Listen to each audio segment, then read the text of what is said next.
Hi, Pano. Why are you calling out my lurkers? Don't be calling out my lurkers.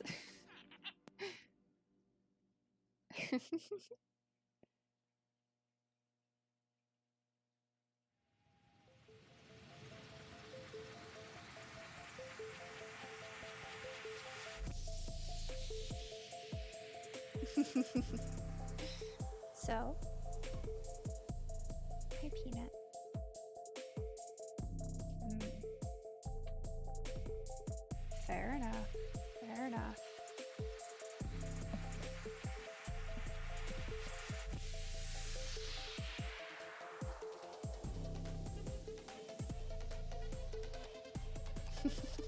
Hi, Yamanaka.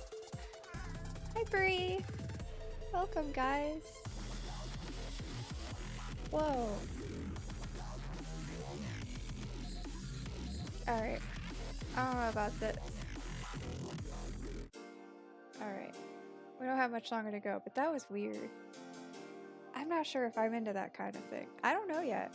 I'd have to listen to more of it, but not now. Not during a stream.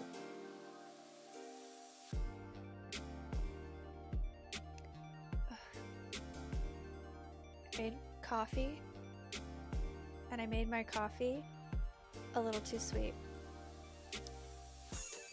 Not the right kind of thing for a murder mystery game. It's too sweet. Okay. Thank you, Harris Heller, for that wonderful music. Hello, guys. Hello. Hello, hello, hello, hello. How are you? Let's go here. Oh, you know, this is becoming the Monokuma would disagree. Monokuma likes super sweet coffee. Okay, it's not super sweet, but it's definitely more sweet than I usually drink it. But I was in a hurry because I made a stupid mistake. I was getting ready for stream and everything all set up. I was making the coffee. Despair is the sweetest. Okay, fair. And then decided, you know what?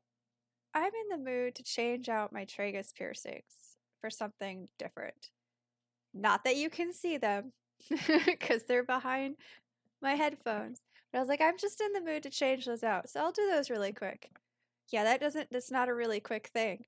I ended up actually dropping, because I don't use like regular tragus piercing rings or whatever. They're actually like supposed to be for like your lip or whatever, but they work really good for my tragus because then I don't have to worry about the ball on the inside of my ear, and I can screw it on the front side, which is a whole lot simpler to do. However, it's itty bitty little things, and I dropped it, and I can't find it. It's on my living room floor somewhere. I'll have to find it after stream. But dang, does that make me mad. So I'm not wearing any, and normally I don't feel them anyway, but knowing that they're not in there feels kind of weird. So that happened, and I was like, crap, 3 minutes late for stream. Well, start stream, run, put my coffee together, and then come back.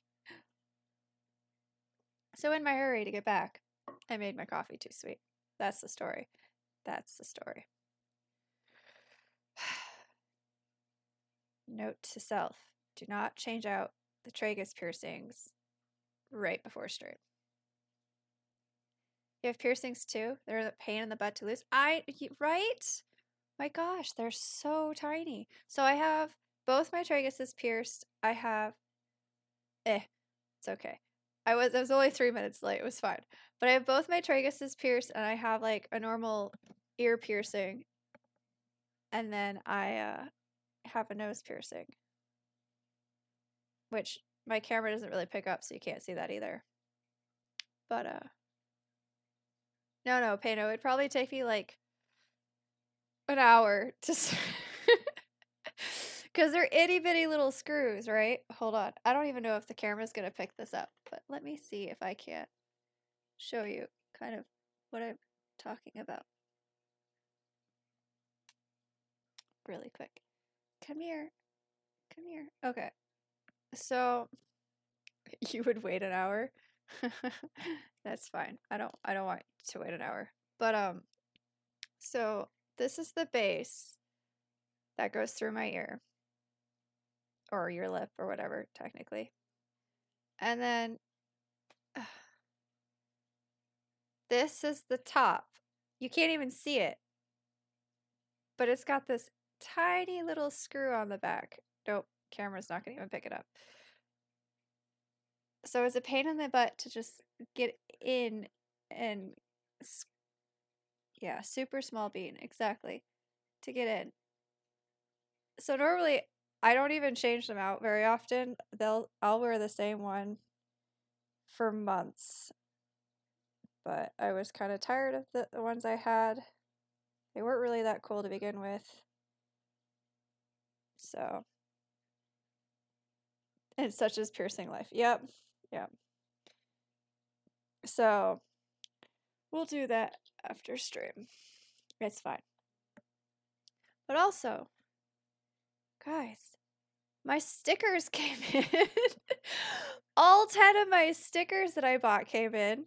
8 of them are now on my laptop. The other 2 won't fit unless I cover things up, and I don't want to cover things up. Not to that extent. So I gotta get smaller stickers to put in all the empty spaces. But I got most of them are on the back of my laptop, and then the one is on my right by my keyboard or underneath my keyboard. So my stickers came in. So that's exciting. But also, more exciting, he came a day early. Aw, it's my Kenshin. His hair needs to sit down. But look how cute that is. Okay, I'm a nerd. I know, it's fine. Isn't he adorable? Aw, kawaii desu. This is my only anime crush. No! Pano, bad. No. That and I finished all 3 movies, so I'm all done with that again. But he's so cute. He's got a little ponytail and everything. Peanut, are you afraid of Kenshin? Should not be afraid of Kenshin. Kenshin's nice. Kenshin's good boy. So, I'm gonna just add him, well, to this table of ever-growing plush. There.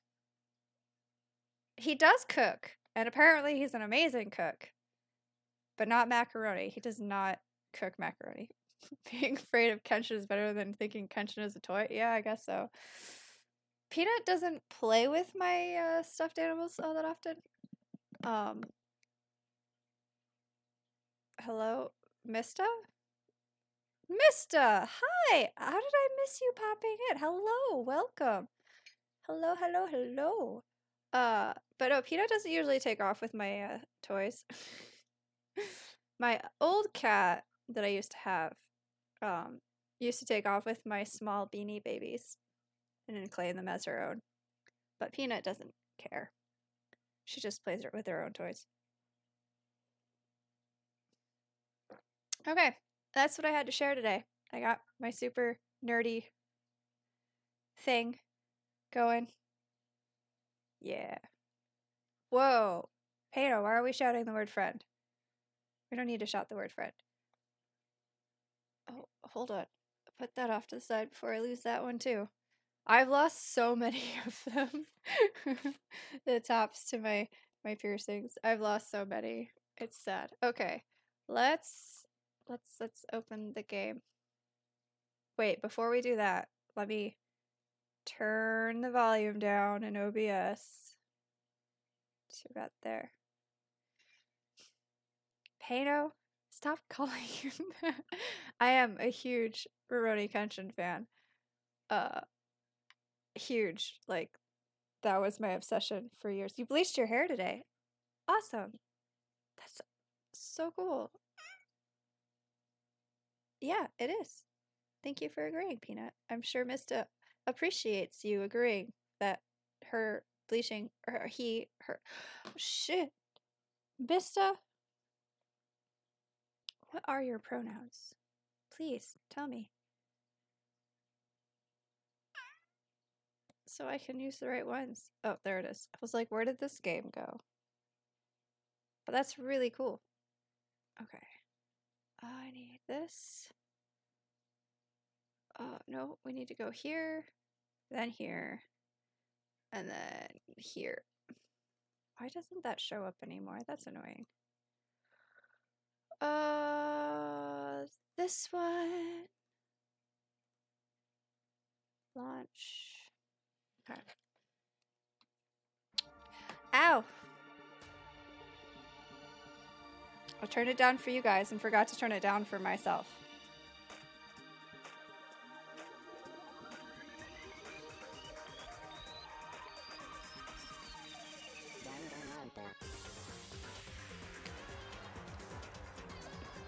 Okay, enough of that.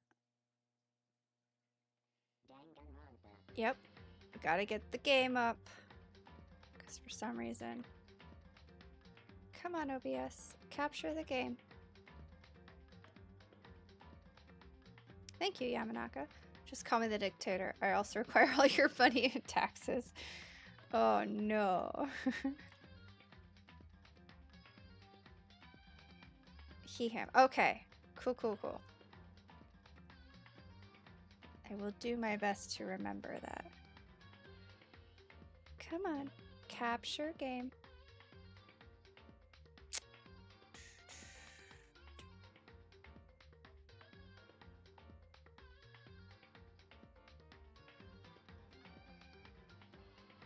No, not going to. Don't like competition. Oh yeah, because that's Pano's thing. Come on. Why is this always the hardest part? Is getting the game to capture.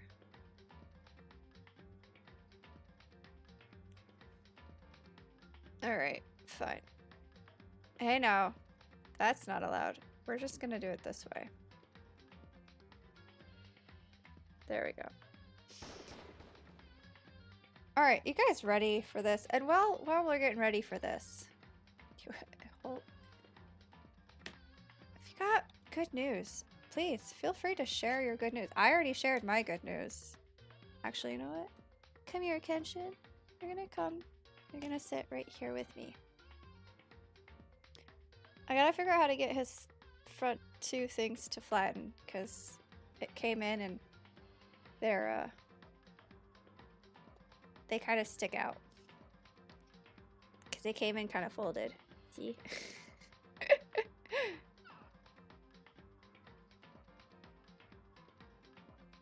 No, Peanut. What are you doing? Also, I might take his tag off, just because. Good news. A phone interview for the lifeguard job tomorrow. Awesome! You're gonna knock it out of the park.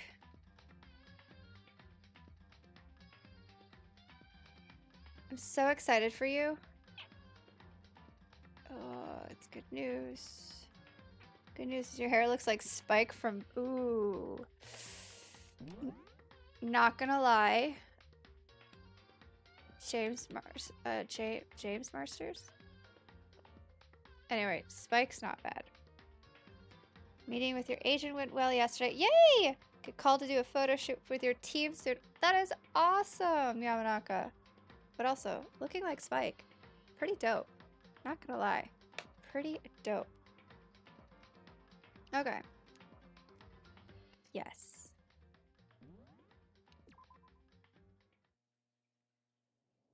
I'm ready for a murder. I don't remember where we left off. What were we doing? Chat, do you remember what we were doing? I don't remember what we're doing.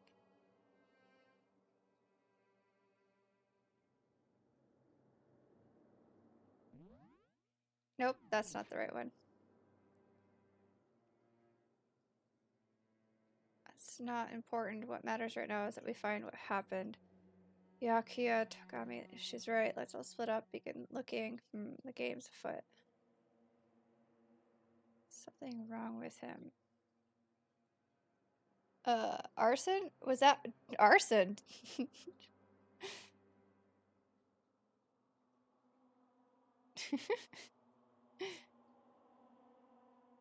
Nice. Okay.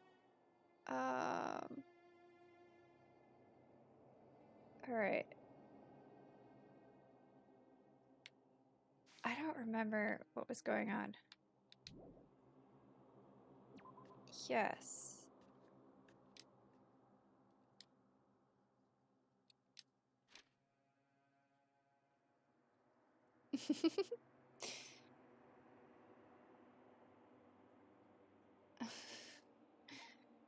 Alright. Nope. I think the transcripts are gonna be my... Oh my gosh, the narrator is actually like a character. That's funny. I've never looked at this before. Alright, let's... Something happened. Murder? Fell victim to the... Oh, something. Something. Okay. We don't even know what happened. Alright, fair enough. Let's go talk to you.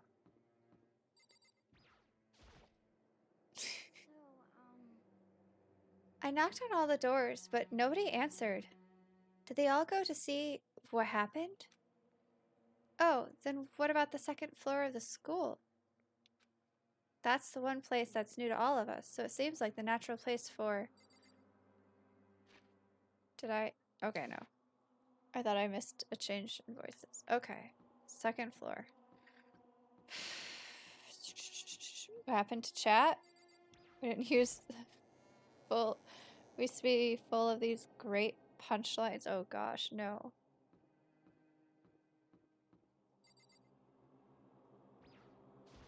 Goodness, puns. Hey, Makoto, honestly, what do you think? Huh? About what? About Byakuya. You think he's being brainwashed or what? Oh. Oh, we think Byakuya is being brainwashed. Okay. I don't know. You'd know more about that kind of thing than me, right? What?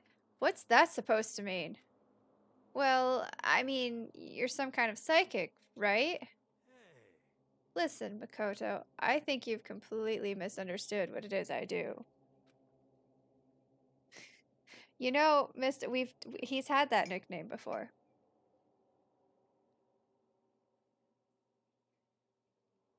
Or actually, it was more like the pun gnome, because we call him a gnome. Okay, listen. Fortune telling is like... It's totally different from brainwashing or hypnosis or any of that pseudoscientific bullcrap. I need you to understand that. So... You expect me to think fortune telling isn't pseudoscience? Sorry, but I don't want to get yelled at. Okay. Well, we've upset Hero.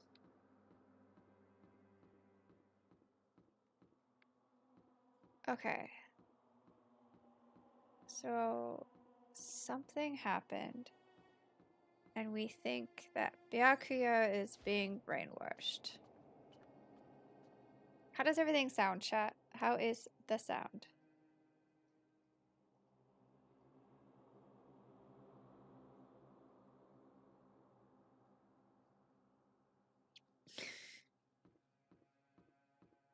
Okay, good. So...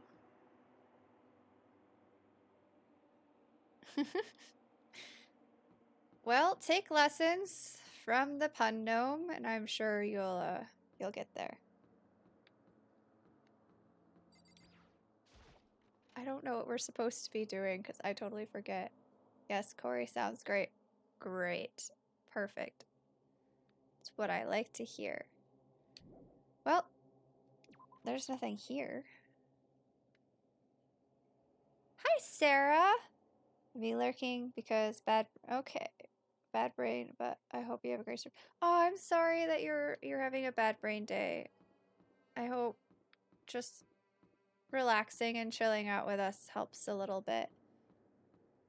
But feel free to lurk if you have to. You know, I don't mind. It's perfectly acceptable.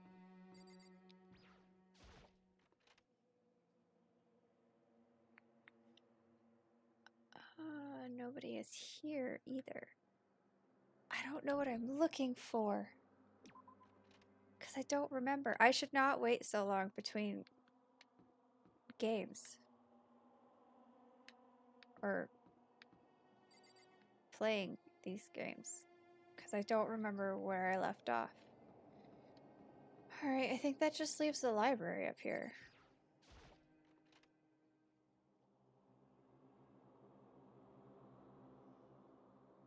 Oh, look! Byakuya. Speak of the devil. There's nothing of interest here. Or there's nothing here of interest, don't you agree? You should go look somewhere else. Oh, okay. So I wasn't looking for you.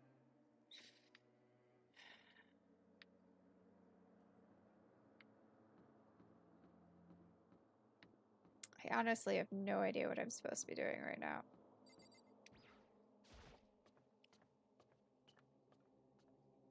Oh, look at all the love in chat.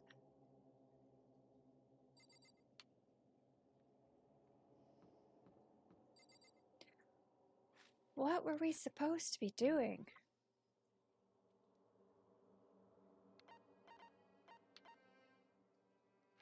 Does anybody remember? You're in the library. Everybody else is in their rooms, I guess. There's nobody else around.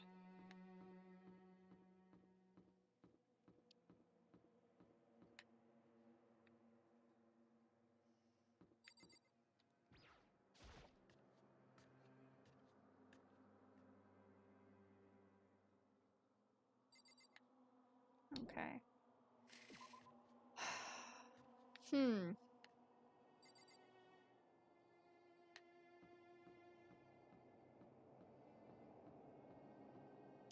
Thought it was fine Togami because he was skipping breakfast, but now I have no clue. Togami? Hold on.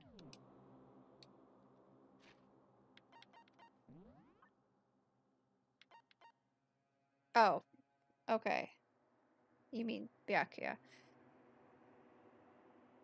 He was at breakfast because he was in the transcripts. He was just being a pain in the butt.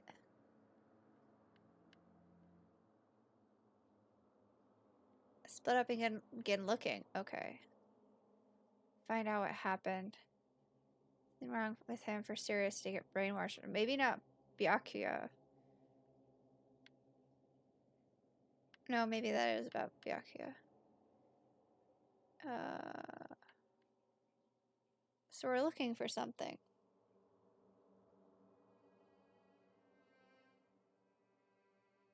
Yeah, that is definitely who he is. Okay. So if something really did happen, does that mean someone did it because of what happened yesterday? I remember that Monokuma was gonna share everybody's secrets.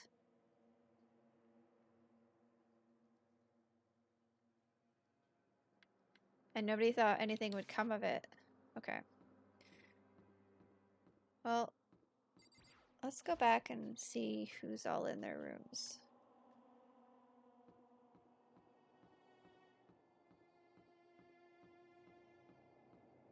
Because was somebody missing from breakfast? Taka, Kyoko. Secrets. Ooh, I like secrets. Mondo, me, Byakuya, Empty Room, Junko, Toko, Celeste, Chihiro.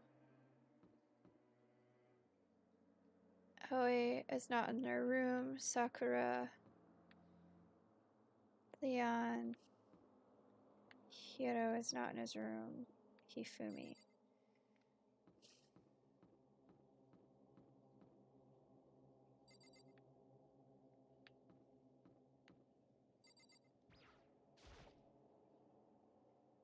This is Chihiro's room.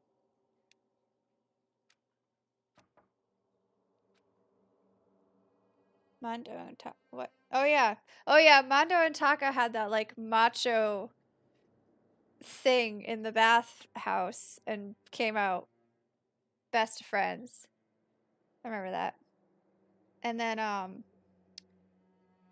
Toko, we found out, has a giant crush on Byakuya for some reason. It's like nobody's here. Wait. Chihiro's not in their room? No, that's not what I want. But oh, nobody's in their room. Oh. Okay, Sakura is in the trash room. We saw Aoi. We saw you. Where's everybody else? You're in the library.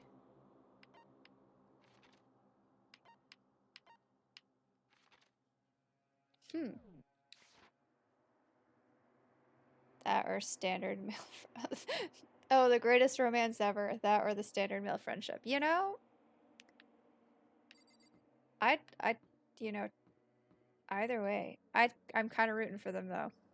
Okay, let's go talk to Sakura.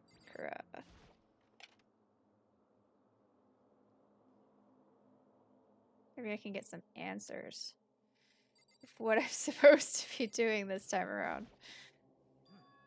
There doesn't appear to be anything here. What are you doing, Sakura? Did you find something? Oh no.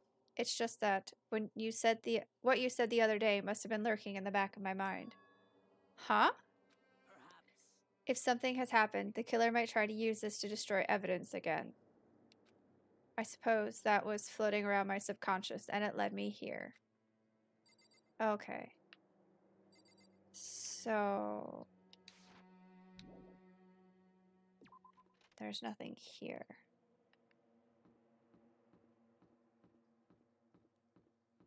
I'm just looking for a body, apparently.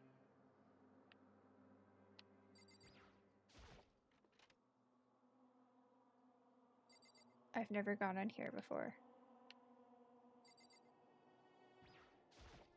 A mirror. Oh no, it's a fish tank. There's a bunch of little fish swimming around inside. It's a fish tank. That's a mirror. Why is there a fish tank in the bathroom? Do you guys have fish tanks in your bathrooms?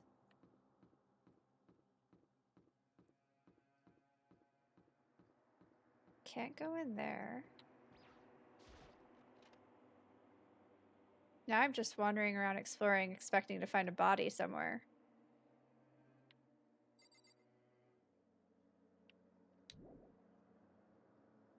There's nothing in here. If I miss something, just let me know that I missed something.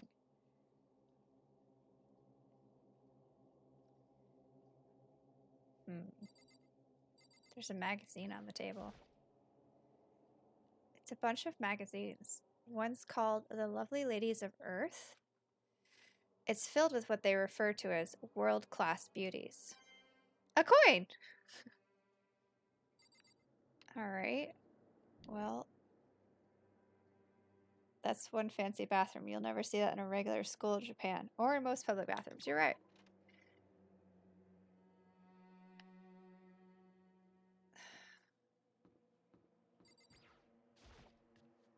That's very true. Okay. There is no one here.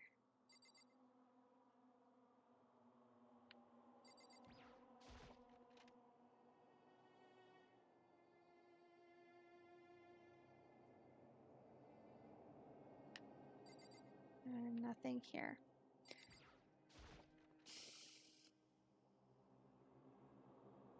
Who'd enjoy seeing fish in a public bathroom? That's a good question.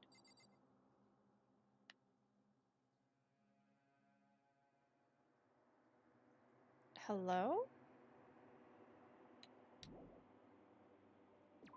Chat, I know you couldn't hear that, but my phone just suddenly decided that it was time for an emergency broadcast or something. What is going on? Absolutely. Ooh, game on sale. Absolutely nothing of importance. Oh, that reminds me. There was another game in my wish list that was on sale. I was gonna go look at.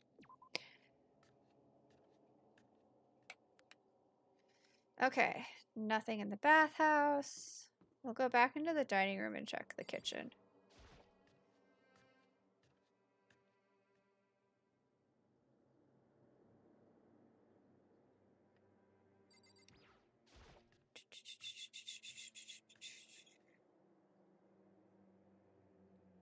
Nothing.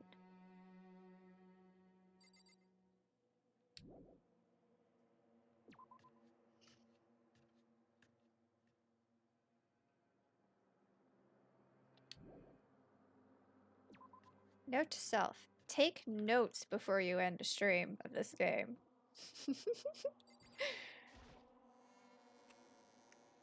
Goodness. I have no idea what I'm supposed to be looking for. You check the bathroom stalls? No, I did not check in the bathroom stalls. I didn't know I could check in the bathroom stalls. There's a paper on this desk. This is the desk I woke up on when I first got here. The little pamphlet is still laying there. I have absolutely no desire to look at it ever again. Alright. Fair. Can we look in the bathroom stalls? Because that's an interesting mechanic.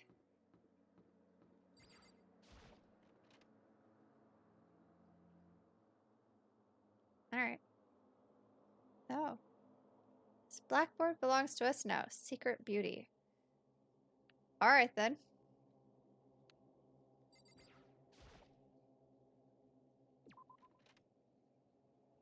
The drool hasn't. It's been a few days. I think it would have dried up by now. Alright, let's go check the stalls really quick. That's true. Who does clean this place? Somebody has to. Alright, let's see. Yeah, no, I can't check the stalls.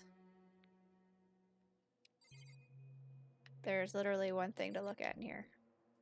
Okay.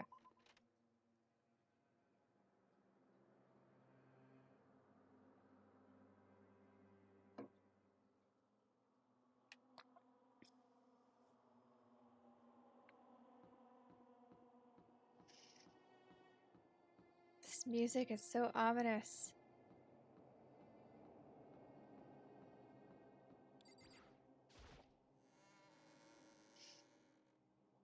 Also, I just realized, this is kind of funny. We suspect Byakuya of being an incredible douche, but I really don't want to go in. I don't want to see this place ever again. Oh yeah. Never mind. I don't either. And yet we went up to check out the bathroom or the library, and he said there was nothing in there, and I was just like, "Yep, okay, good enough for me."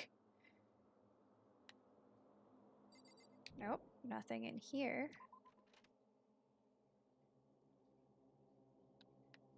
Sorry, chat. This is just gonna be a lot of me looking around, trying to figure out what I'm supposed to be doing. Because I forgot. Well, another bathroom.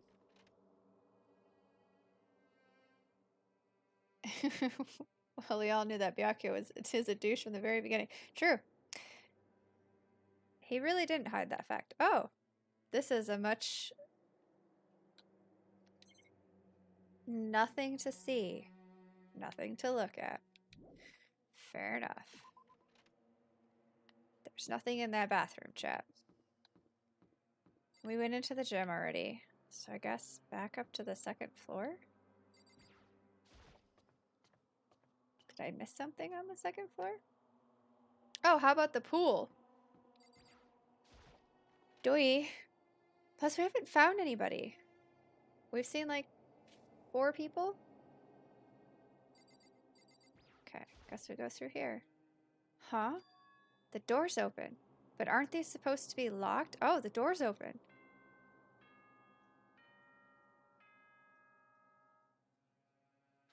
I think we found it, chat. For this investigation, I have unlocked the doors. Please look around to your heart's content. Investigation? It's all clear now. Just as I thought. Byakuya? Where'd you come from? I see. Judging from what he just said, there can be no doubt a murder really has taken place. Come on! And the locker rooms. They're suspicious. Very suspicious indeed. Wouldn't you agree?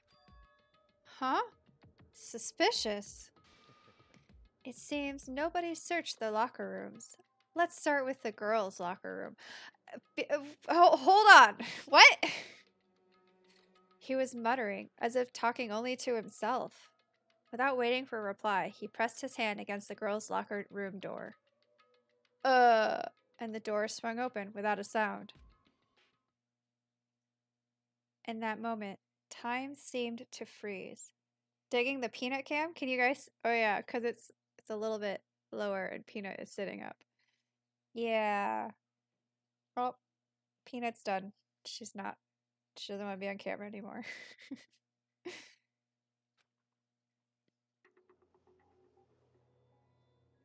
Uh-oh. No! Ah! No, no, no, no, no, no, no, no, no. Not Chihiro. Chat. What? No. I don't know how long it took me to fully comprehend the reality of what I was looking at. But as soon as I did... That's about the sound I'd probably make finding that. Chihiro's so sweet though! No! I mean, it makes sense because she is sweet and kind of weak and... But no!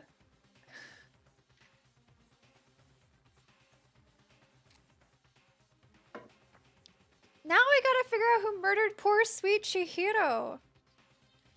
A wild, almost primeval scream. Anyway, escaped from my mouth. Oh no.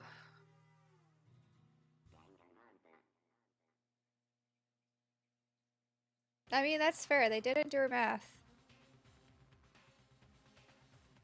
Well, weak in a different way, Pano. Weak in a different way. I know, Yamanaka, me too. She's so sweet. Well, she was so sweet. I tried to suppress my screaming, but it was useless. It surged out of me, like water from a spring gushing out of the ground. Byakuya, on the other hand. Very strange. Most unusual, don't you think? He was totally calm, almost like he was watching this all unfold in front of a TV screen. Sweetness, strength, indeed? I mean, okay. Maybe. Look. Oh. Look. Chihiro's corpse has been suspended somehow. And something's been written on the wall in blood. Well, yeah, it says bloodlust.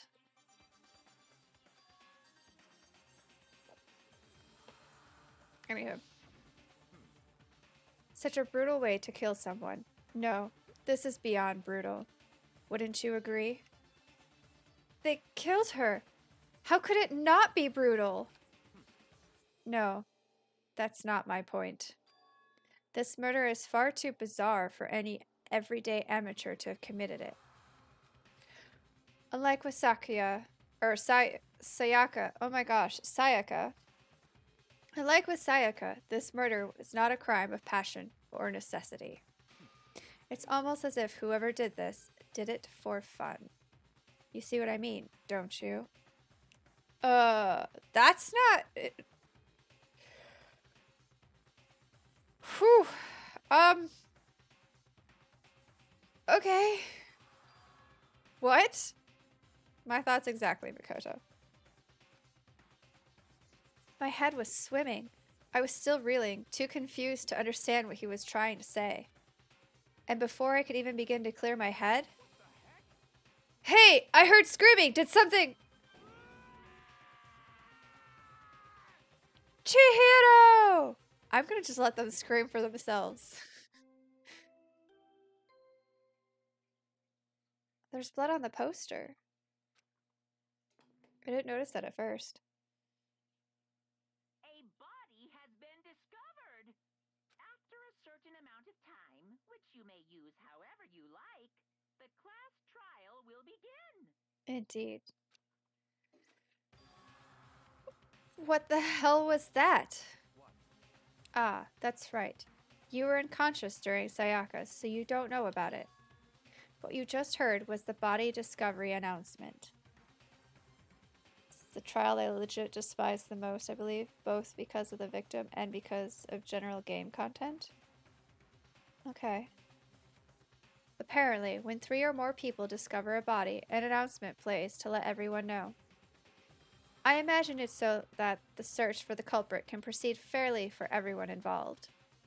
Proceed fairly? The body discovery announcement! That Chihiro really is... I mean... Yes. Naturally. Dead. Yes. You hate another one, Pano? Great. Before you start screaming your head off, go round everyone up. It seems another game has begun.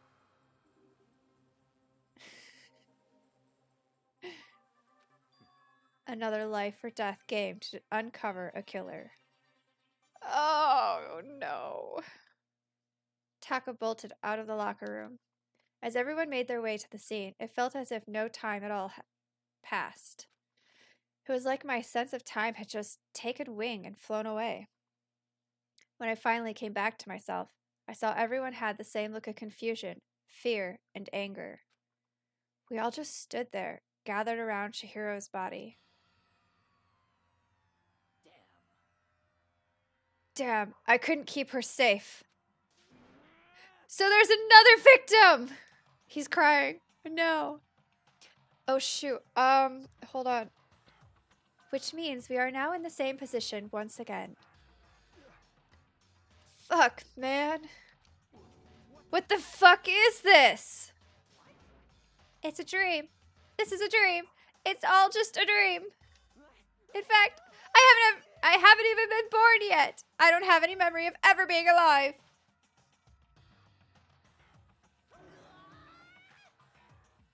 Enough said. Shut up. Wait, hold on. Okay. There's our little detective girl. Not everybody is here in my sight. Okay. Alright, so this is investigation time. For now, pay attention to the wall. Huh? I said it once already. There's a word written there. Yeah, and you said it. On the wall? They're telling me how to run my own investigation. How rude. The word bloodlust is written on the wall in blood. So... I don't think this is any kind of dying message. It's just too strange. But you know, that thing about writing bloodlust in blood, doesn't it sound kind of familiar?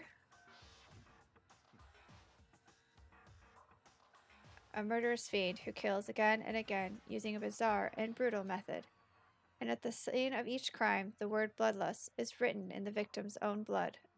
Oh, the serial killer! They're like a ghost, attacking suddenly, then slipping away before the police can catch up to them. And what nickname did the internet give to this mysterious serial killer? Genocide Jack? Genocide Jack. the murderous fiend whose grisly attacks were famous all across the country. The ultimate murderous fiend, creating a reputation of abnormal, downright cruel killings. A heart after that, Brie? Yeah, alright. Then this is some copycat killer trying to imitate Genocide Jack's style? But why would anyone do that? Perhaps it's the work of the real Genocide Jack. Oh my gosh. I have not yet found all of these,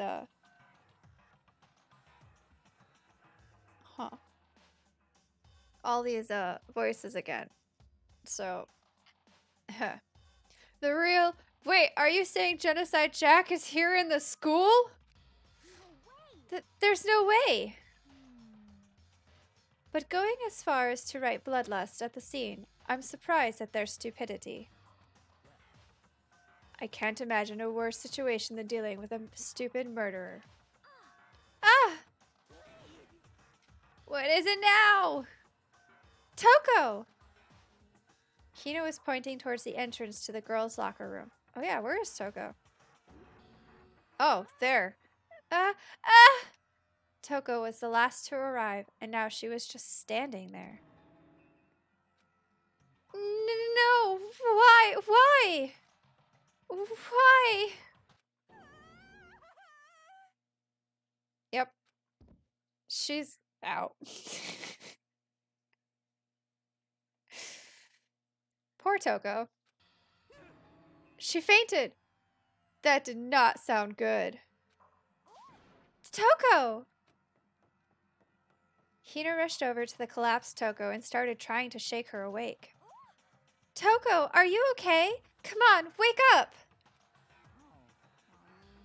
Oh, that's right. I just remembered what she said about how she faints anytime she sees blood. Oh, that's right.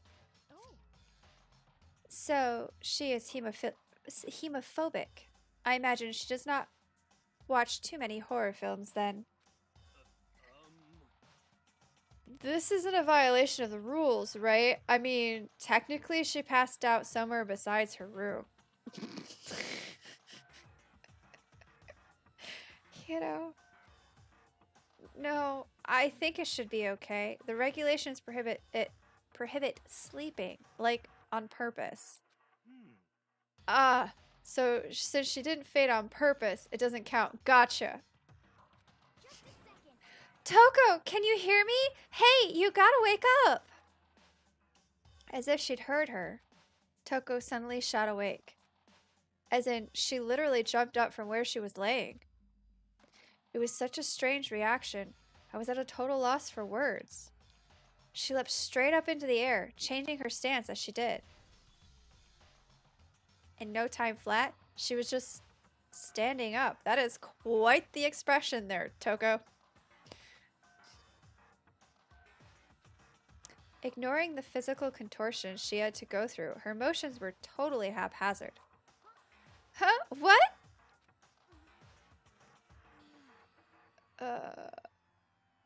I don't even remember Toko's voice. What was Toko's voice? Sorry about that. I was just so shocked, you know. It happens, right?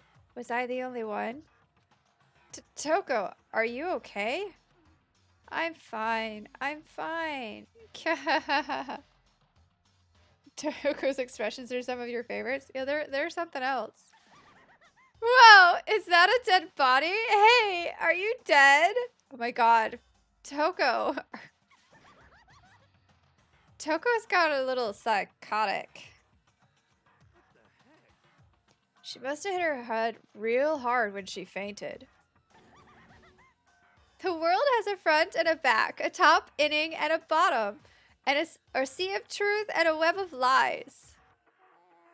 This is quite concerning. I mean, she sounds completely different. Yeah, because I don't remember her voice. No. Everything's fine. At least the stutter's all gone. That's a good thing, right? Yeah.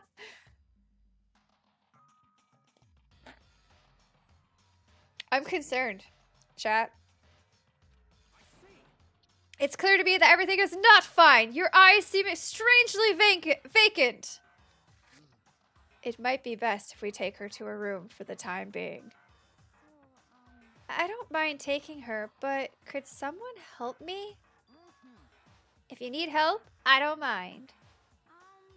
Taka, could you help me? Huh? She totally ignored me. Very well. You take care of the girl, and the rest of us can begin the investigation right away. Can I assume nobody has a problem leaving Sakura and Mondo on guard duty again? Hold on a second. Rushing to an investigation?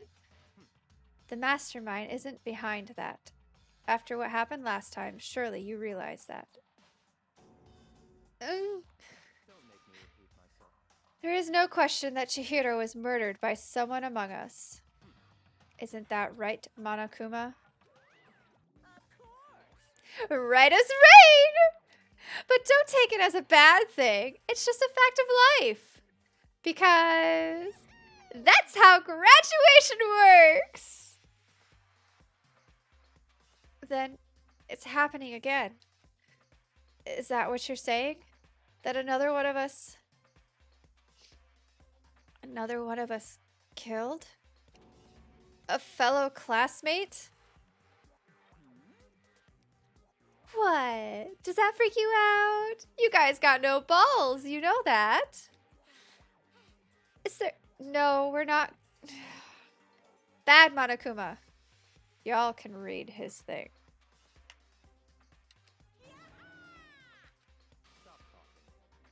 Stop monologuing and give us what you came here to give us. You did bring it, right? Bring what? I sure did, chum. Allow me to present the next Monokuma file. I know how much you must be looking forward to it. So please do your very tippy-top best on this investigation. Do we really gotta do another investigation? Yep. Examining the corpse of one of our friends? Having to suspect all our other friends? I hate this. I can't take it anymore. I hate it too. I've had enough. I'm getting out of here. Hiro, we do this. This is the second time you've run through this spiel. Where do you plan on going? There's nowhere to run. Just accept it already. After all, blood is just a liquid. A dead body is a simple object. You are all very enthusiastic about all of this, are you not? Naturally. How can I not be? If we don't unmask the culprit, we all die. That's true, but to jump into it so soon. What? Do you want to die? Fine, then go off and die somewhere. Right now, go ahead. You're a waste of space. A dead body is an object? Chihiro wasn't an object! Show a little respect or I'll beach some into you. Calm down. Everyone stop bickering. Listen, there's some truth in what Byakuya said. I don't remember Kyoko's voice either. It's been too long. Kyoko? If we don't solve the mystery and find the killer, our own lives are forfeit.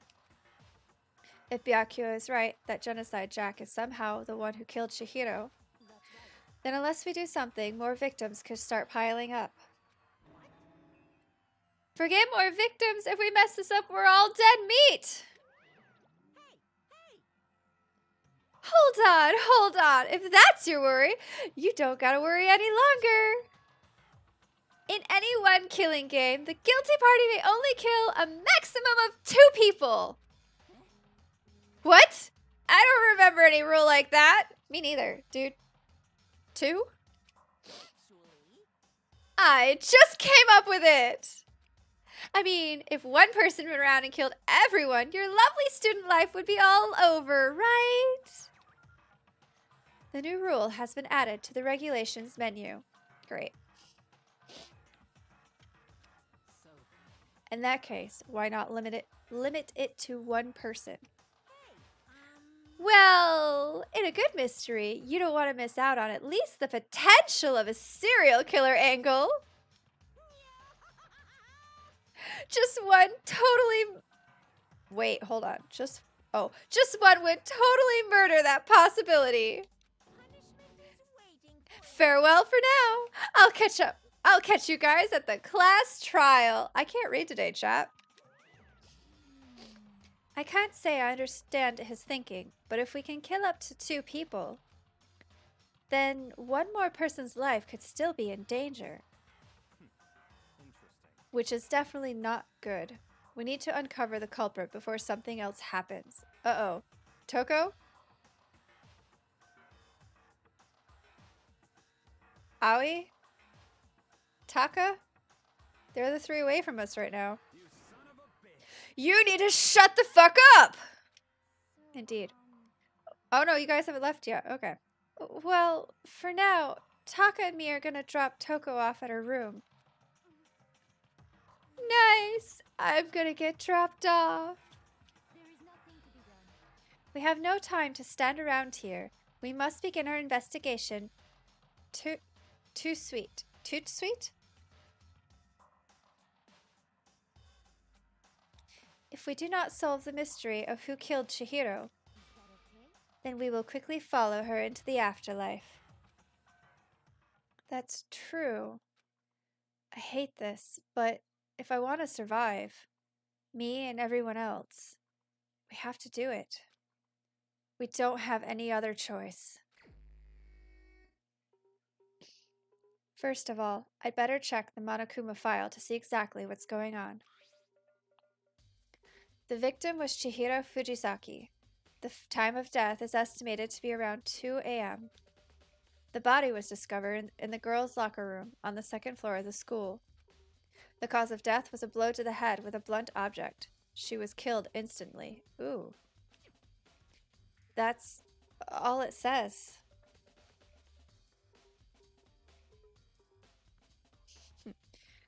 Well, it's not like there's any point in complaining about it. No matter what, I gotta do what I gotta do. Okay, perfect.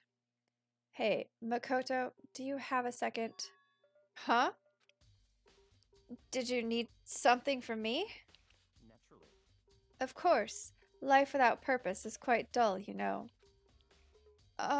So what did you need? I'm going to let you cooperate with me during my investigation. Huh? What?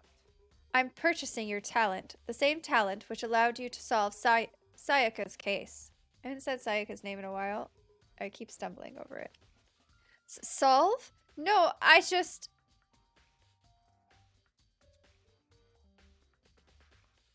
Peanut? What are you doing? I'm sorry, chat. I just look up and Peanut is standing on her hind legs, reaching up to the tank where Toshi basks in this light, and just staring at her. Okay, back to murder. Right. Forgot about this. Alright. Peanut is being a troublemaker? Yeah. You seem to have some limited use, which is why I've chosen you. Alright, Bree, hold on. I don't know if she's gonna come up here just yet. Oh, nope, here we are. There's a cat. Come on. There you go. Come on.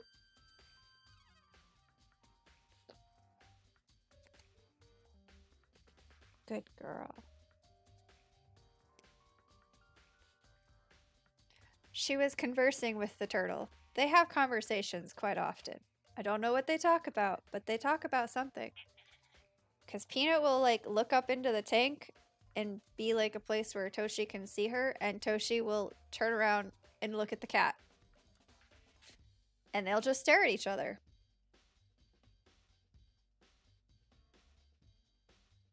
You and Toshi have a good conversation?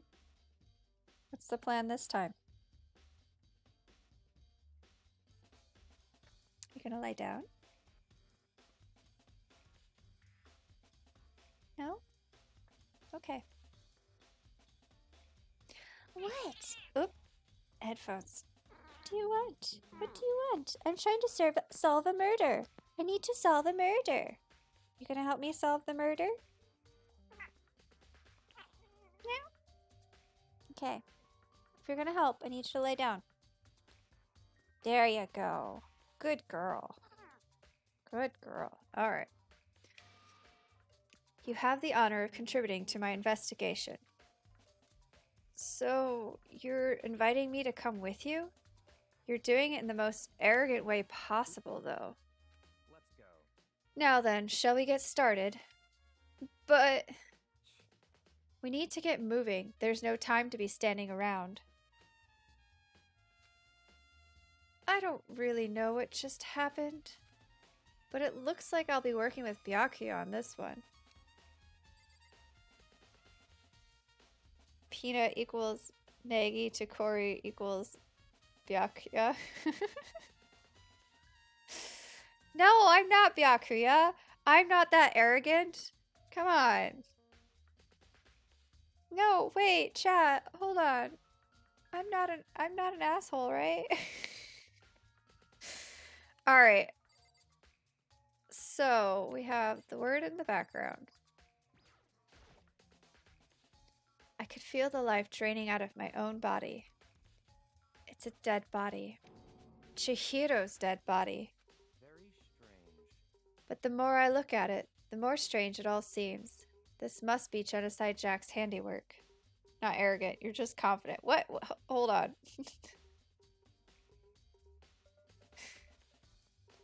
Well, but What? we're still not sure we're still not sure he did it. Is that what you want to say? I wonder about that. Alright. The poster's got some blood on it. It must have happened during the murder. Oh, there's the blunt object. Holy shit. Somebody lifted this dumbbell and smacked her with it? That's horrible. There's a dumbbell on the floor. And this is a blood stain. There's a blood stain on the dumbbell. The Monokuma file said a blow to the head with a blunt object is what killed her. Does that mean this dumbbell was actually the murder weapon? That's right. I don't imagine it could have been anything else. Okay. Chihiro did deserve better. Chihiro deserved to live. Okay. Alright. No, that's just looking at her again. Very strange. What? Alright.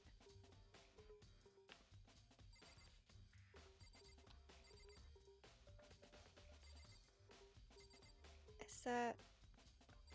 oh, hold on. There's a fresh blood stain on the carpet. It must have been splattered with blood during the murder. Or she was killed there and then hung up. Probably how it worked. Surveillance camera. The mastermind must have been watching as Chihiro was killed. They know what's happened, and they're still forcing us to go through with this. Yeah.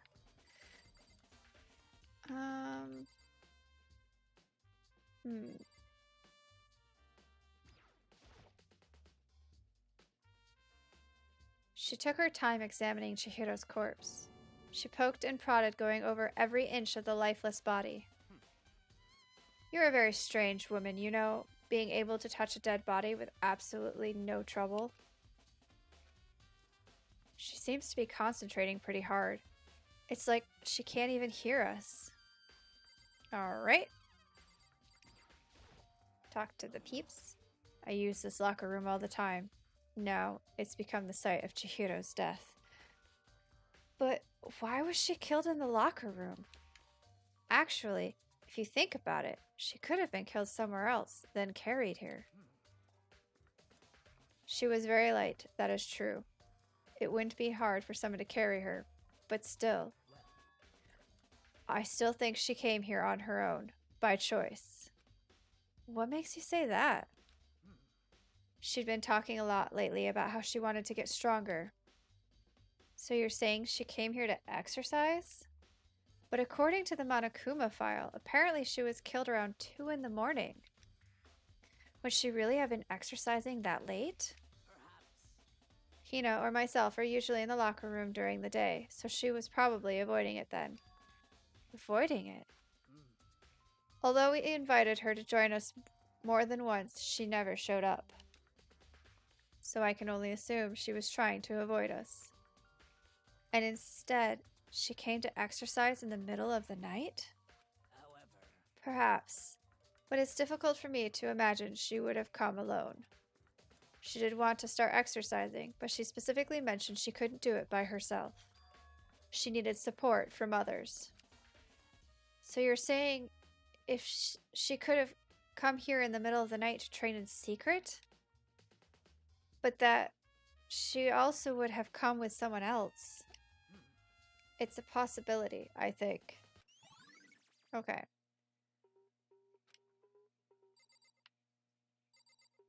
Mondo. Dude, I had a real complex about being weak. You heard Chihiro talk about it, right?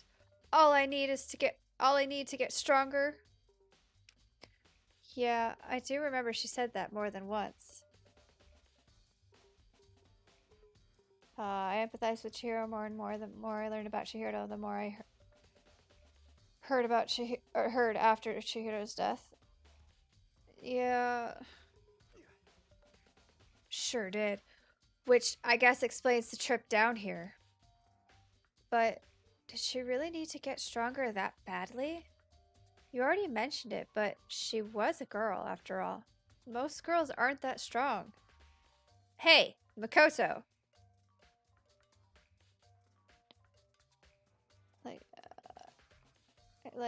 I like Chihiro before Chihiro's death. I learned to love Chihiro after learning more about Chihiro after Chihiro's death. Yeah, this is sad. I don't know, man. Haven't really thought about that stuff. The cause of Chihiro's complex. I can't help wondering what it might be. Yeah, right? Hello, Makoto. I could kick your skinny little ass.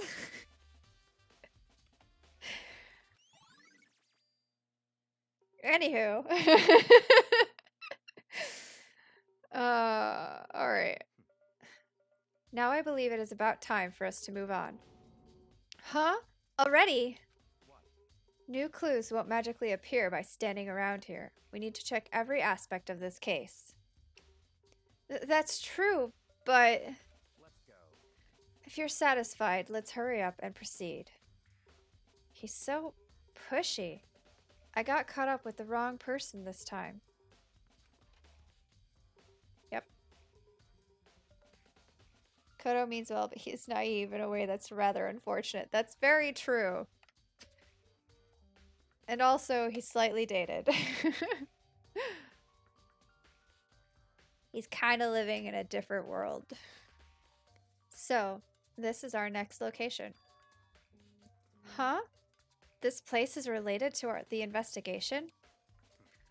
Figure it out for yourself. It's no fun if you don't, right? Makoto is a nice dummy. Yeah, a bit.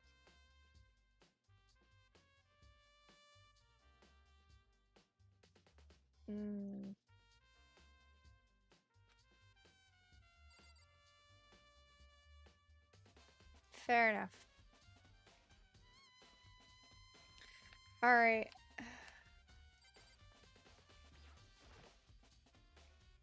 There's a bunch of different pool-related items on the shelf, which have nothing to do with the case. Okay, fine. Hold on. So the door was unlocked. This time. Okay, that's not really what I wanted. Fine. There's not really... Oh, wait. Hold... That's nothing. That's just ropes. That's just a life preserver. The camera.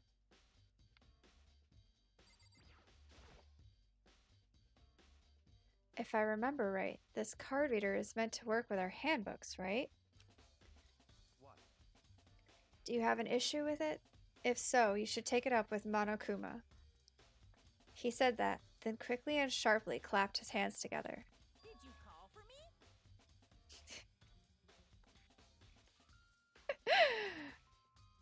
Speak of the devil, and the devil appears. Has he been domesticated? That's right. It seems that Makoto has a question for you. You need something? Sure! What's up? Well, it's just about this card reader. Yep. Yes! The card readers have all been designed to interface with each of your e-handbooks. You can only enter the locker room corresponding to the gender listed in your individual handbook. And it is impossible for two people in a row to go through while the door is unlocked, correct? Unbelievable. If there were some sort of erotic terrorist on the prowl, the ceiling-mounting Gatling gun would initiate a Swiss cheese slaughter. That struggled through that one.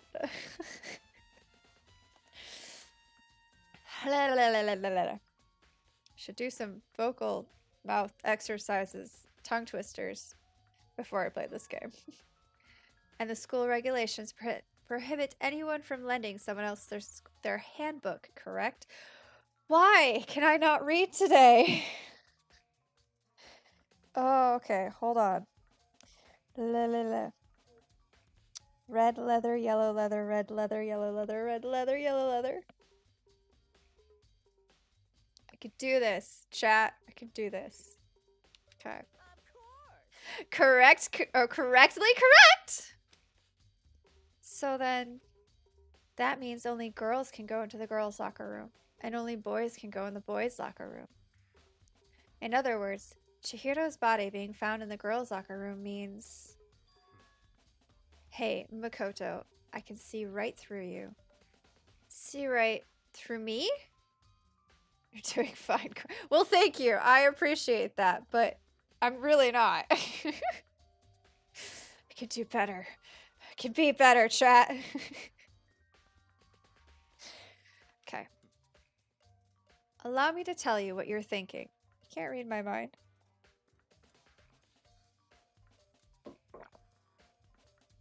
Also, I don't know if it's annoying that I keep interacting with the characters on the screen in the middle of whatever they're saying, or if that's part of the entertainment, but I can't seem to help myself.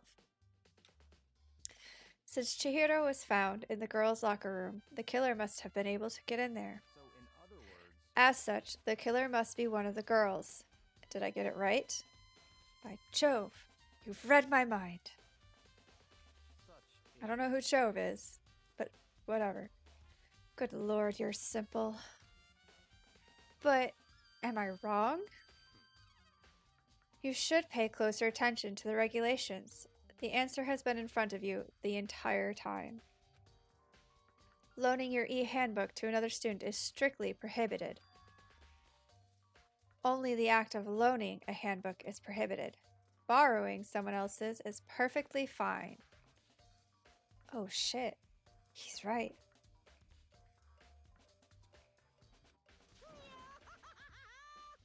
I would expect nothing less from the prodigal son of the noble Tagami family. So you managed to sniff out the loophole in the regulations. Knowing you, I would bet you created it on purpose, didn't you? To add a little more excitement to things. You're treating me like a puny little appetizer instead of the main course that I am. Now then, since the dead can't actually talk, they're not people anymore, they're things. Hey, hey, hey. No. Bad, Monokuma. Yep. Get it? Got it? Good. Wait, hold on. You're saying there's a loophole, but in order to borrow something from someone, then That means someone would have to loan it. So, so sleepy. Just listening to you makes me want to pass out. Be more like Byakuya and get your poop together. My poop together? That's a phrase. Monokuma, can you not, like, swear? I mean, shit's not really a swear word, but to some people it is. Or else I'll charge you with criminal negligence! No more questions. Figure out the rest your own damn self. Oh my god, nope, he can swear. It's the Peachy, get your shit together. I know, but it just took me off guard a little bit. And then he goes and swears, and now I don't know what to think. Bye, Monokuma. Till next time. That's fine. Well, I know you are unfortunately lacking in mental faculties, so I'll fill you in myself. Let's head to the main hall. The main hall? That'll help you understand what's going on. Okay. Here we are. We came to the main hall. Yeah, I figured that one out. Thank you, Makoto. So, what are we looking for here? Does that mean I have to figure it out for myself? Yep, it does. Okay.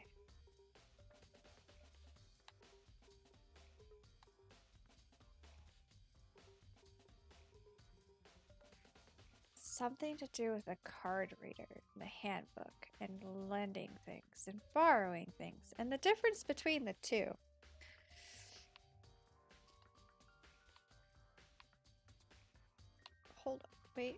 Hold the phone. The hunk of metal blocking the entrance seems like some kind of machine. Yep.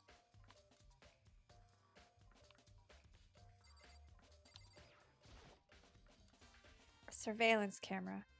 And there's what I can only assume is a gun attached to it. It's so chilling. Okay. That's the monitor. That's not really of any importance.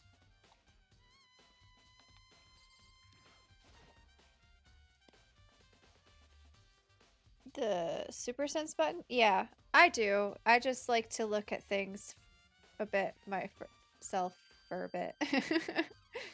There's a mailbox here. Could there be something inside? It's an e-handbook. Oh, shit. No, wait. There's 3 of them. What are they doing here? So, you finally found them. Huh? Did you know these were here, Byakuya? I happened to find them by chance myself the other day. It seems there's a system in place where the handbooks of dead students get delivered to this mailbox. Oh, no.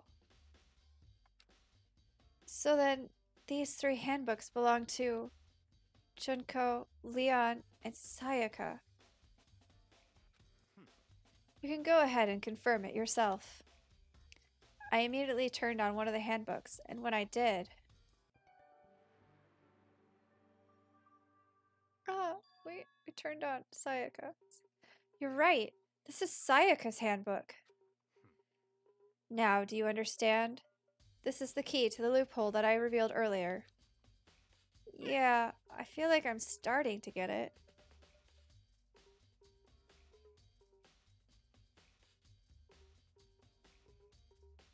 Do you know who killed Chihiro, Peanut? Did you figure it out already? You're amazing. Don't tell me. I don't want it spoiled.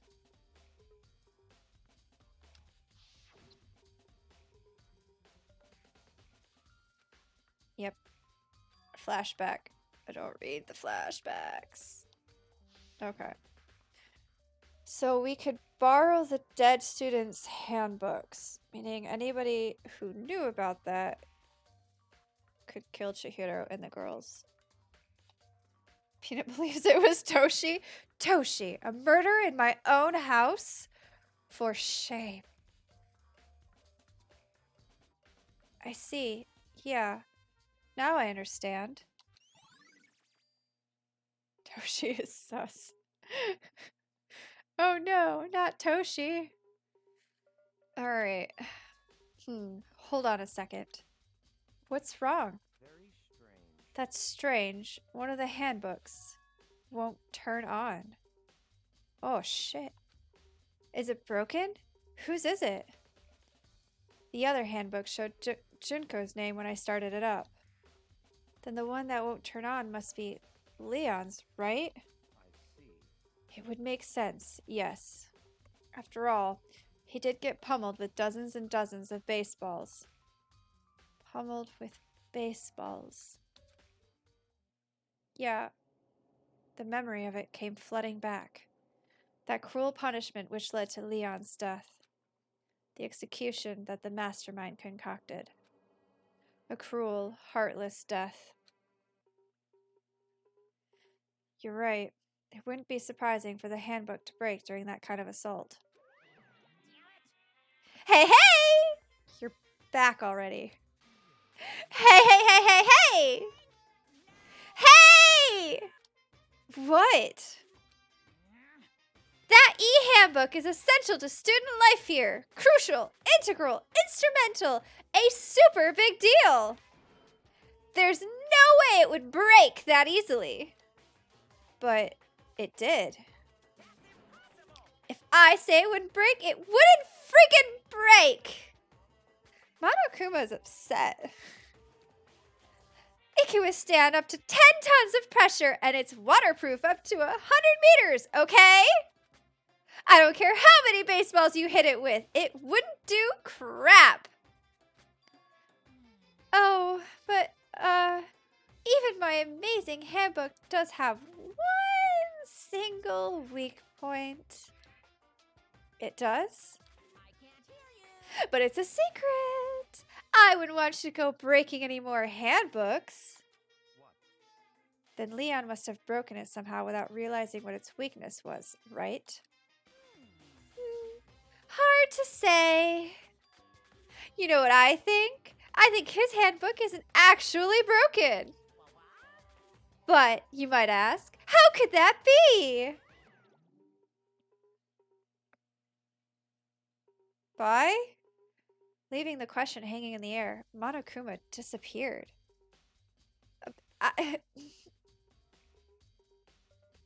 Yes? What just happened? That's what I would like to know. Monokuma said it's not broken, but it's an undeniable fact that it's not turning on. That's fine.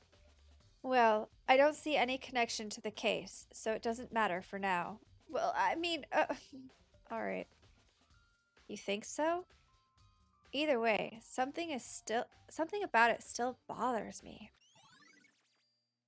Cool. Okay then, this should be enough to get things rolling. Let's begin our investigation in earnest and track down the true culprit.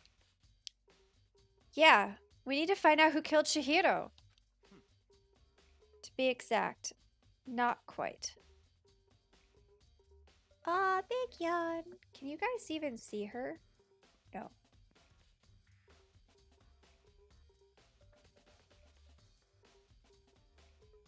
Let's turn the laptop just a little. And nope. Hold on. There is a peanut face. It's a little bit more. There. There she is. Now you can see her. Okay.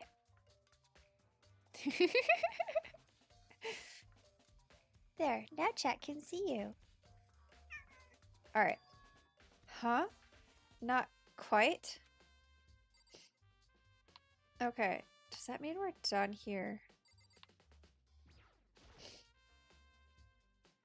What do you mean by that, Byakuya? To be exact, not quite. Certainly, I want to reveal Chihiro's killer, but more precisely, I want to discover the true identity of Genocide Jack. Then, you really think? You truly believe Genocide Jack is the one that killed Chihiro? Don't make me repeat. Absolutely. I have no doubt that Genocide Jack is the culprit in this case. Alright. That murderous fiend is Genocide Jack, right? What? There's nobody else it could be. A murderous fiend who kills again and again using a bizarre and brutal method. They're like a ghost, attacking suddenly, then slipping away before the police can catch up to them. And what nickname did the internet give this mysterious serial killer? Genocide Jack. Why do I feel like we've already did this, but this is not a flashback? They say he's killed thousands of people, but that's gotta be an urban legend. Still, could one of us really be a demented psychotic killer like that? You're not wrong to wonder. Wait, did I skip change in speakers? Did I miss that? Anyway. But words mean little right now. I have something that will prove it, and I can show you. Okay, show me. Nope, not going to. Alright. Don't make me repeat myself. We already... Oh. And I have a basis to believe that, I assure you. Genocide Jack is one of us. Alright.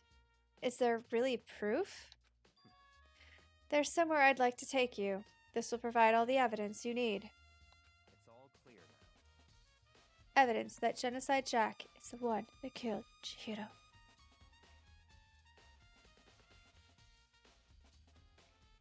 Thank you. Evidence to something like that really... Ah! Hey, you two! Who are you? Oh. Big trouble! Need your help! I don't have time to play. We're busy. Leave us alone. But it's an emergency! Emergency! Come on, please! You gotta help me! Did something happen to Toko?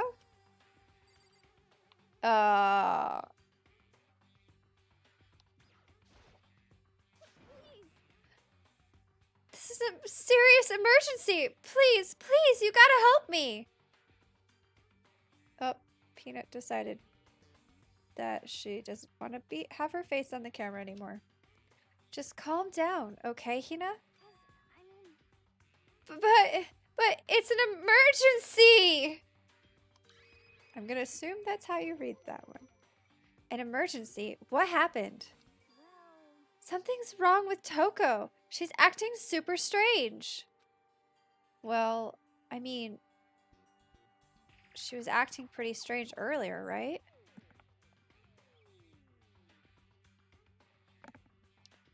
There's a storm rolling through chat. It's very windy outside.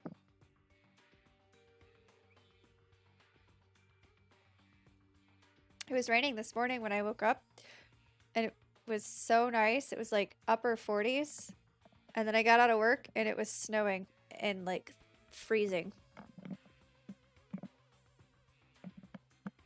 That's upper 40s in Fahrenheit. Just FYI. Alright. What should we do, Byakuya? Very strange.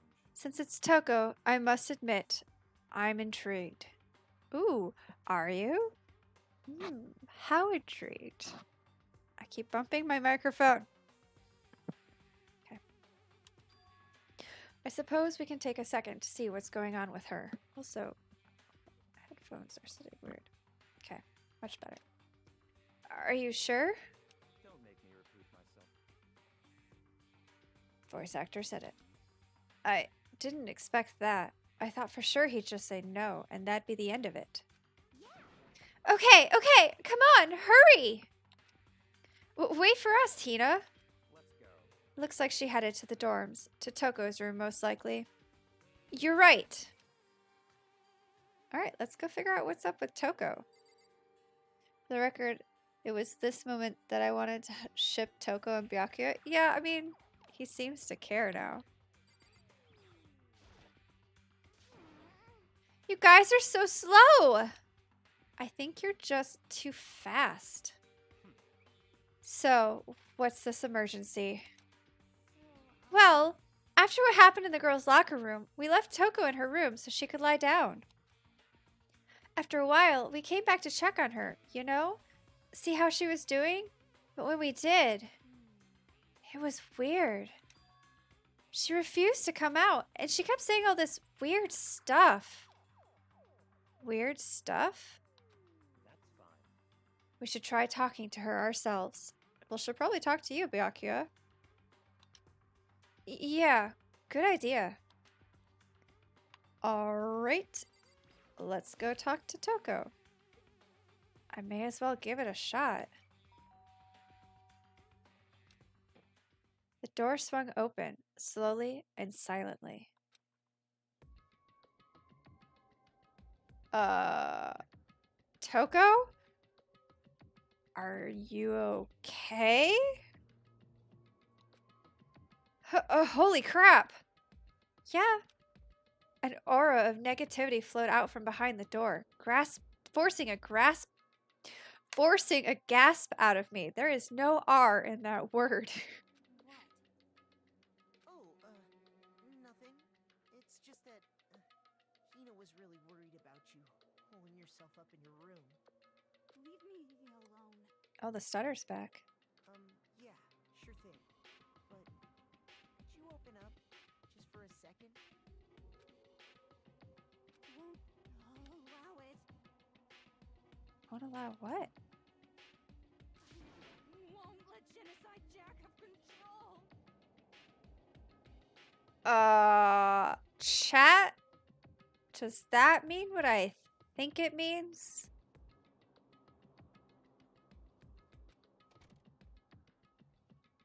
And just like that, she slammed the door in my face. What was that? She's been acting like that the whole time. When I rang a little while ago.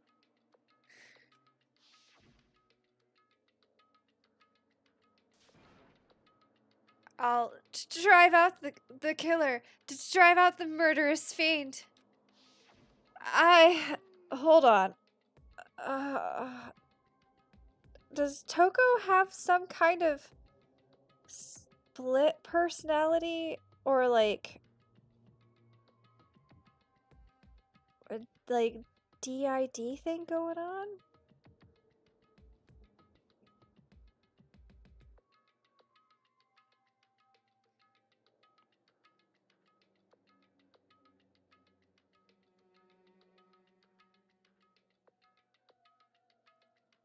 It doesn't make any sense, right? Or does she just think that she does? I'm...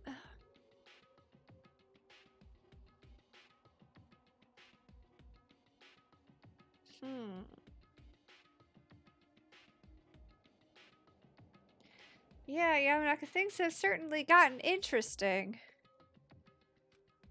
I was afraid to leave her in there alone, so I tried to bust down her door. But it felt like something was holding it shut on the other side.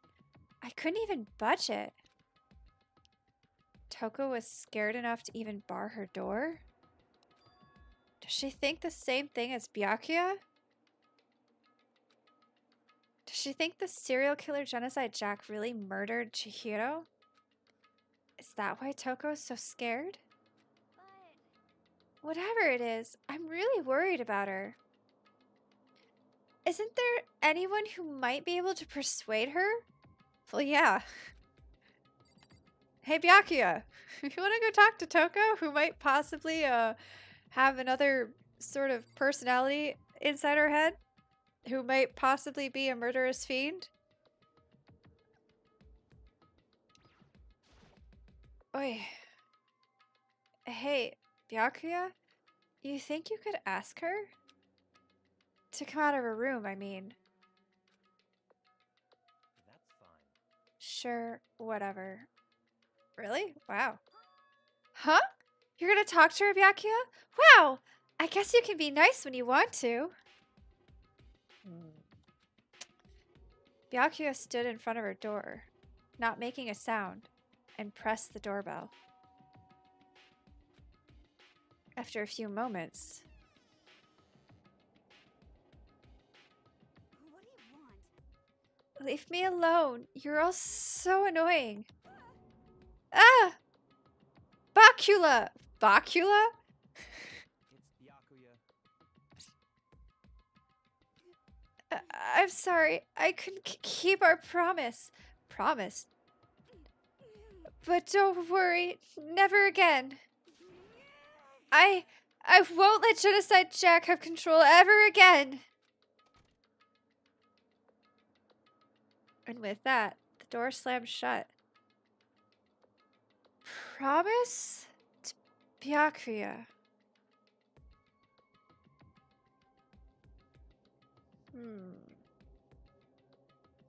But that would mean Byakuya would know who Genocide Jack is. Togo, I am concerned and very confused. Even Byakuya couldn't pull it off. There's nothing else we can do. Let's get back to the investigation. Hold on! Hey, Byakuya, what was Toko talking about just now? Something about a promise? What? Oh, I have no idea. Another one of her delusions, I'm sure. Yeah, maybe, but also maybe not. But Stop talking. if I say I don't know, that means I don't know. Just let Hina take care of her. Oh, yeah, okay. I'll stay here and keep an eye on her. Let's go. Well then, let's go. Without waiting for a reply, Byakuya sped away. Byakuya! And I hurried to catch up. I tried to talk to him several times as we walked, but he didn't even look back, let alone say anything. He just kept on walking toward his destination. Finally, his feet brought him to a stop in front of a certain room. Dun dun dun. The library. The library? Come on, let's go in.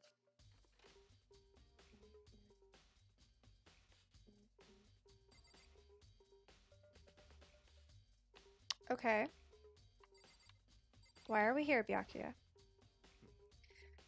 There are no clues there. We need to check elsewhere. I was actually trying to talk to you. Okay, we're looking for clues. Knock it off. What does a desk lamp matter right now? I actually was aiming at the papers, but okay. Not the door. If I remember, on the other side of this door, it's the archive, right? Oh, apparently I meant the door. I totally did that on purpose. That's exactly what I was going for. Hurry up and go inside. Oh, here? Let's go. It'll all make sense once you're inside. Ooh, a new room. Whoa, there's so many books and files. And so much dust, too. I feel like we should be sneezing. So, in other words, I would say there's enough value in this place to endure the dust. Okay. If you say so. There's so many files stuffed onto the shelf. What's in all these things? that's enough.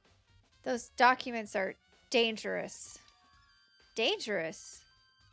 They detail all the people who control the world from behind the scenes. Dangerous truth for a commoner. Excuse?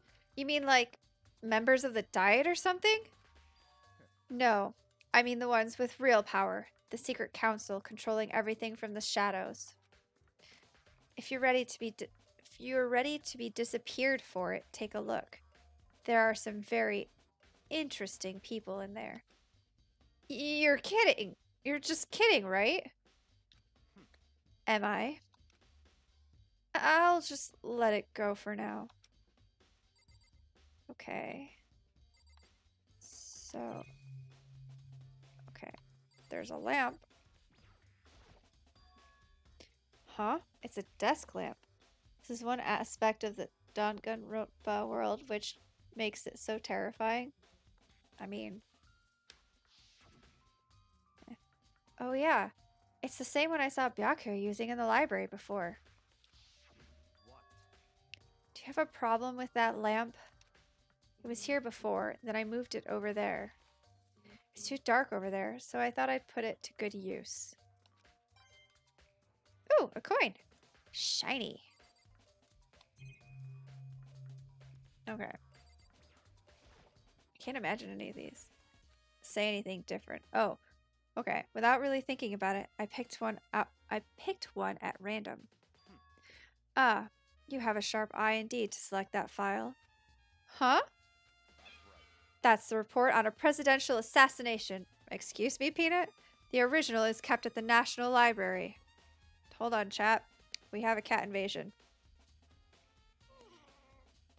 Yeah? Oh, you don't say.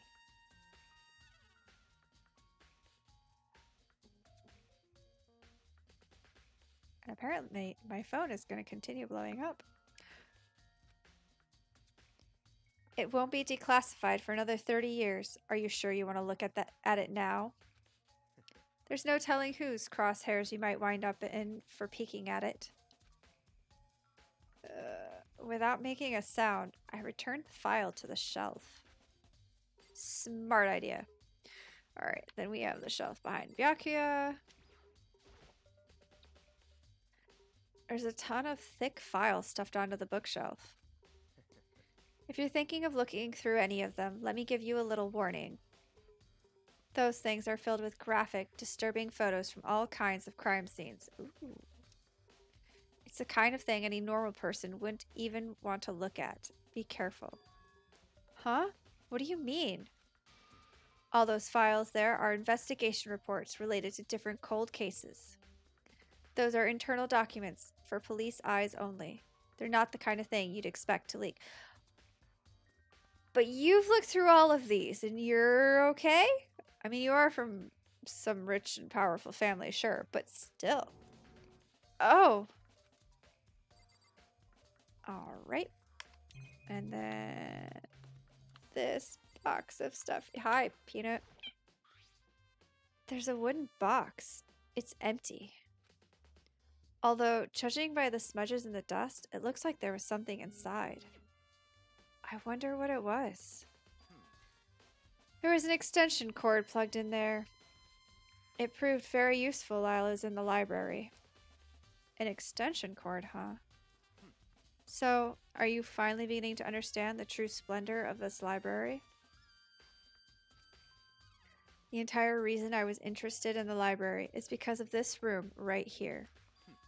It's home to classified government documents, police records, things no ordinary person would ever see. Oh, so it probably gives you a little bit more power and then you can use it to blackmail people, huh? Isn't it magnificent? This can't be for real, right? Such ignorance. That's your guys' problem. Anything that doesn't fit into your preconceived reality, you label it a lie. Well, it's not just that. It's not like I totally refuse to believe it, but... For real? That's cool. That's a cool emote. Alright. I mean, there's just so much. How could anyone have put all this together? I suppose it goes to show just how much Hope's Peak truly wields. Or perhaps the mastermind may have wanted to provide us with enough entertainment to keep us from getting bored. It's no use. I can't keep up with all this. It's just too unreal. Oh, Peanut, every time you come up and rub against my face, you leave a little fur behind and it itches. What's wrong? You still can't believe it? What about you? How could you believe it so easily? Things like that are usually impossible. What do you mean, usually? Yeah, Patrick got me into Persona 5 and the meme behind for real is thus centric to my brain now. Fair enough. Fair enough. Usual, normal, ordinary, simple. Those things don't exist anywhere in the real world. If you don't understand what they actually represent, you don't understand the nature of anything. You don't pull your punches, do you? Besides, what you consider usual is based on your common sense, right? But what makes you think your own common sense applies to me at all? The documents gathered here are genuine. I have reviewed them multiple times, so there is no doubt. Hold on a second. You're saying you've read all these documents and more than once? But all this has to be like top secret confidential stuff, right? So why... My family has a reading room just like this at our home. Ours is bigger, of course, and not as dusty. Uh-huh? Members of the Togami family have access to a variety of government-related documents. That includes foreign powers as well as domestic. How is that possible? So, in other words, I already told you, there's a secret council that controls the world from the shadows. My family is a member of that council. You're just gonna tell us this? Alright. And I have within me the bloodline that will allow me to one day bend the world to my will. But to become such a ruler, I must know all levels of this world backwards and forwards. So whenever I have time, I like to review whatever documents and materials that interest me. Which is why I can proclaim without a doubt that the materials gathered here are the real thing.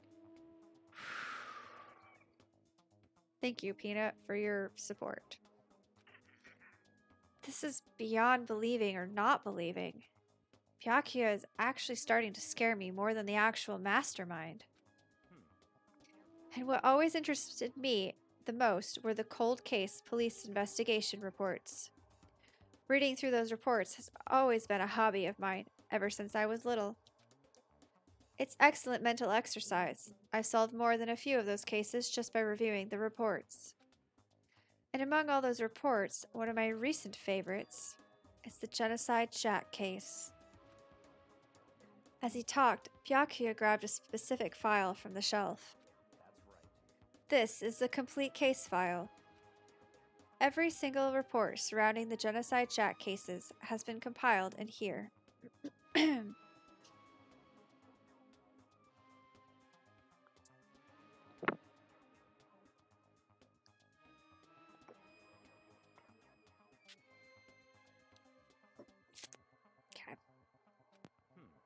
Because there are so many, allow me to quickly summarize the main points. Peanut, honey, sweetie. I really need you to just lay down.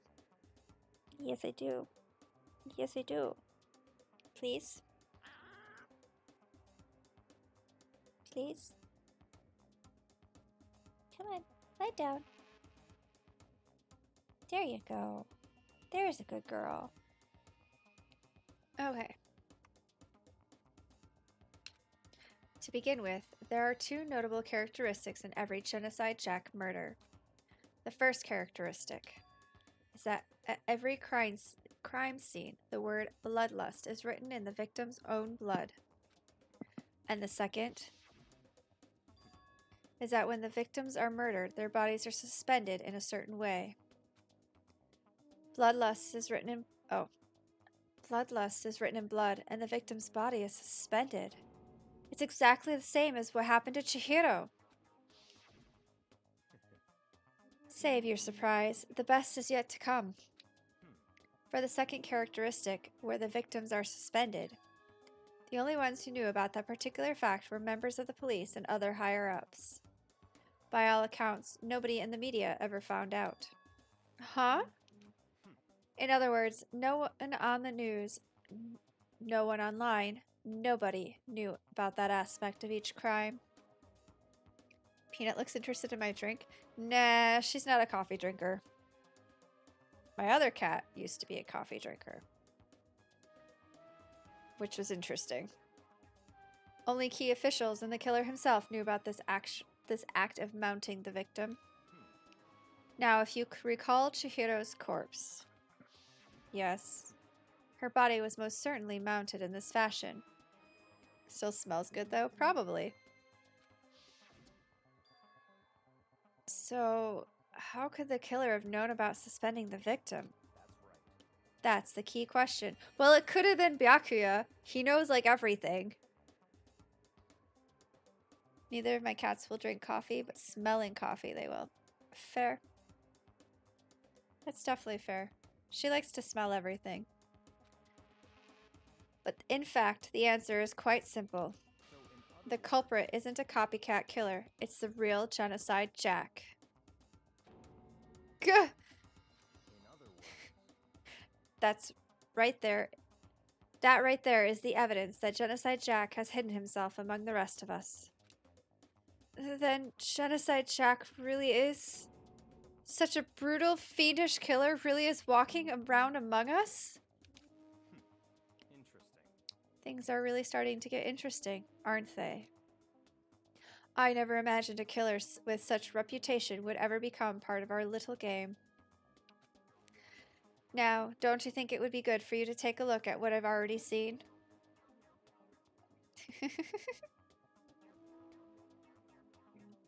Well, to some people, coffee doesn't taste good. If you add enough sugar and creamer, it can taste good. If you add too much sugar or creamer, it could taste bad. It's gotta be perfect. And yet, mine is not. You might just manage to ferret out a clue or two. Such ignorance. If you get down on your knees and beg, I might even show you myself. No! Okay. Chat, it's a couple minutes early, but I think we're gonna do break now. I'm gonna leave this up, otherwise I'm gonna have to go to Infinite Stream.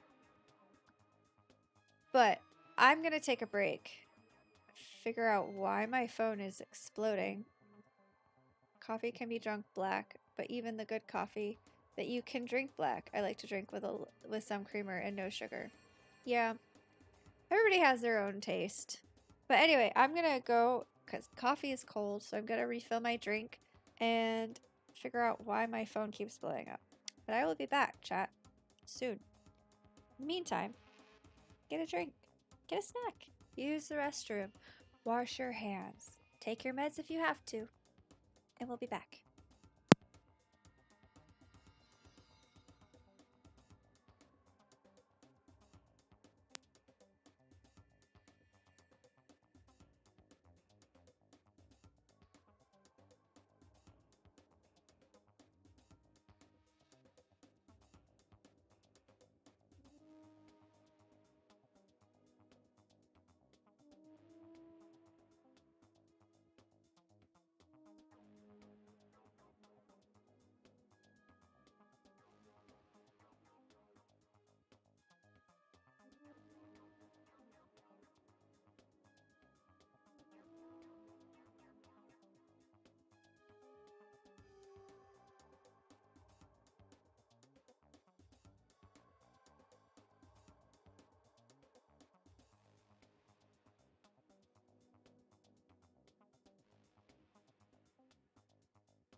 Alright, chat.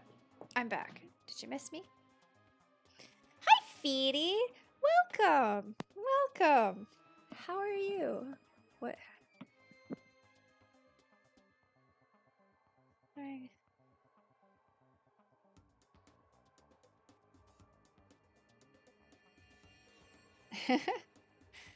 I don't know, Feedy.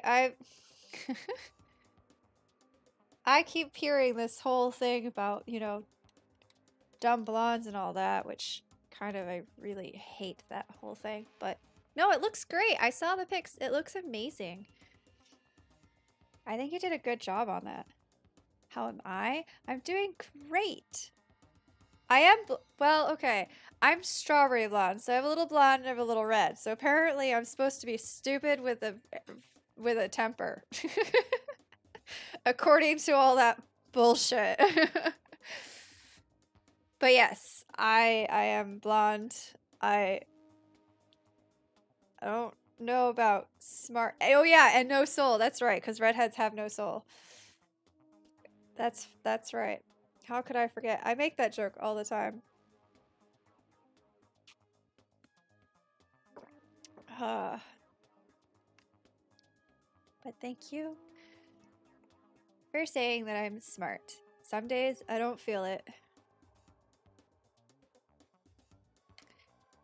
But you know, we all have those days, I think. Alright. Okay. We just found out that Byakuya, super secret Korea smart. Smart. I'm smart. Indeed. Okay. Just learned that his family is like part of a secret council who secretly runs the world. Smart enough. Fun fact, hair strands have 3 layers. Red hair is actually missing the inner portion. Interesting. Did not know that. I was fully blonde as a child. I was nothing but blonde. And then as I got older, red lowlights just kind of started showing up. And I love it. I love the strawberry blonde color of my hair. If it ever changed, I would be sad and cry and dye it.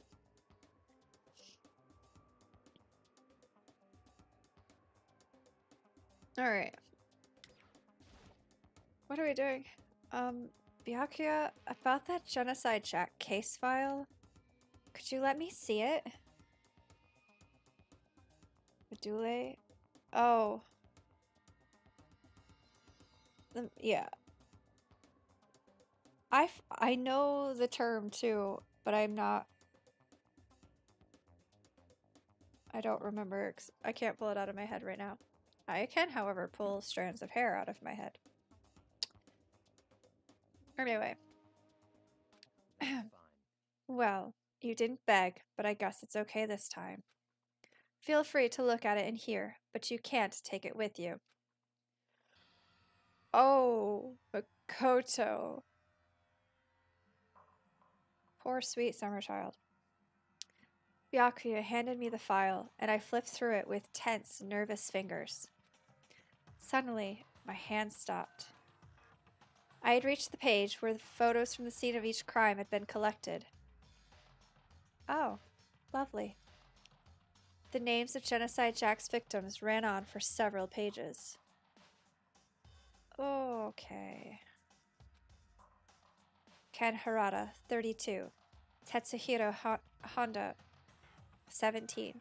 Shoji Gaku, 23. Kano Issei, 14. Takashi Yoshida, 30. Kamatsuna Taru. Takafumi Gono, Uchida Naohisa, Takashi Masamune, Yuto Umejima. There was no end to it. But one thing became perfectly clear as I read. All the serial killer's countless victims were killed and suspended in exactly the same way. Yeah, with a pair of scissors. Chihiro's is with rope. And at the scene of every murder, the word bloodlust was left in the victim's own blood. Now take a look at the next page, and you'll find another interesting tidbit. The next page? Why?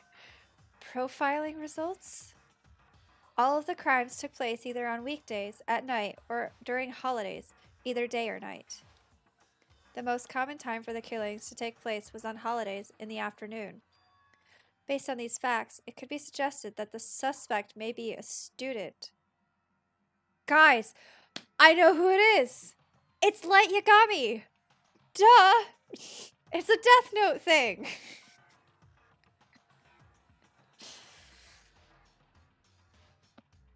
He wouldn't even have to be here, guys! It wouldn't even be one of us! I solved it. Solved the case.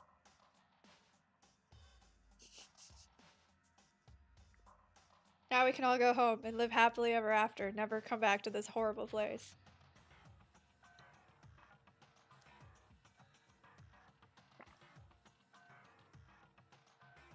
The L is there. Bloodlust forever. There is an L there. Indeed.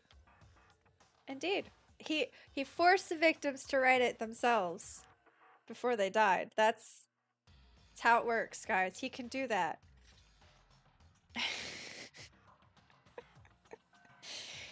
Anywho, evidence suggests that the suspect lingered at the scene, but when they did leave, they were in panic. Oh. Because an eyewitness has never come forward, it's unlikely that there was any external reason for this. This confused behavior suggests... Wait, how did they know they left in a panic? That the suspect may potentially suffer from dissociative identity disorder.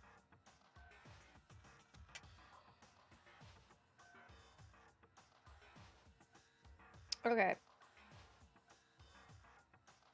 Well... So, in other words, The key point here is that the culprit may well have a split personality. Wait, hold on. Aren't those two different things, though?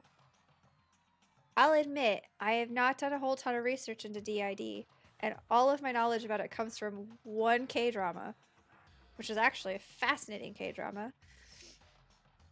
But this is why I kind of hate this chapter. Because, like, they don't do a good job depicting DID, or they do a treating DID, split personality, and one other thing as one and the same when all three are different triggers. Are different. Yeah, okay, yeah. Like, obviously, I'm not gonna go around and assume that this is all gonna be fact here. And I'm pretty sure that I know that those two are two different things, split personality and DID. But like I said, I haven't done a whole ton of research into it. But yeah, I have some issues as well. But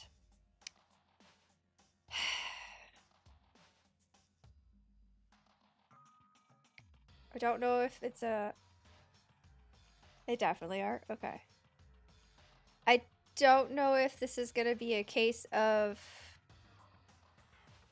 the time this game was written in and the information they had available at the time, or just somebody on the game development team just not doing the research.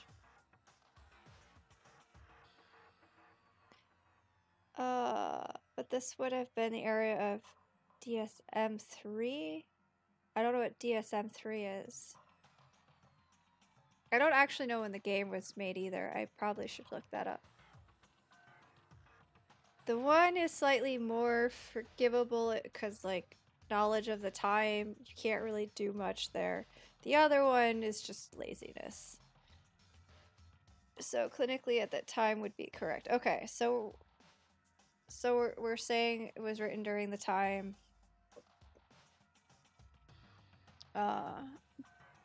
that would be it. Oh, Diagnostic Standards Manual 3rd edition. Oh, okay. Multiple friends and associates who have multiple aspects to them, and I myself am technically a small variant. Okay. Alright. Well, we're gonna treat this... I obviously have a lot of respect for all this stuff, and I would hate to go forward with any misconceptions on that.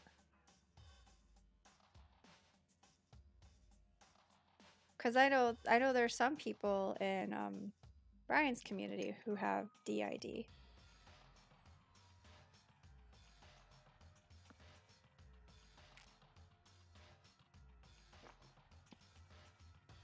Alright. So we're gonna go with that was the knowledge of the time, but also still not correct. Yeah, gotta play the game the way it is written to be played, unfortunately. But I guess we can look at it as this is where we were. We at least know now it's different, so we've made progress. I will say though, all things considered, Danganronpa could have done it much worse than they did. Okay, well that's fair. That's fair. Okay. No, because when I was thinking about Toko and being like, oh, does she have like a split personality or a DID thing? Like, I was not like, that's definitely one of those subjects that I was gonna tiptoe around a little bit. Because I don't want to say or anything. Because I don't, like I said, I don't know everything. I don't know all that much about it. And I would hate to make assumptions that are wrong.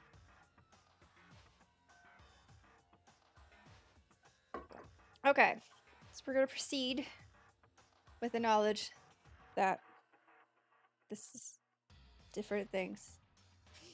There's a legit reason I really like Genocide Jack after all. I wouldn't like Genocide Jack if Genocide Jack wasn't written well. That's fair. Okay, moving on. Split personality? Like the kind of thing you see on TV? So I'm part of another totally unbelievable story. This one is way more unbelievable than anything else up till now. Or maybe it isn't. I don't know. I feel like my mind has gone numb. Okay. Let's go. Alright, we should get going soon. Huh? Where are we going? Anywhere but here. We finished our business here, haven't we? Wait, Byakuya!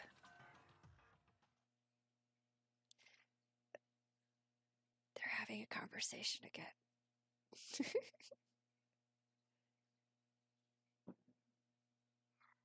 Oh, I caught them. Conversation's over. As usual, Byakuya turned and left without another word. I hurried out of the library to catch up. Well, this is where we split ways. I have some things I need to take care of before the class trial. Huh? All of a sudden, just all of a sudden like that? I don't have time to play with you. Come on, enough of your annoying misapprehensions. Did you really think we'd be together the whole time? Take responsibility for yourself and do something useful. Move the investigation forward on your own. Goodbye. Well, goodbye. And just like that, he was gone. Just as quickly as he'd asked me to join him, he'd cut me off. In the end, I felt like I was just some plaything getting tossed around. At the same time, I'd uncovered some really important clues thanks to him. Genocide Jack. He's the one that killed Shihiro. And now we're being led to believe that Genocide Jack is Toko. And that murderous fiend is one of us. But who is it? I have to find that out, no matter what it takes. And to do that, there's somewhere I have to go investigate one more time. I have to go back to the crime scene, the girls' locker room. I should check the boys' locker room too. And the others might have come up with some info I might find useful while I'm at it.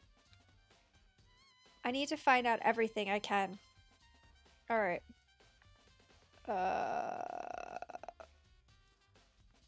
Where are we? Pool.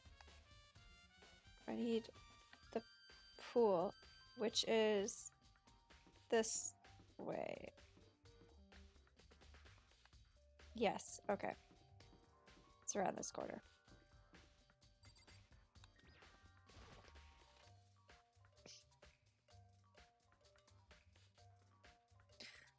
Oh! Hifumi! Hifumi has discovered evidence revealing the identity of the culprit. I feel as if Another stat increase for me. Evidence? What did you find? I cannot reveal that just yet. But I guarantee that what I found will steal the killer's breath from his lungs. Are you sure about that? Oh, yes. Miss Luddenberg said she witnessed something worthwhile, too. Miss Luddenberg? Celeste? Really? What did she see? Well, it would seem... She refused to tell me. It's like when a girl bullies the boy she likes, right? Right?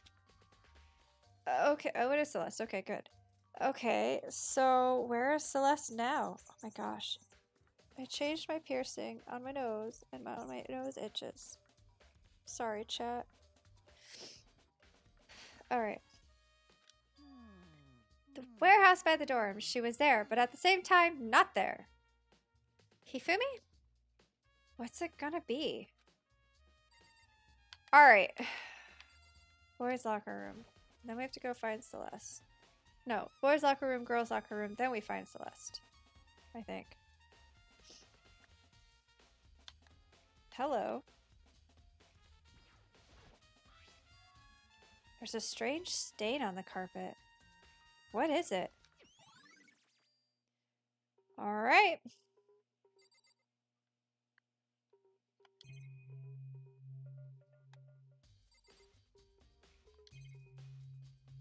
Okay, there's nothing else new here. I think there might still be more to find. Okay, there is something else here. A surveillance camera. Someone's using these cameras to watch people die. As much as it gets on my nerves, I better leave it alone. Oh, Peanut's got the zoomies.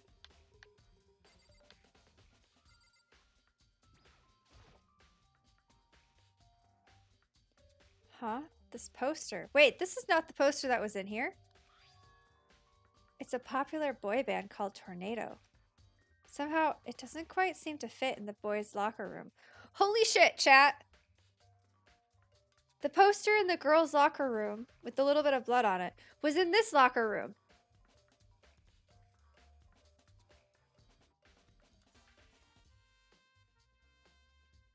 Somebody switched the posters. But why? Kind of like they switched the door names of Sayaka and I.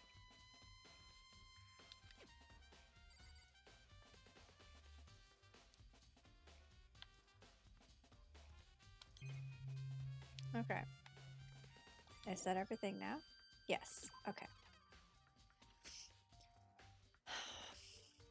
Interesting. Fumi? No, you're in the way.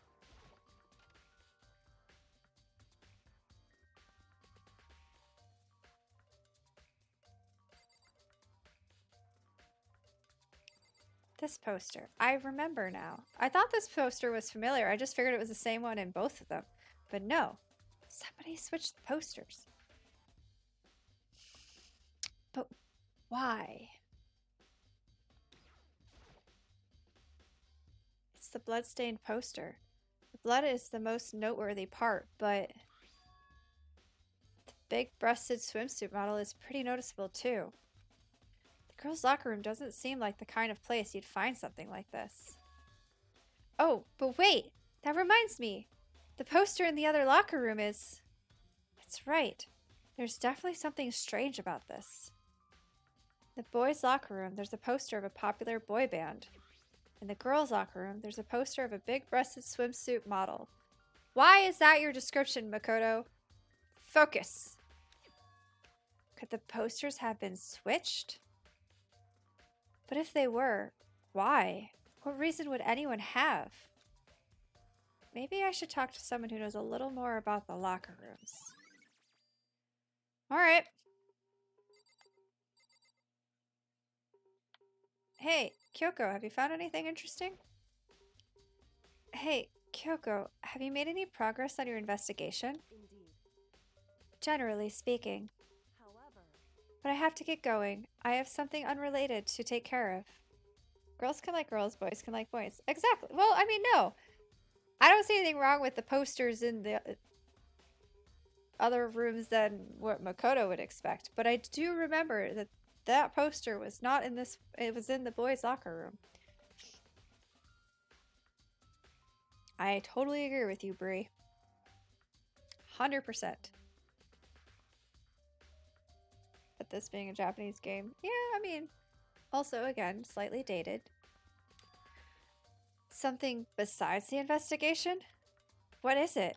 Well, Nothing you need to worry about. Just concentrate on the murder. But so then. before I go, let me give you one piece of advice. You should examine Chihiro's body one more time, thoroughly. Also, her handbook is missing. You might want to determine its whereabouts. Goodbye. That is it. I'll be praying for your success. With that, Kyoko turned and left the girls' locker room. I guess I'll take another look at the body then. And Chihiro's handbook is missing? That's definitely worth worrying about. Okay.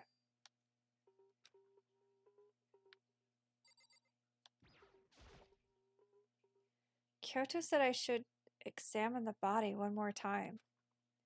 I know she said thoroughly, but I do have my limits. Well, I'd better give it a shot anyway. Let's see. Chihiro's hands are bound with what looks like some kind of rope. The rope is used to prop her up in a kind of crucifix position. Uh-huh. This rope has a plug? Oh my gosh, it's the extension cord from the archives! Dude. Wait, so then this isn't a rope at all. But the more I think about it, the more that's not the only thing that concerns me. Okay. Did Toko couldn't have known about the archive, because then she would have known there was information there about... Alright, hold on. This is... Chihiro's fatal injury was the blow to the head, which means someone struck her in the head in order to kill her. That's right. There's the issue of her being suspended, and the fatal blow. At first, I didn't see any reason to think too much about either of them. Why are you all smiling in chat? I'm scared.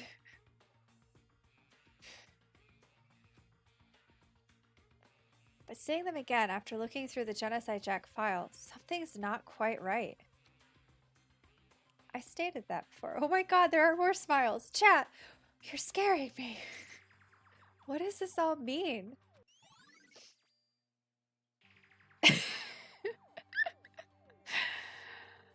Well, the one thing most likely to tie all these mysteries together is the true nature of the rope that was used to suspend Chihiro. Chat, why? Why? So much smiling. Why all the smiles? Did I figure something out? And to figure that out, there's a certain place I need to revisit and look over again.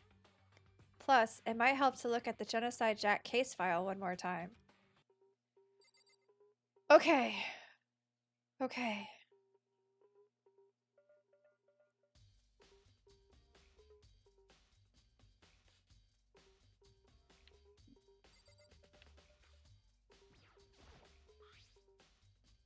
Alright, that's nothing new.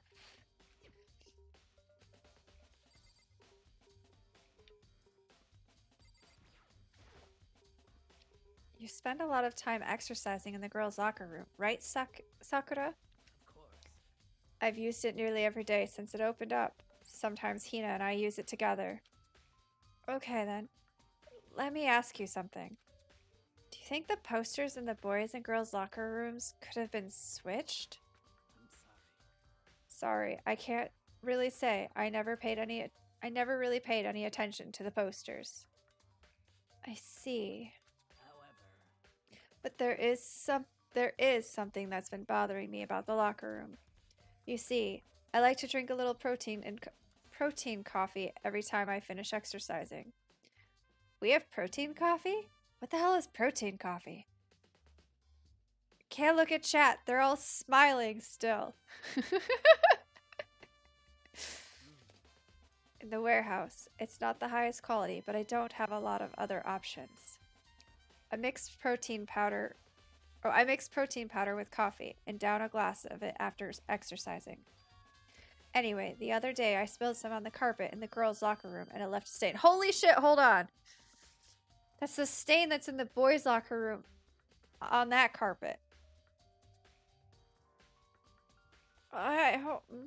Wait.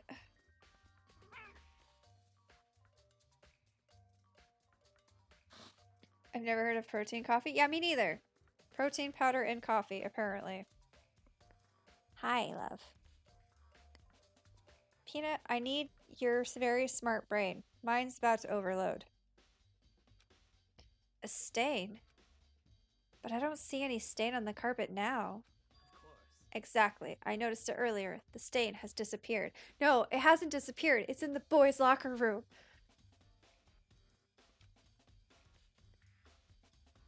I can only assume someone came along and cleaned it up. But still, isn't it unusually clean? As if there was never a stain here to begin with? Disappearing stain. No, it's in the boys. Okay.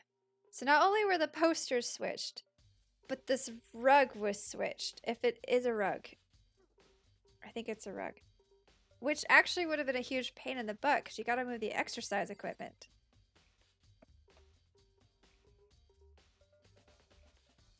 Somebody's pulling a big old switcheroo here. Put a lot of work into something. I don't understand why. Oh, okay. You don't have anything new to say.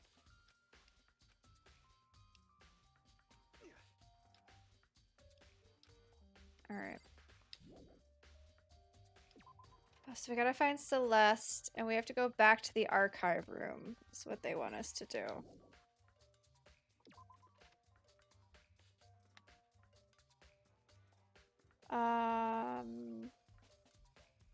Where is Celeste?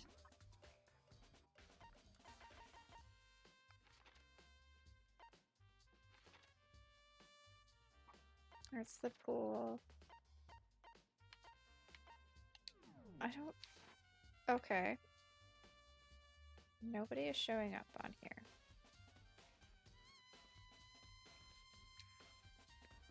Alright, I guess we'll go to the archive and then I'll go find Celeste. Because this will be faster.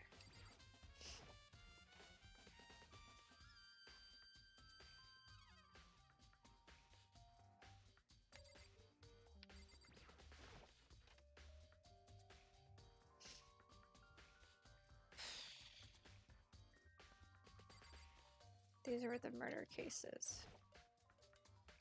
I want to take another look at Genocide Jack's case file.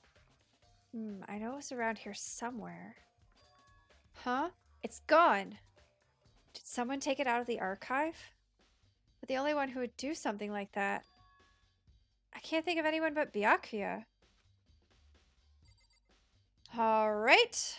Our case file is missing.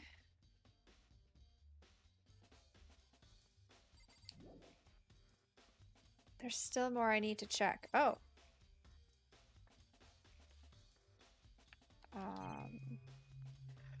Right. Oh yeah, hold on. The extension cord was in the box. Although I guess it would have let me leave here if...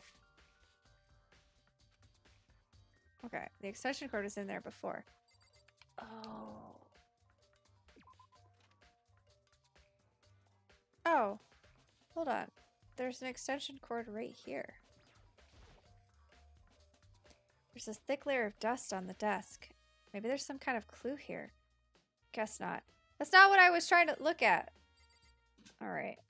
The lamp? Huh? The lamp won't turn on. Haha! Oh, I see. It's not plugged in. The lamp's cord isn't long enough to reach the outlet from here. But last time I saw it, it was definitely on. And it was definitely right here. Oh, that's right. Byakuya was using an extension cord. Like the one that's missing from in the archive in the box. There's no extension cord here now, obviously. I wonder if... Okay.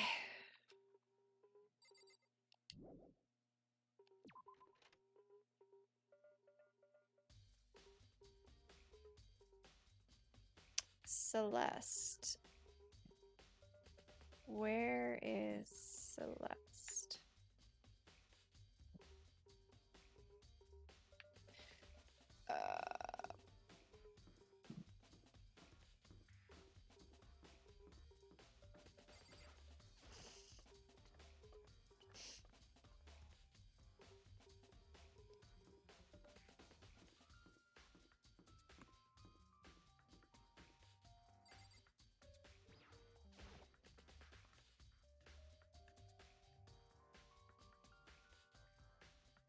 Nope.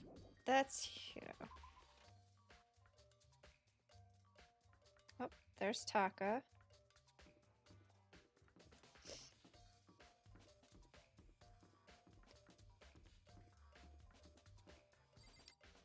Map used to tell me where people were.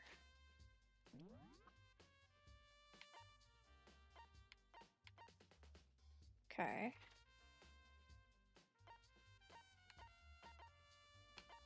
This is upstairs. Gym entryway, the pool, hallway. Okay.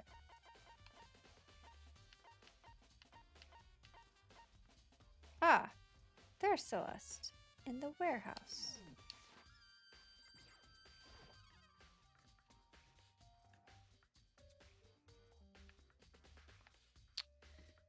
Which is around the corner here.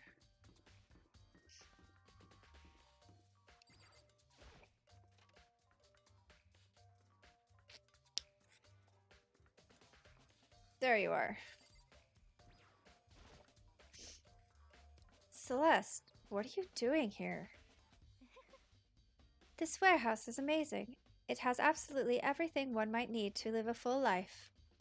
From food to clothes to towels, there's an endless supply to choose from. I see that, but have you found anything related to the case? Most unfortunate. I knew you were going to ask me that. I thought talking about the warehouse itself might misdirect you, but I see it was pointless. Then, did you find something? Very well, I will tell you, and only you. Actually, Last night, I saw her here. Chihiro was in the warehouse. What? Really? indeed. This was right before nighttime. What are you doing out this late? Oh, I was just. Are you planning to go exercise, perhaps? What? How did you know? Because I can see a blue track jacket sticking out of that duffel bag you're carrying. Oh, you're right. Thanks. Well, I'd better get going. I'm kind of in a hurry.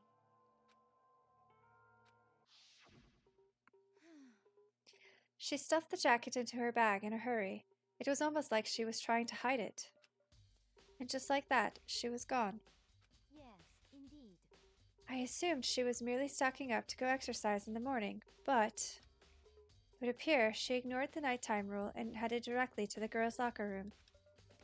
If she hadn't broken our rule, none of this ever would have happened. You get what you deserve, I suppose. So apparently, she went to the girls' locker room late at night in order to exercise without anyone knowing? But the strange thing is... Hold on. Oh no, Kenshin! Come back.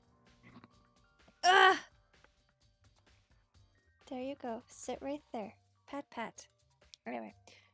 I really learned to hate Celeste here. There was no trace of the track jacket or duffel bag Celeste said she saw Chihiro carrying.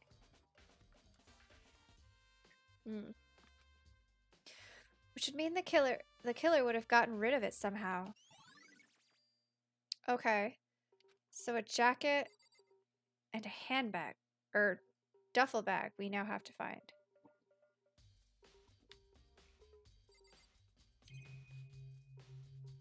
None of those look new.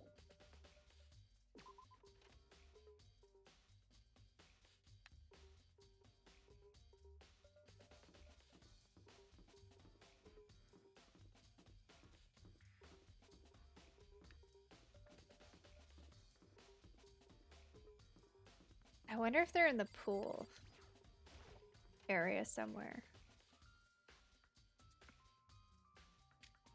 But also, just gonna look at this again. This is the trash room. The dump, in other words. But with the gate in the way, I can't actually get inside. Anyway, it's not related to the case. There's nobody left who could do what Leon did. Fair enough. Although, who has the key to it? Who's on trash duty? Because that might be telling.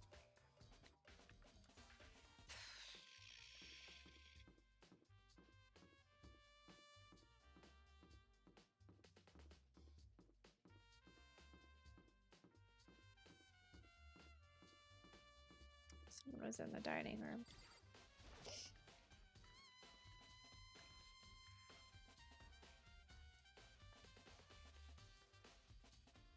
Oh, weren't you looking after Toko? Oh, Hina, how's Toko doing? Same as before. She won't come out, and she just keeps on mumbling something about Genocide Jack. So I just left her there. You left her? My head was all swimmy, and I was getting pretty hungry. Oh, but don't worry. I'm gonna head back as soon as I'm done eating. Toko's not exactly pleasant, but I'm still worried about her. Speaking of which, what are you eating? A donut, of course. Of course? There's two things I'm sure God... Oh, there's two things I'm sure God created. Outer space and donuts. Sorry, that didn't make sense the first time I read it. I don't know why. Really? I bet Chihiro would have liked to eat more donuts. Maybe that was her one big regret. I should have tried to spend more time with her. Come to think of it, who did she spend time with? Yeah, she was a little strange. Didn't really hang out with the other girls much. It was like she was trying to keep her distance from us. Actually, Sakura said something similar. She said that even though you and her invited Chihiro to exercise with you, she always refused. Yeah, totally. Yep, it's true. And it wasn't just us either. It was like she stayed away from all the girls. Was she just shy?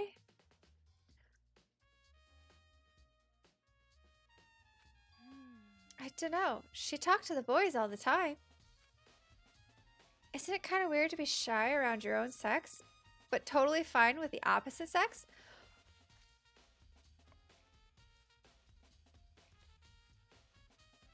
Oh, wait, chat. Wait, chat. Is Chihiro... Oh, no. Does Chihiro like girls, chat? Is that why she's shy around girls?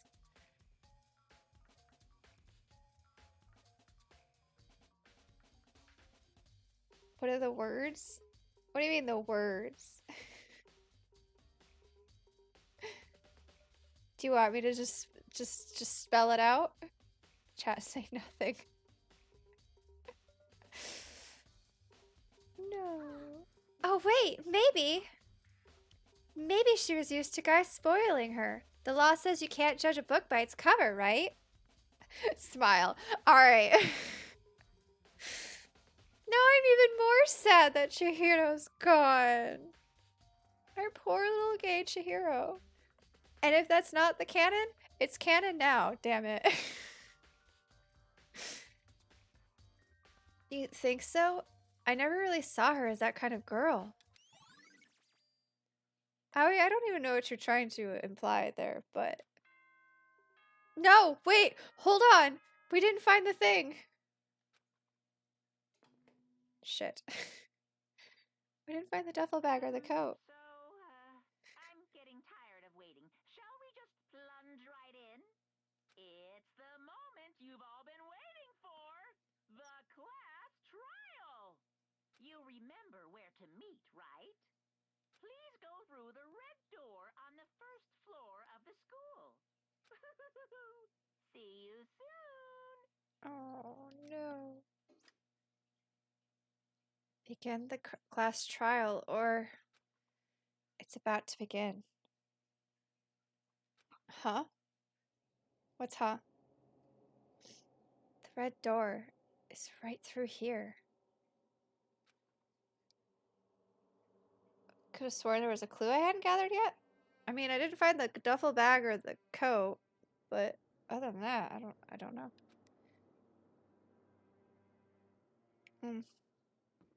Alright, I guess we'll go through this ominous red door.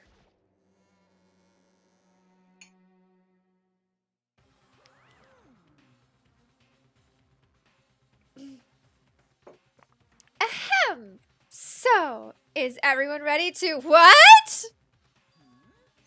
Am I blind? Or are we missing someone? Yeah, Toko's not here. And Toko is... Monokuma, you don't even know the people you have trapped in your own school? You really don't remember? Kidding! I'm just kidding! How could I forget that little nut job? She's a crucial part of the class trial this time. Monokuma? First of all, no. Second of all, don't you think you're kind of giving out little hints here? Although, maybe you're misdirecting. Okay. Ear itches. Okie dokie! I'll go ahead and drag her out here kicking and screaming. Just one moment, please. You enjoy this too much, Monokuma. And just like that, and just like he said, a few minutes later, he reappeared, dragging Toko behind him. I told him I didn't want to, but he forced me. I can't believe he would drag a girl around. Terrible! You're terrible! You're right. So now everyone's here, right? Okay then, hustle onto the elevator and let's get this show on the road! Peanut, do you not like Monokuma? He's kind of weird. Or they. Guess we don't really know. I'll see you guys down there! Let's go. So shall we get going? It's time to find out who killed Chihiro. Chihiro Fujisaki. She was so gentle, so calm and meek. Nobody had any problems with her. Someone made the choice to kill a girl like that.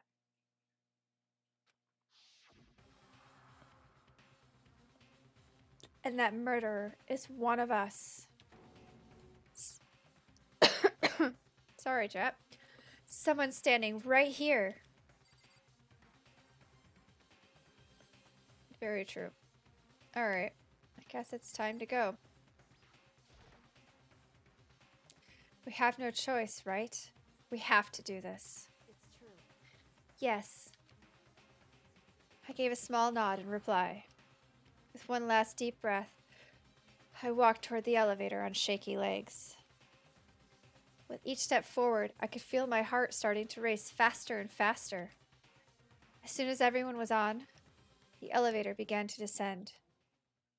I couldn't get a handle on my emotions, couldn't stop speculating.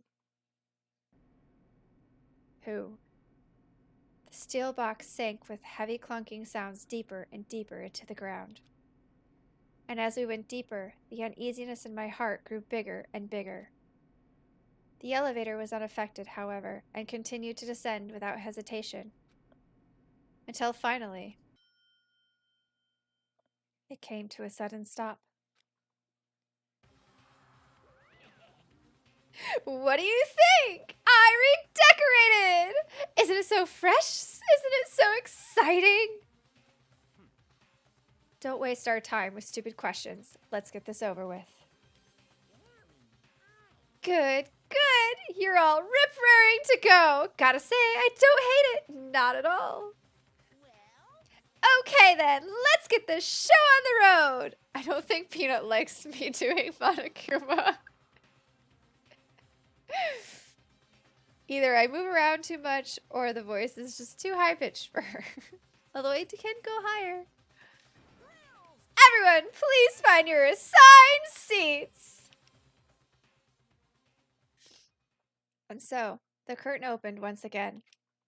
A deadly judgment, a deadly deception, a deadly betrayal. A deadly riddle, a deadly defense, a deadly faith, a deadly class trial. So many deadlies. Yes.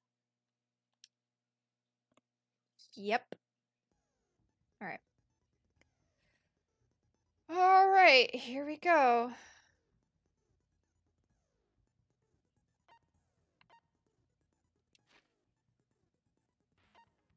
Alright, let's review things. Okay. So the victim was Chihiro Fujisaki. Time of death was about 2 a.m. in the girls' locker room on the second floor. Loaded the head with a blunt object. Sakura said that Chihiro wanted to get stronger, but she declined several invitations from Sakura and Aoi. May have used the locker room late at night to avoid them. Despite this, Chihiro had stated that she desired help with her efforts. Found the dumbbell with blood on it, which was probably the murder weapon. Mondo said that Chihiro told anyone willing to listen she wanted to get stronger. Some assume that due to her inferiority complex about being weak, she admired strength more than anything else. The card reader, in order to get into the locker room, you need to swipe your e-handbook. You have to have the correct gender assigned to you on the handbook. However, all the dead students' handbooks are in a mailbox that can be borrowed by students. Leon's doesn't turn on. Could be broken, though Monokuma seems to think not. Then there's the Genocide Jack case. Byakuya seems to think Genocide Jack is involved somehow due to how Chihiro was killed. Aoi says that Chihiro seems to have consciously kept her distance from the other girls. And then there's the stain on the boys' locker room carpet, which should have been in the girls' locker room carpet, along with the 2 locker room posters that seem to have been switched. And Chihiro's handbook is missing. Oh yeah. And the extension cord from the library was used to suspend Chihiro up off the ground. Sustain the desk where the thing was at. And then Celeste said that Chihiro was in the storage room, the warehouse, with a duffel bag and a track jacket that we haven't found. Okay.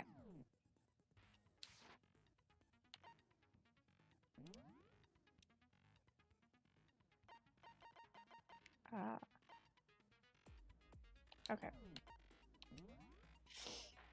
Let's do this. Let's begin with a basic explanation of the class trial. So, your votes will determine the results. If you can figure out who done it, then only they will receive punishment. But if you pick the wrong one, then I'll punish everyone besides the blackened, and the one that deceived everyone else will graduate. Okay, then. So, first off, let's talk about the murder weapon. First, we have to make clear what was used to deliver the fatal blow. Alright. This we know.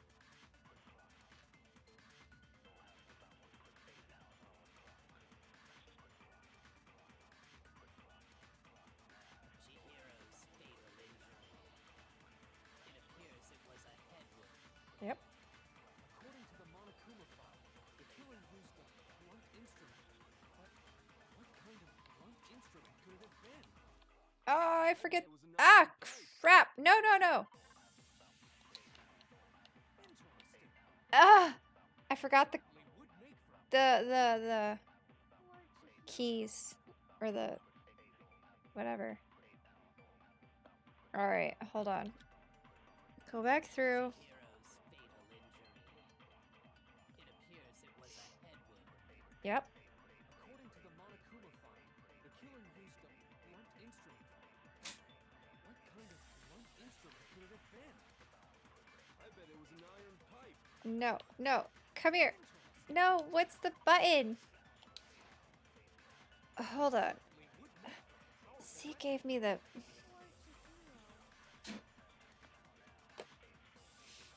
Alright. Time to move to the mouse, because I think I can do that better. Oh! Hero's Toshi. fatal injury. Ooh. It appears it was a head wound. Yep. According to the Monokuma file, the killer used a blunt instrument. But what kind of blunt instrument could it have been? I bet it was an iron pipe. No. Interesting. Ah! It didn't go. Would make for a powerful weapon.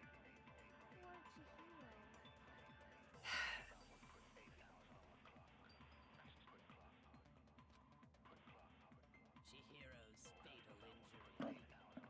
It appears it was a head wound. Yes. According to the Monokuma file, Unless they want us to do it instrument. But what kind of blunt instrument could it have been? that one. Nope, not that one. Think you have some proof that contradicts? No. Okay, so I was doing it right. Hero's fatal injury. Sorry, chat. It's been a while since we've done one of these. According to the Monokuma I must have just missed it the first time. instrument, Or the one time. what kind of blunt instrument could it have been? Alright, you. It was an iron pipe. That one. No! I... That certainly would make for a powerful weapon.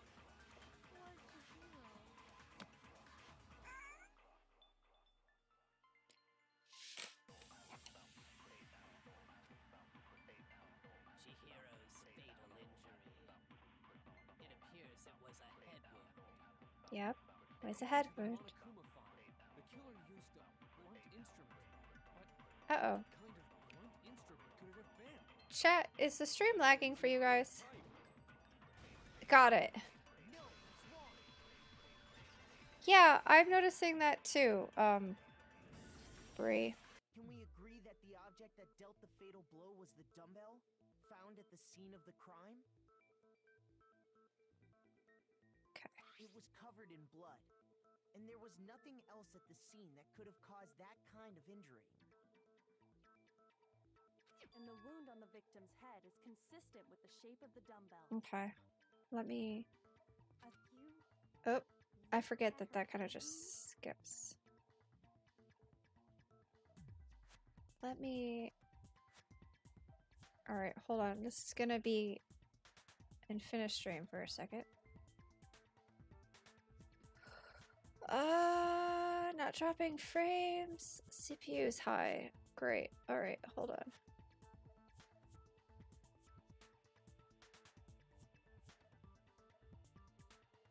It's been worse.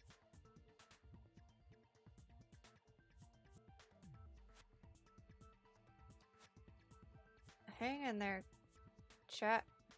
Why is that running? Yes, there's a peanut. Give me one sec. Let me see if I can't get CPU usage to come down, because I think that's probably what's causing it.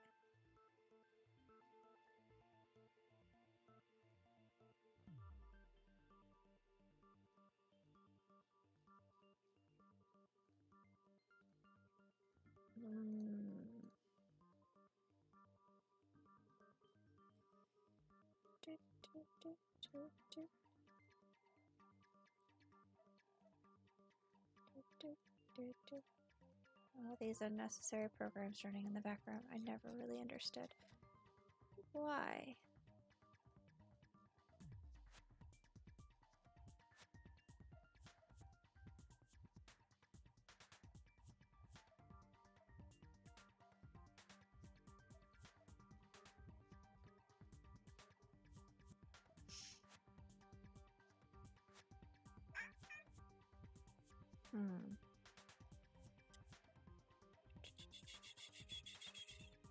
Okay, let's see. Alright, that's got us down a little bit. Let's see. Hopefully that works.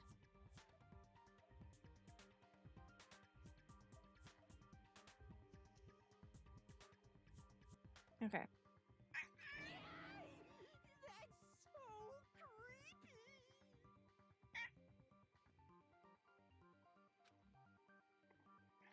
Still a little laggy.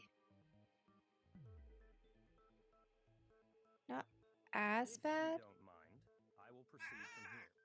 Let's move on to discussion of the culprit. Although, I believe the criminal behind this heinous act is already quite clear. What? For real?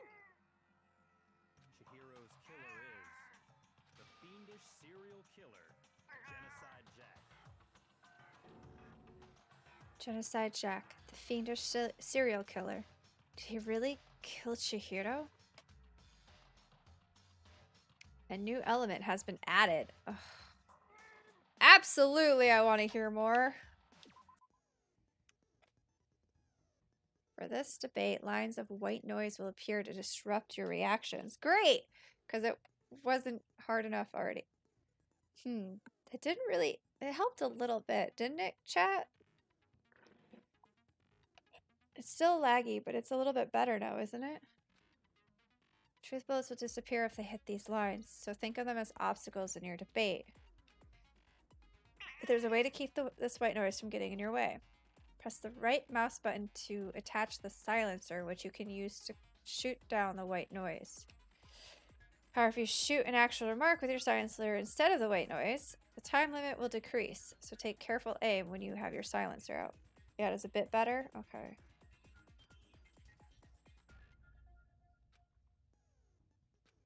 Oh, but if your action difficulty is set to gentle, white noise won't appear at all. What's my action difficulty set at? In which case, you can forget about the silencer and just focus on the situation in front of you. Well then, good luck, and have fun. Alright. Alright, here we go.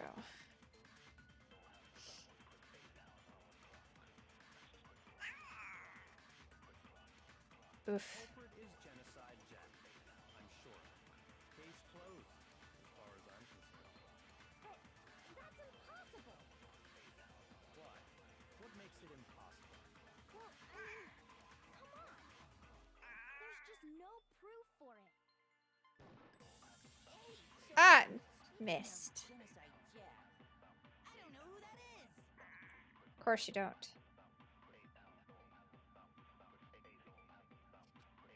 Yeah. The culprit is Genocide Jack, I'm sure. Case closed, as far as I'm concerned. So that must be the white noise. That's impossible! Why? What makes it impossible? Well, I mean, come on! There's just no proof for it. Got it. No, that's wrong. Oh, now it's really lagging again. I might know one reason he could be involved. What? I found this file while I was looking around the archive in the library. I guess it's some kind of confidential file the police put together about the Genocide Jack case. What? That's kind of weird as shit, isn't it?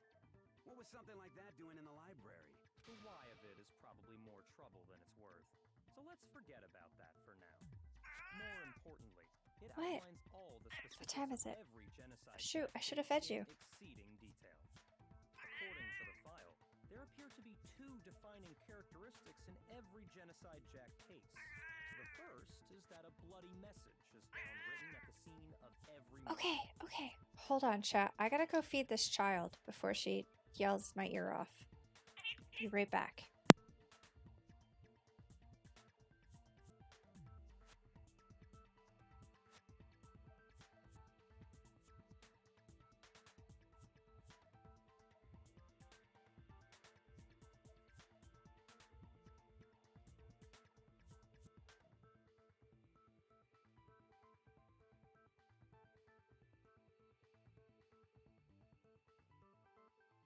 Okay.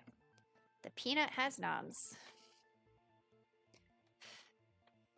Wait. Okay.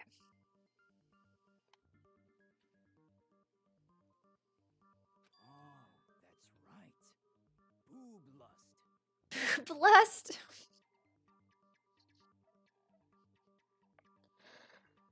Oh, Hifumi. No. It's actually bloodlust. But more important is the other characteristic, and it's something that has never been made public. Never made public? What the hell is it? Why don't you tell them, Makoto? The other characteristic of every Genocide Jack case, which the world at large doesn't know. If I'm not mistaken, it has to do with the positioning of the body. Yep.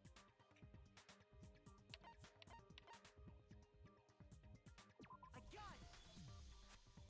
Apparently, in every Genocide Jack case, the killer suspends the body in a certain way. Other than the killer, the only people who know about this are the higher-ups in the police department. However, Chihiro was most definitely suspended in the same way. So, how did the culprit know about this when only high-level police officials were aware of it? And you, Byakuya. There's only one logical answer I can think of. It's because the culprit in this case is the real Genocide Jack. No fucking way! You're saying Genocide Jack is one of us? Yes, in fact, it's Toko. Oh, What?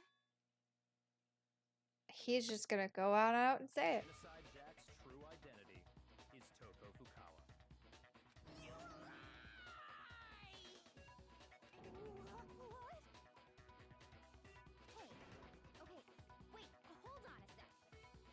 Toko has like blodophobia or whatever, remember? Hemophobia. What kind of serial killer is afraid of blood? Is Toko Genocide Jack? The answer is yes and no. Another riddle? Man, why is this gotta be so complicated? It's a riddle for sure, but I feel like I understand it. What it means for Genocide Jack to be Toko, but also to not be Toko. The answer is that she's not just one person, but multiple people, right?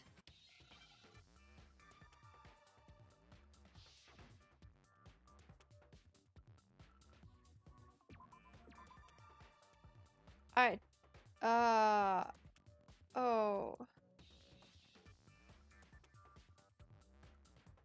I don't know what the word is. No, come on. Oh, it's Chihiro. Isn't it? See. What?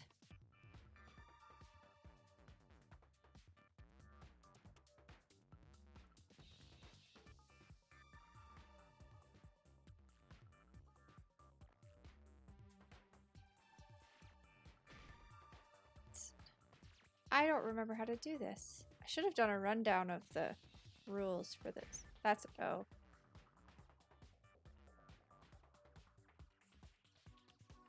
No, it's not Chihiro, because that's too many letters. Third triggering term? Oh. I don't know what it is.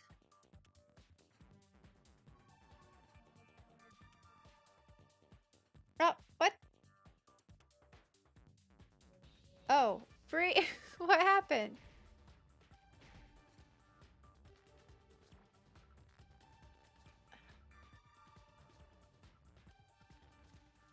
Hold on. Choose the wrong letters during the Haming's Gambit. You'll take damage if your influencer's gauge is 0. Okay, focus gauge. This determines what special actions you can take. By holding down the space key, you can concentrate and slow down the passage of time. This will consume your focus gauge, and you can concentrate. It's empty.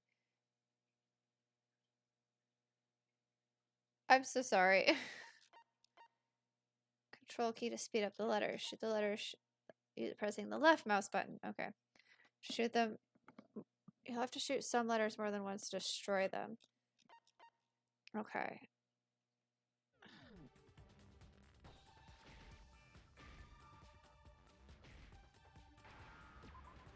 S.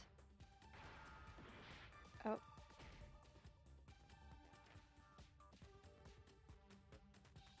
Oh. I see. No, this is bad, game. I understand. Okay. Yep. Now I understand. Yeah. Is it because Genocide Jack has a split personality? These things are not all the same thing. Huh? I think I read that somewhere in the file too. Yeah. That and like...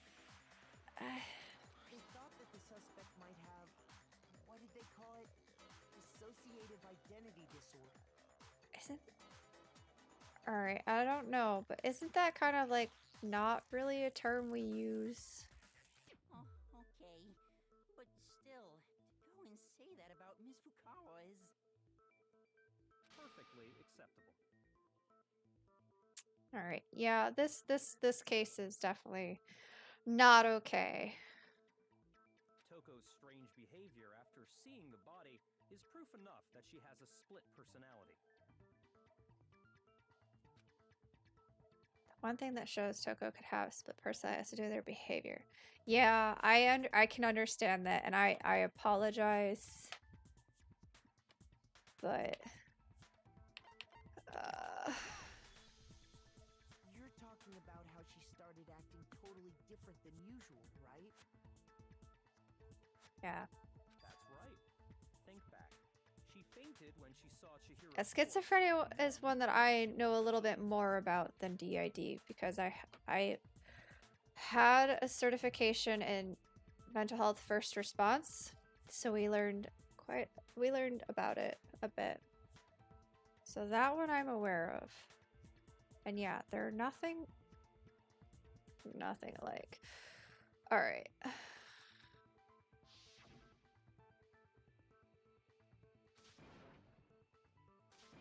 Yep. Not gonna read through these because this is a flashback and I've already read these. She was acting funny, Also, that's is for still a sure. blanket term. Well, Melancholy that's not Goldburst right. completely disappeared. Don't go assigning adjectives to my tone without permission. Not to mention, once she regained consciousness and saw Chihiro's body again, she was utterly calm. Mm. In other words, within her is one personality that can't handle blood, and one that obviously can. So when Toko trapped herself in her room, it's because she was scared of Genocide Jack?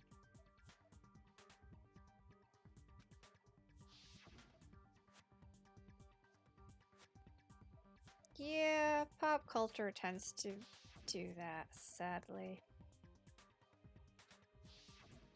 The reason she locked herself in her room wasn't to keep other people from getting in. It was to keep her other personality from getting out. What? Toko was afraid.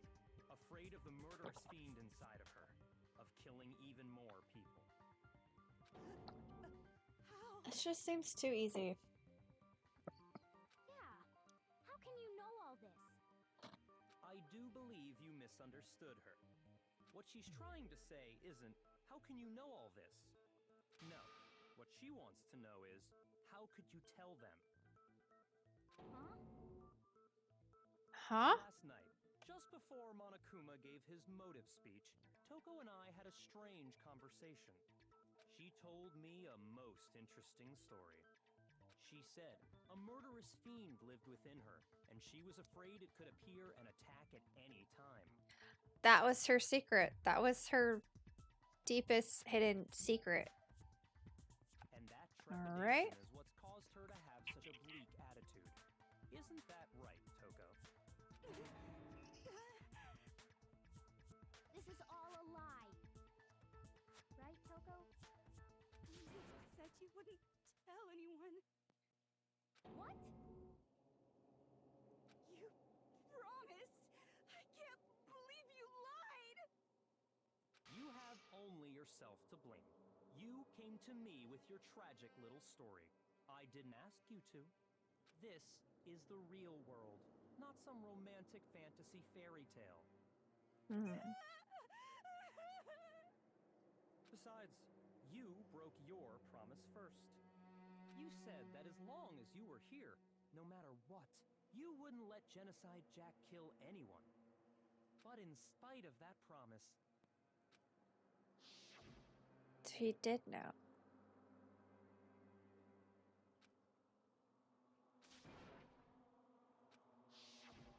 You said if I kept my promise, you would go out with me.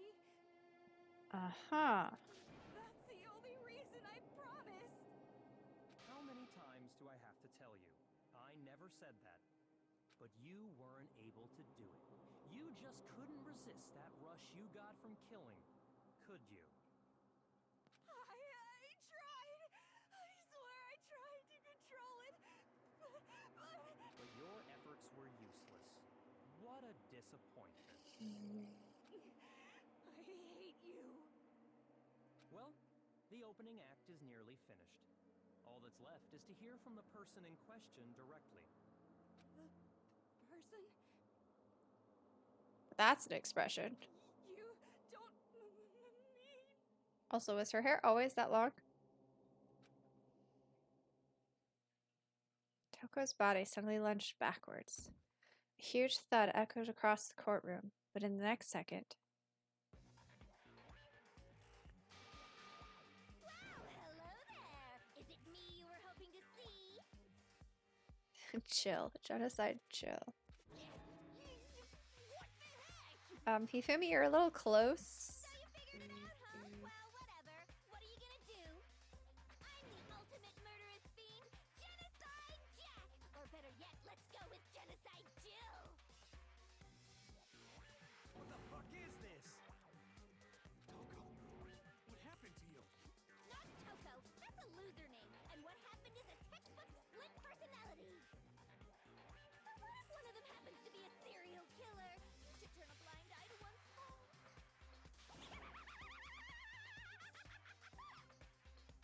So intense. Like they say, sound in murderous mind, sound in murderous body. This one is so different from the one we've come to know. Yes, well, the world is composed of a front and a back, you know. Just like how every inning has a top and a bottom, or how in the depths of every truth lives a little lie. This is why you like Genocide Jack? Behind every dark and gloomy soul lives another that shines as bright as the sun!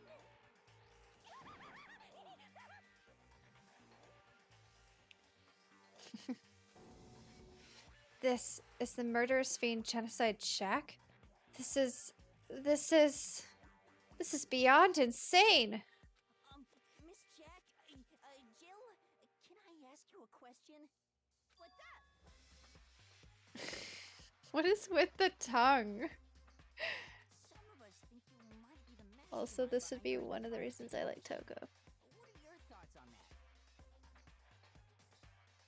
Well, I'll tell you, I am the mastermind of all masterminds! Just kidding! Then it's not true? Of course it's not true. How dare you try to link me to that creepazoid? Oh, that mastermind. Okay. Another thing, the police and government and society in the outside world are totally powerless.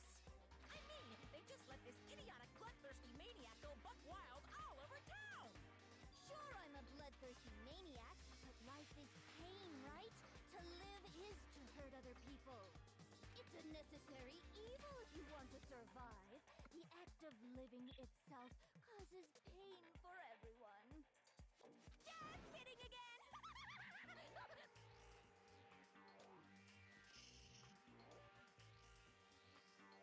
This should be enough to convince you. This murderous fiend is responsible for Chihiro's death. There's clearly a motive, so there should be no doubt. A motive? Monokuma told us. If someone didn't murder and graduate within 24 hours, an embarrassing memory or secret would be revealed.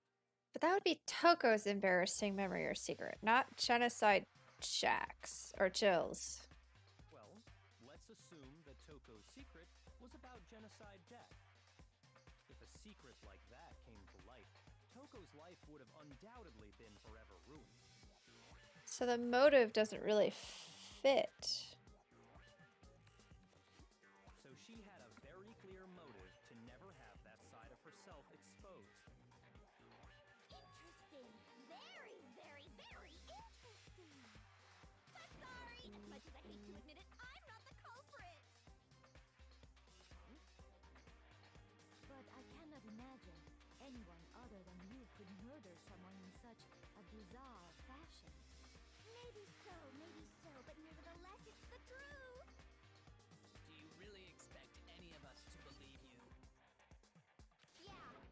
I could never believe a word you say, you monster.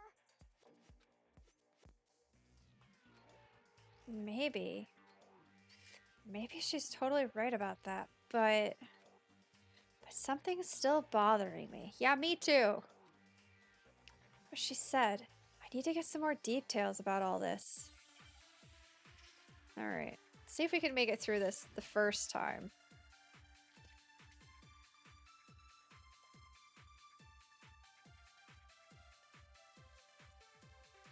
Sorry, but I didn't kill anyone. You say that, but do you really expect any of us to believe it? Perhaps if you had an alibi, that would change things. Oh, an alibi, huh? Now we're talking. When you compare your past murders to this incident, the modus operandi matches completely. No, it doesn't. What proof No! do we I need? missed. Not quite. Give it up. You killed her. I missed. Sorry, but I didn't kill anyone. You say that, but do you really expect any of us to believe it? Perhaps if you had an alibi, that would change things. Oh, an alibi, huh? Now we're talking. When you compare your past murders to this incident, the modus operandi matches completely. No, it's wrong.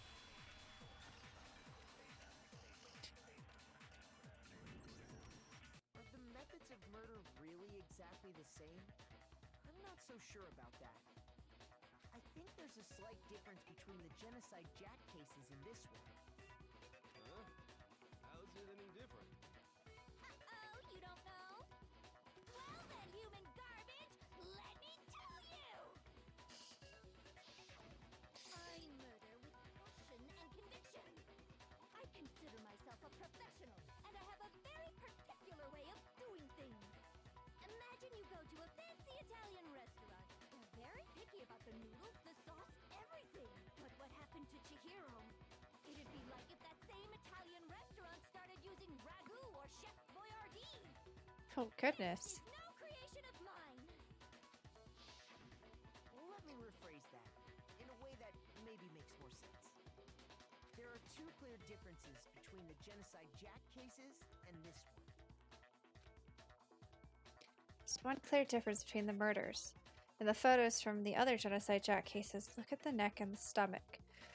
Here you can see a clear difference. I did not pay attention to that. I got it! Alright, 50-50 chance I got it. The cause of death is different. Oh, that's right. They were stabbed with the scissors. In the Genocide Jack murders, all the victims were killed the same way.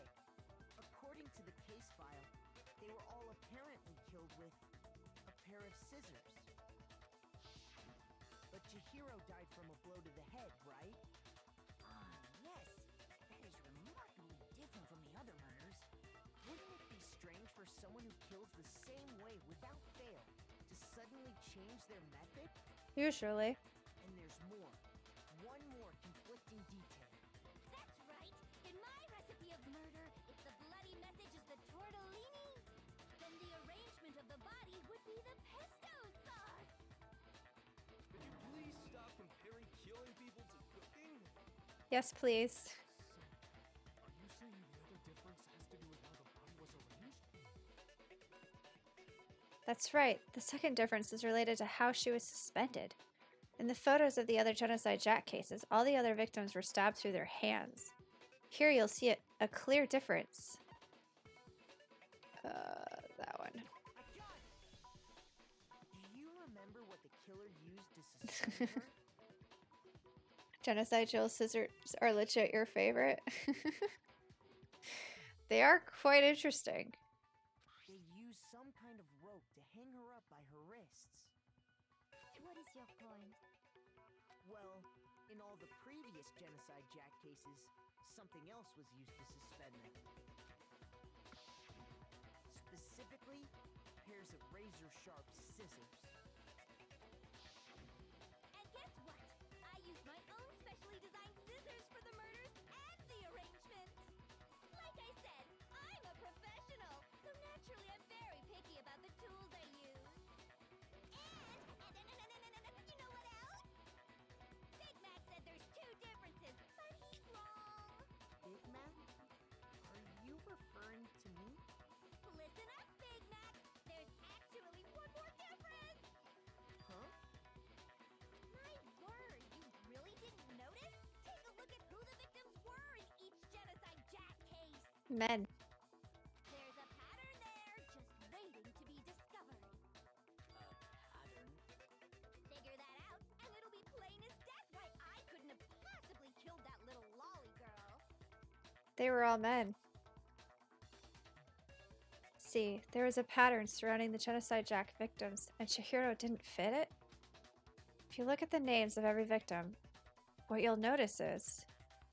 I think I figured it out. I know why she couldn't have killed Chihiro. Because Chihiro was her lover. Oh my god. I got it! Is it because Chihiro was a girl? Bingo, bullseye, right on the money. What are you talking about? I didn't even make that connection before. In all the Genocide Jack cases, all the victims had something in common.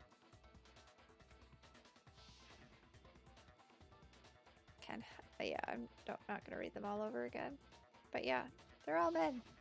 They were all guys? That's right. The people I killed with such passion and conviction are all adorable little men. Aha! I can't believe I said it. I'm so embarrassed. The hell is wrong with you? I can't help it. I'm just a full-throttle boy-on-boy fangirl, and the movie side of me just hates it. But now I'm on the fast track to becoming a full-fledged fan madam. So since Chihiro was a girl and not an adorable little man, you wouldn't kill her? Would an Italian chef suddenly start making ramen just because they're both noodles? Don't be stupid. I have too much passion and conviction to cross that line. That's the absolute reality of a one and only. We get it. You've clearly explained your hobby and your philosophy. But that's not all there is to it. Alright, so now I'm back to suspecting Byakuya. Because he would be the only other one that would know about the murders and how to do them. It's a different matter entirely when you're forced to kill in order to survive. Quiet, lolly car! Lowly, cur. I would never kill for a reason Wait, as petty as no, survival. hold on.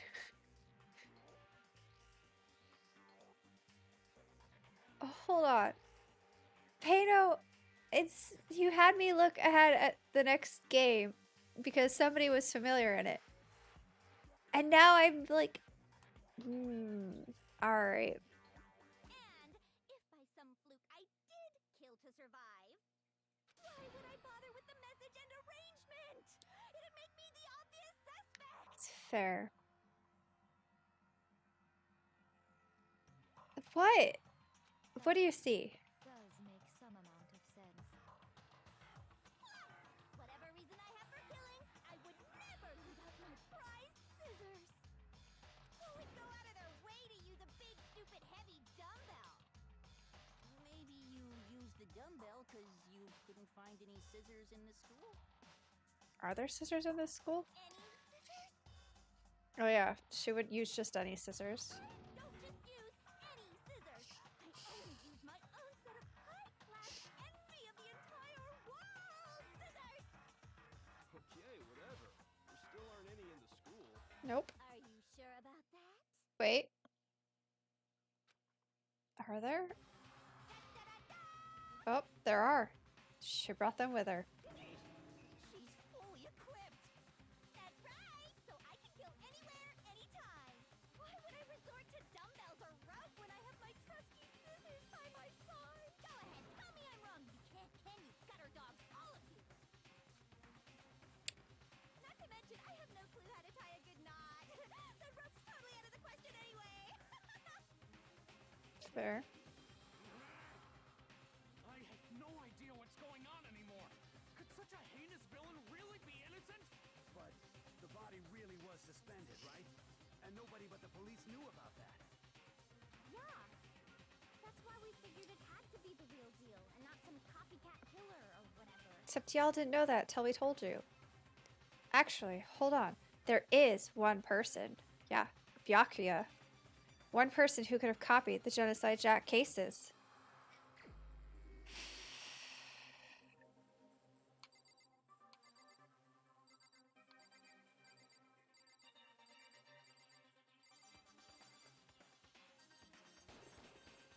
Here's my answer.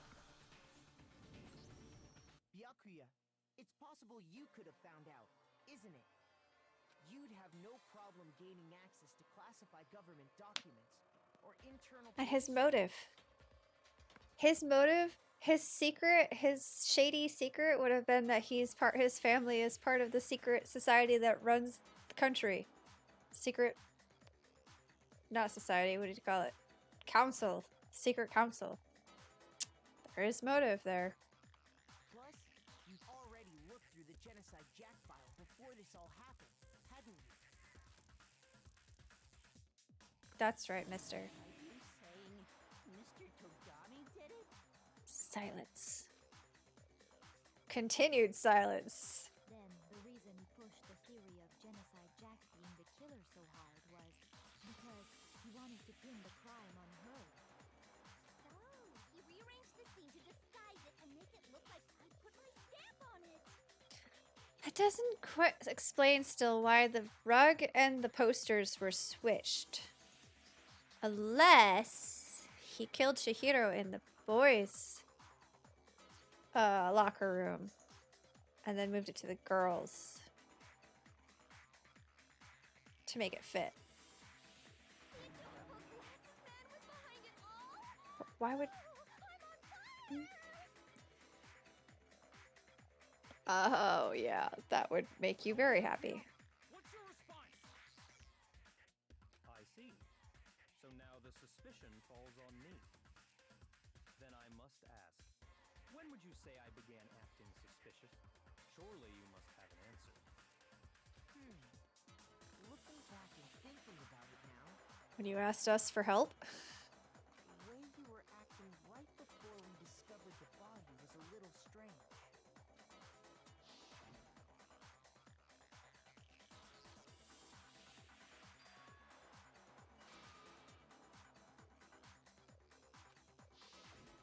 You wanted to go to the girls' locker room right away, right? But since you're a guy, I should have naturally thought of the boys' locker room first. Is that what you want to say? The victim was Chihiro, a girl. Hence why I said we should check the girls' locker room. Yeah, but you didn't know she was a victim until he went into the girls' locker room. Nothing strange about that, I'd say. on the contrary, there's something very strange. Okay then, what's so strange about it? Go ahead, share with the rest of the class. There's a clear contradiction in what Byakuya just said. I need to make it clear to everyone. Stop adding new elements. Absolutely. Truth flashback. If you aim at a weak spot and hold down the left mouse button, then you'll memorize that weak spot. This memorized phrase can only be shot once as a single truth bullet. If you shoot or change the truth bullet, it will disappear from your truth cylinder. However, you can use this flashback feature as many times as you want. So if you don't seem to have the answer to a lie or contradiction in your loaded truth bullets. It might be wise to memorize a different weak spot and use that to make your case.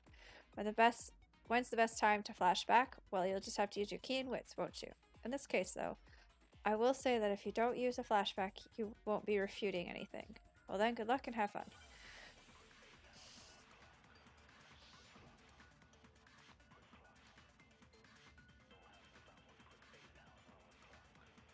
Hated this because I missed so many times. Great.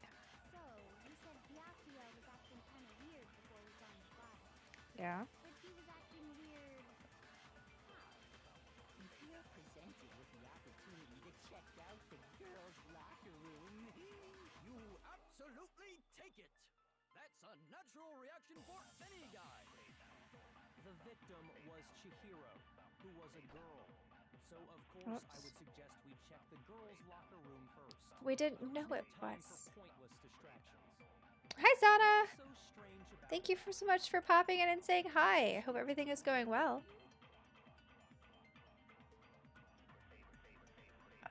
Hearing Byakuya's comment about Chihiro being a girl, I realized there's a clear contradiction there. Because it doesn't make sure how you would have known before we'd found it.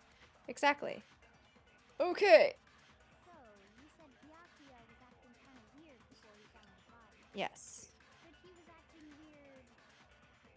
Uh-huh. if you're presented with the opportunity to check out the girls' locker room, You absolutely take it! That's a I'm natural glad things are going better. The victim was Chihiro, who was a girl. What? Wait, hold on. Oh, shoot. I have to, change the truth bullet, don't I? Nope, I can't. You said Byakuya was acting kind of weird Well, before then... we found the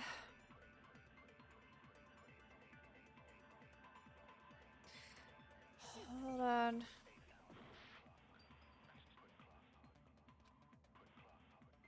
What is file 2? Oh. But he was acting weird.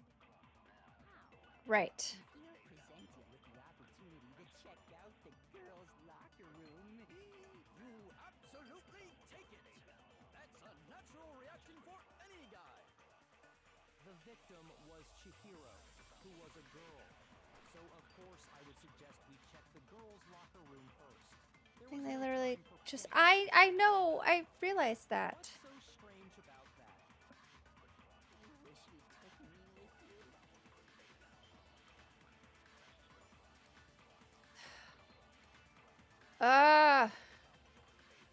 I know, and I hit the left mouse button.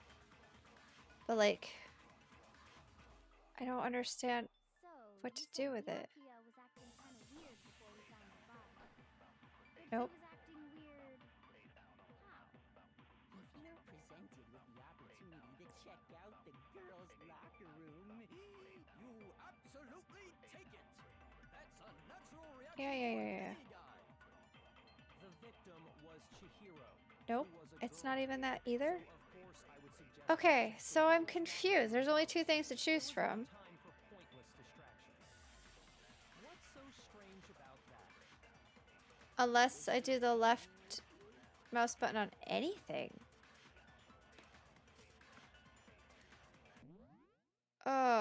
Okay. If you choose the wrong statement or truth bullet, you'll take... Yeah, I know that. These are... Okay. Some text may appear in yellow. This is their weak spot. Yeah.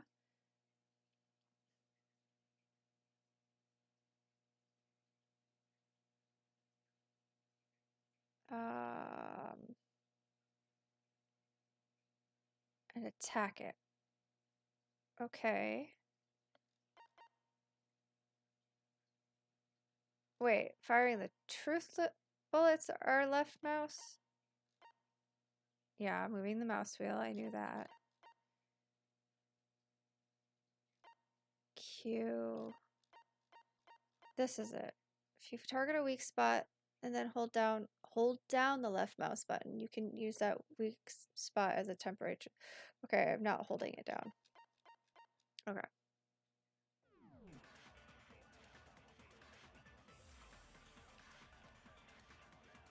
So, you said Byakuya was acting kind of Yes. But he was acting No. weird. If you're presented with the opportunity to check out the girls' locker room, You absolutely take it. That's a natural Yeah. reaction for any guy. The victim was It's Chihiro, this one. who was a girl. So of course I would suggest we But check it's the not girls' locker room first. There was no time for recording pointless it. distractions. What's so strange about that? you wish you'd taken me with you. Alright, chat, I'm confused.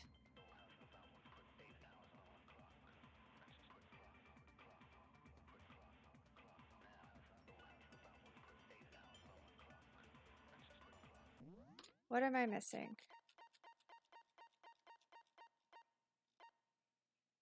Visual liar contradiction. Yeah.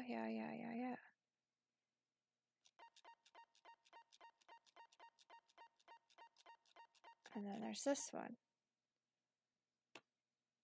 But it's not.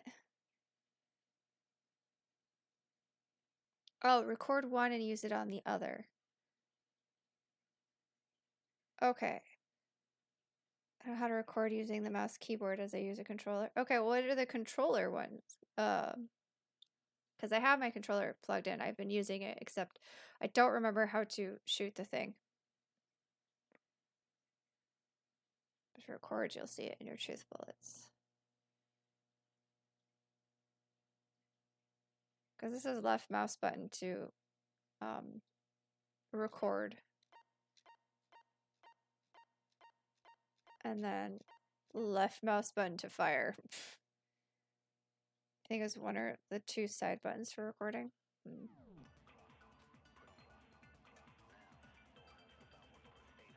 So, you said Byakuya was acting kind of weird before we found the body. But it's not. He was That's. acting weird. No! That's not what I wanted to do. Presented with the opportunity to check out the girls' locker room. See, it's not recording it though. That's a natural reaction for any guy. The It would. victim was Chihiro, who was a girl. It would make no sense to. Ah! I'm gonna die. So, you said Byakuya was acting kind of weird before we found the body. It does the He minus. was acting weird. If you're Ah! presented with the opportunity to check Oh my gosh, guys. girls' locker room, I'm an idiot. Absolutely take it. That's a natural reaction for any guy. Alright, hold on. The victim was Chihiro. I know what I did wrong. So of course I would suggest we check the girls' locker room first. There was no time for pointless distractions. I figured out what I was doing wrong and I'm so stupid. Did I ever explain to you about how sometimes I mix right and left up for a very good reason? That's what happened. That's what happened. No, I am, literally. The directions say hold the left mouse button, and I've been hitting the right mouse button this entire time because my brain. All right, so I'm what's it called? Not ambidextrous. One hand is dominant for some things and the other hand is dominant for co-dominant. That's what it is. Yeah, that sounds right. So I have co-dominance for my hands. So one hand is dominant for some things and the other hand is dominant for other things. Which isn't how it used to be. I used to just be right-handed until I got tendonitis in my right hand and had to learn how to do things left-handed. So now this one is dominant in some things and this one's dominant in others. So they're telling me hit the left mouse button, right? And I am literally got it confused in my head. I've been using the right one. It's right on this side for everything because my brain is like, right, okay, dominant hand. Not that dominant hand, the other dominant hand. All right. Now that I figured that out, I'm such. Okay, I got it. Before we died, I got it. I do it when I'm driving too. People tell me to turn right and I go, okay, right, and I'll go left. And they're like, no, right. Who was a K-Down. No, it's wrong. I got it. I figured it out. It's fine. I'll tell you what's so strange about that. Because up until we actually discovered the body, we couldn't have known who the victim was. So your claim that you went to the girls' locker room first because Chihiro was the victim doesn't hold up. I see. That's a good answer, I must admit. Interesting. Very interesting indeed. But your reasoning is still too weak. Chihiro was like the only one that wasn't with us all earlier, right? Is that it? Surely you've got more than that. Go ahead. Show us. Alright. What's with Byakuya's attitude? It's like he doesn't even care. Ah, I've got him cornered, but he's acting like it has nothing to do with him. Now my eye is itching. Alright. I think it... Okay. What's the matter? You're not finished already, are you? There must be more to it. There is. I think. There is more to it. Think about it. Okay. We just talked about the differences between this case and past Genocide Jack incidents. The proof you're looking for is hidden in there. Oh? Proof that I'm the culprit, you mean? The differences between this case and the other Genocide Jack murders. The evidence that proves Byakuya is responsible is hidden there. What could it be? Okay.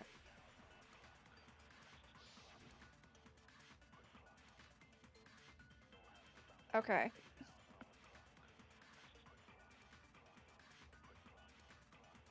The difference between the cases? You want me to explain it again? No. When I want to kill, I use my very own special scissors. Mm-hmm. I use those same scissors to arrange the body. But Chihiro was suspended with... It was some kind of rope. Was it not? Mm-hmm. Right! It absolutely was! Then there must be something very fishy indeed about that rope. Hey, Byakuya, where'd you get it from, huh? I'd never seen that rope before in my life. Ah, no! Get up! Thank you. No, it's wrong.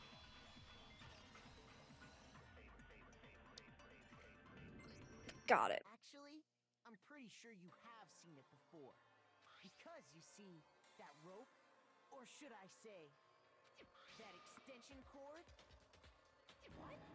An extension cord? Oh no. You've used the extension cord in the library more than once. Come here, honey. I know.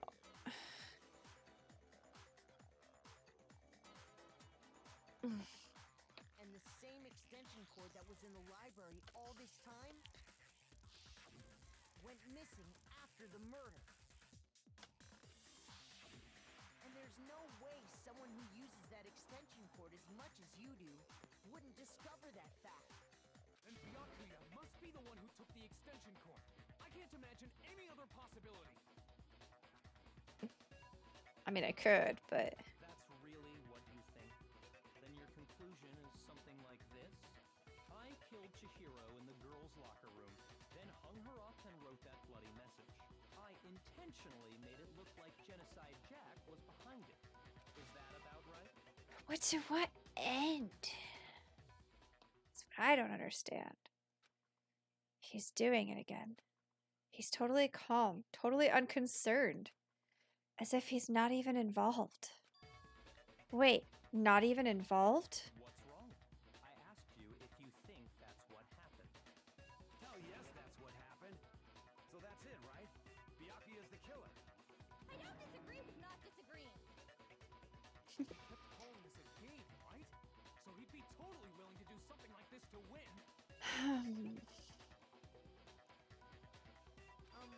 Sorry, but could we hold on just a second? I think we need to talk about this a little more. Huh? Do we really need to? We've already decided who did it. I know, but still. Makoto's being smart.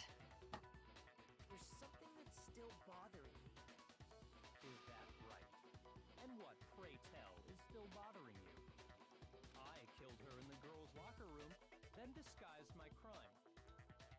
Specifically, I dressed it up to make it look like it was the work of a homicidal psychopath.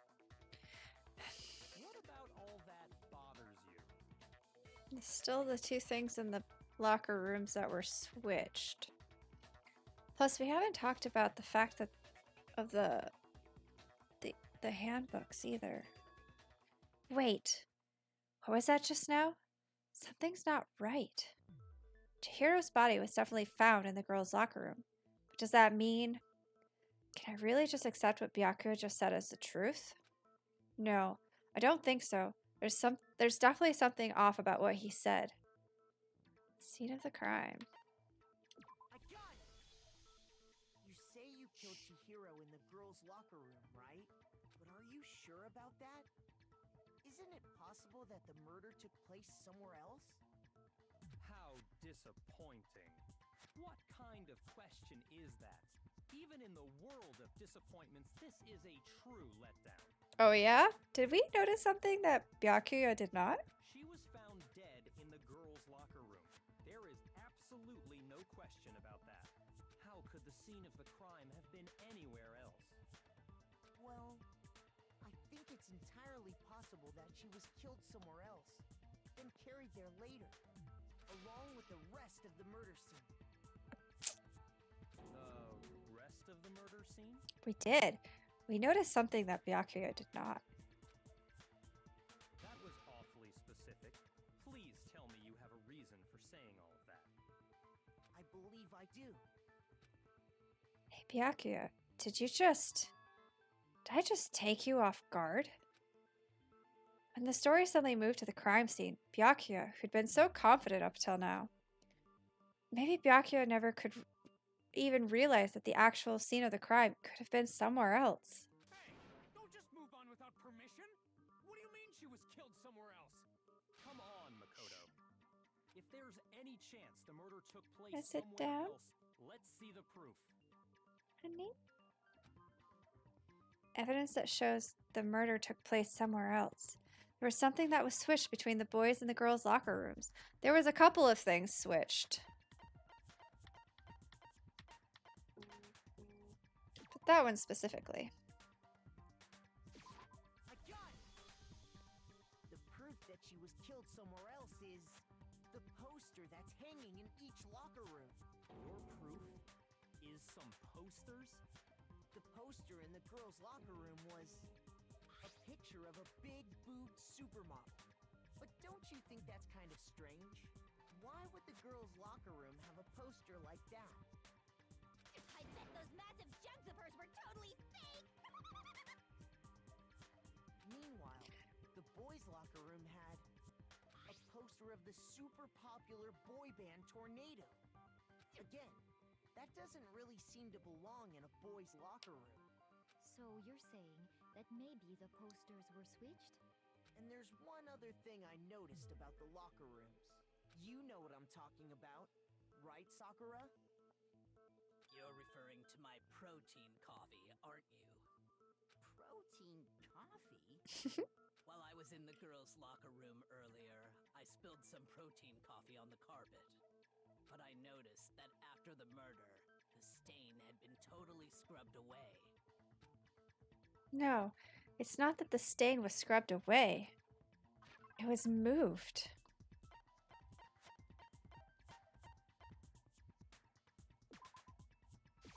I got it! The stain on the girls' locker room carpet wasn't scrubbed away. In fact, I found it on the boys' locker room carpet. That's definitely the stain from my protein coffee. What do we do? Like, have the carpet there to show it? Then, does that mean that the carpets were switched too?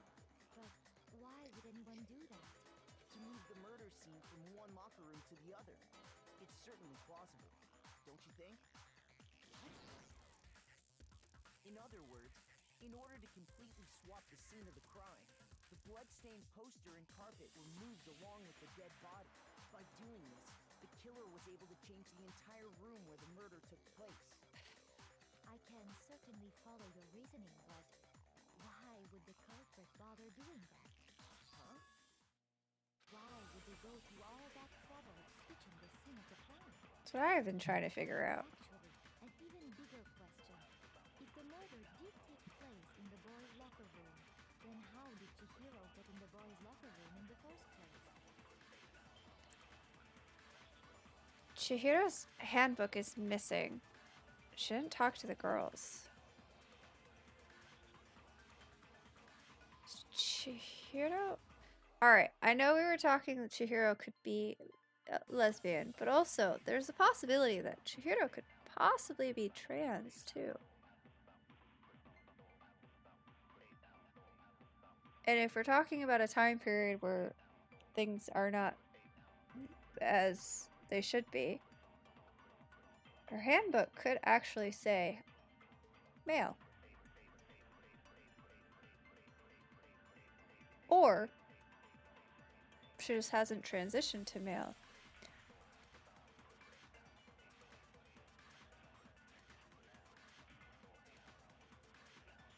The handbook could still say it. To get into the locker rooms, you have to swipe your e-handbook across the card reader device. But Chihiro's Pretty handbook smile. would have only allowed her access to the girls' locker room. She had no way to get into the boys' locker room to begin with. No, she did have a way, and I can tell you what it was. Oh? I highly doubt that. Shut up! I'm telling you, I know how she could have done it. Is he right? Could Chihiro really have gotten into the boys' locker room somehow?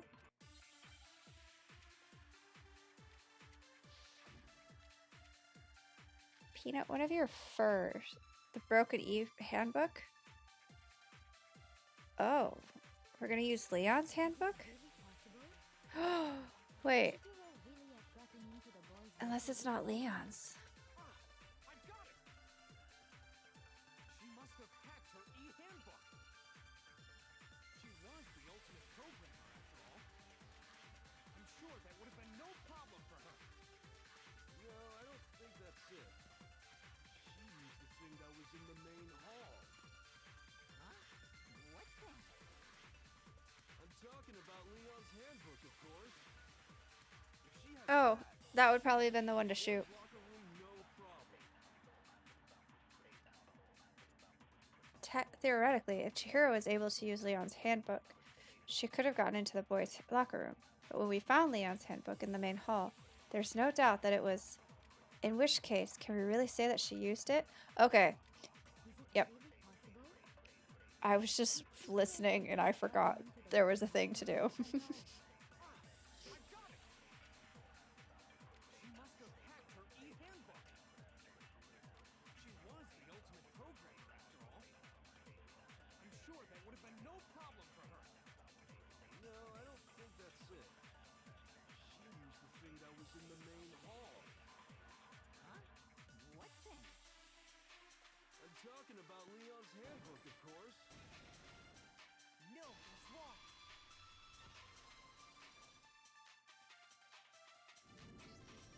No, I don't think Chihiro used Leon's handbook. Why not? Because Leon's handbook was broken. Oh. Well, then, yeah, I guess that'd be pretty impossible, huh? I am struck silent by how quickly you gave up. Plus, isn't there a regulation against using someone else's handbook? Actually, the rule states that loaning your handbook is prohibited. It says nothing about borrowing one.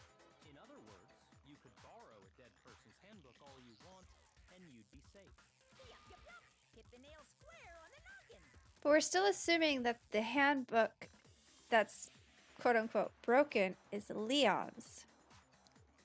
It could be Chihiro's. And Chihiro had Leon's. Of course, if it were broken, that wouldn't make any sense anyway. So then, she must have hacked hers, like I said. She used her ultimate programmer skills and... You can't fix an e-handbook. The instant you open one up, a security buzzer starts blaring. So, if she didn't use Leon's handbook, and she didn't modify her own handbook, Maybe Mr. Naegi's initial assumption is just wrong? It seems like there's no way she could have got into the boys' locker room. so I guess so. Okay then, I vote for Byakuya. Is that it then? Chihiro was killed in the girls' locker room and Byakuya's the one who did it? Really? But still, I don't know what else I can do. No. Hold on a second. Kyoko! I agree with you, though. I think you're on the right track. What the? You finally decide to open your mouth and that's what you've got to say? There's no way she could get in the boys' locker room, right? There is. There are a couple of different Why are you ways. so sure she couldn't get in? There's still one other way she could have gained access. What? What are you talking about? What other way is there? Well, to explain that, why don't we take a little break from the trial? I'd like you all to come see something. Oh. Wait. Just what do you think you're doing? Don't worry. This'll make the whole trial more exciting. I'm sure that thought must please you. Huh? It'll make things more exciting? Yeah, that definitely pleases Monokuma. Well, all right then. I declare an official class trial recess. For real? Now then, what is it you want to show us? It better not be boring or I'll be very unhappy. Oh, I love I've Kyoko. no doubt it'll meet your lofty expectations. So, shall we go? So, before I even knew what was happening, the class trial had been put on hold. We headed off with Kyoko in the lead, and where she took us was girls' locker room. The girls' locker room? Kyoko examined the body very closely. You've already searched this place top to bottom. What are you trying to pull, Missy? I'd like you to examine the victim's body one more time. You want to check it again? Be sure to examine the entire body very carefully. Take your time. Examine her carefully? Like using our hands? Hifumi? No way! Okay. It's probably best if I don't run my hands all over a girl's dead body. Taka. It's not that I'm creeped out or anything, it's just based on religious grounds, you know? Very well. I'll do it. But you're a girl. You shouldn't have to touch a dead body. Just let one of the boys do it. Aoi, what are you saying? No, it's okay. I think Chihiro would rather have a girl examine her. So just leave this to me. Sakura. What is this? Some kind of secret girl-on-girl action? Is that what you two are about? Jill? Shh. That's not it at all. Stop screwing around. Okay, here I go. I'm sorry, Chihiro. Please excuse the intrusion.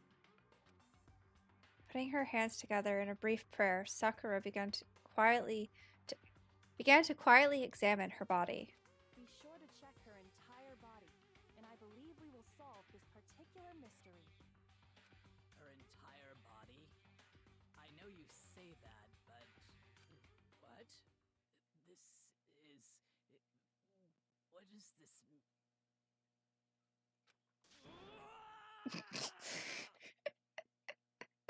What is it? Not possible. It's not possible. Sakura's eyes were staring wildly at Chihiro's lifeless form, her massive frame trembled. This girl is Is what? a boy. Okay. I'm not gonna lie, that thought did cross my head, my brain earlier, but I was like,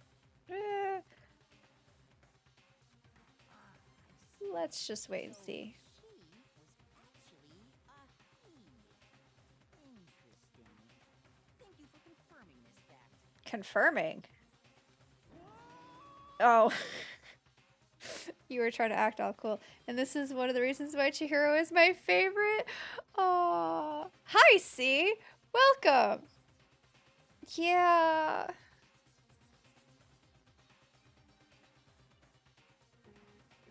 Because when we first realized things had gotten switched over, my brain was like, well, maybe.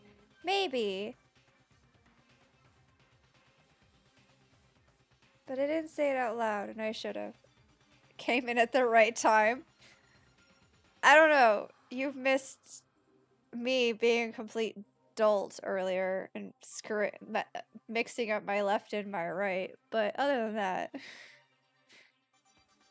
You're joking, right? I wouldn't joke about this. Then it's really true? Chihiro was a guy? and that's why she avoided talking to all girls.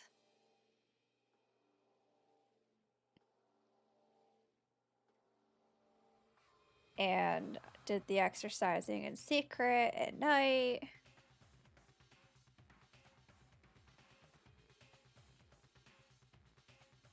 Aww. Oh, what? You guys didn't know? Heck, I knew that right off the bat. Well, duh, you wrote the stupid handbooks. Chihiro Fujisaki was totally a guy. He was a cross-dresser? Oh, the world's really on fire! No. I had killed him! No. Not a crossdresser. Trans. So that's what Kyoko wanted to show everyone, huh? Interesting.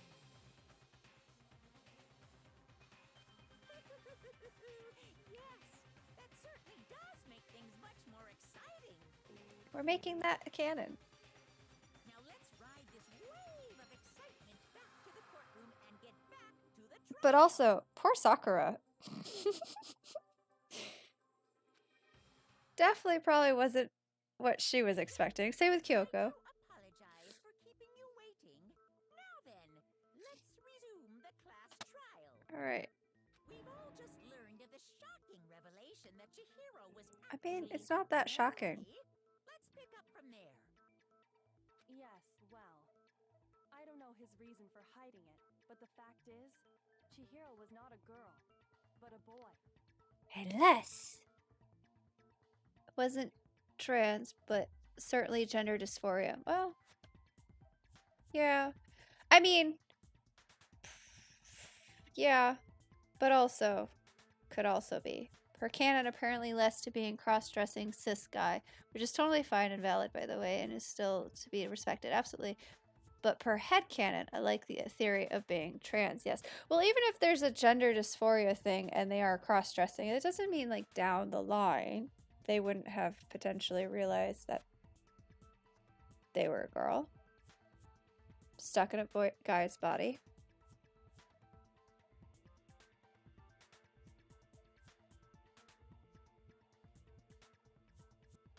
Or just like dressing up as a girl.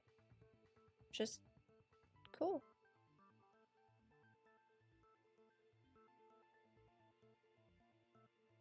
I find this interesting, and I kind of like that it's here. This is one reason why I prefer to call Chihiro by name and not use pronouns for Chihiro. That's true, because now we don't actually know.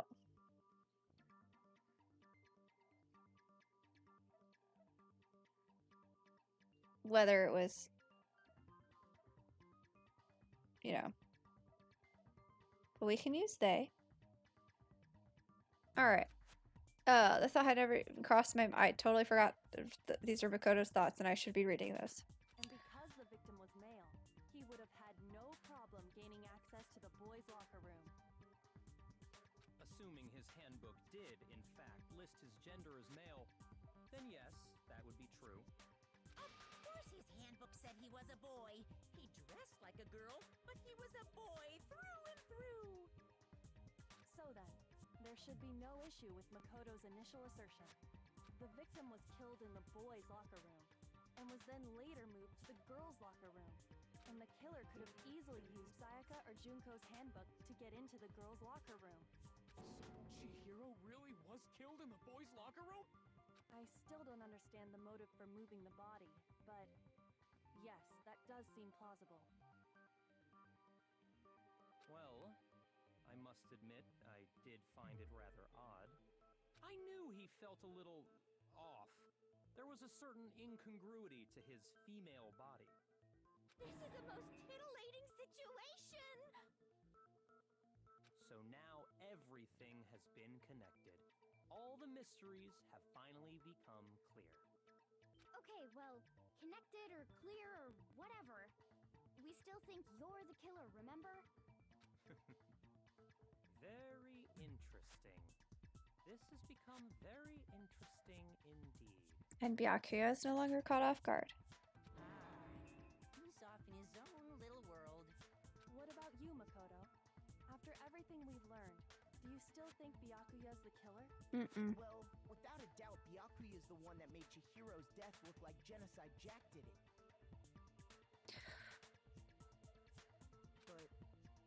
But I... Okay, so now are we thinking that Byakuya is just the one that moved the body and made it look like the killer was Genocide Jack? Though I don't really understand the motive behind that, but didn't actually kill Chihiro. I think he might not actually be the killer after all. What? But aren't you Smile. the one who accused him in the first place? He just seems to be too easygoing about all this. Like he's enjoying us solving the mystery. The way he's acting, it makes it seem like it doesn't have anything to do with him. And you think that might be because it doesn't have anything to do with him?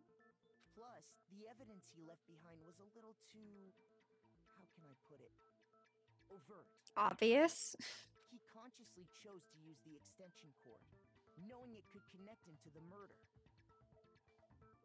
Exactly why I use they and their name. I actually did not notice that you were doing that, Pano. But it does make sense. Makoto has a point. At least, that's how I see it. But then why did Byakuya set up the body that way? Yeah, I really wasn't paying close enough attention, I guess. Or I did and just forgot. And Byakuya, when you found out the murder took place in the boys' locker room, Oh no. it seemed to rattle you. So Byakuya wouldn't have moved the body. Just set it up. Somebody else still moved the body to the girls' locker room. And Okay. then again, when you found out Chihiro was actually a guy, if you really were the killer, that stuff wouldn't have had any effect on you. So that's your thinking, huh? Well, it bothers me that you don't have more concrete reasons, but it's fine. I guess I'll mark it as correct for the time being. Thanks. Mark it as correct? He's right. I am not the culprit. I just happened to come across the corpse in the girl's Who do I room think it is? and decided- I don't know. Because now... Okay, so all the Genocide Jack / Jill thing is out the window. What we do know is that Chihiro was killed in the boys' locker room and then moved to the girls' locker room. So it had to have been one of the guys that killed them. Which leaves Hiro, Taka, Hifumi.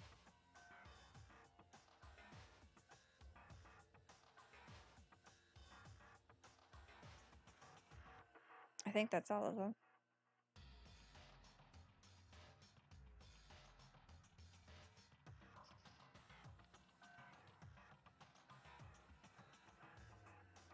Unless I forgot somebody already. But like, Hifumi was totally caught off guard. That Chihiro is was born male.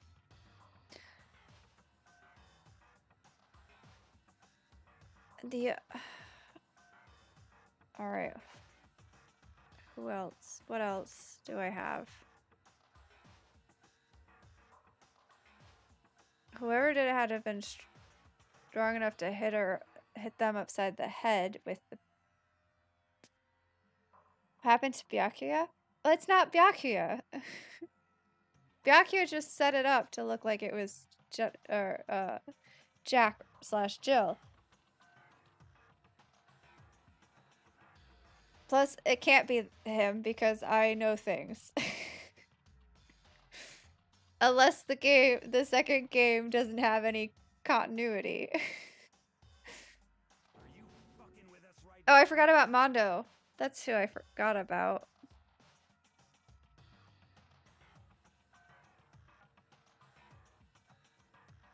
Mondo seemed to like Chihiro a bit, though.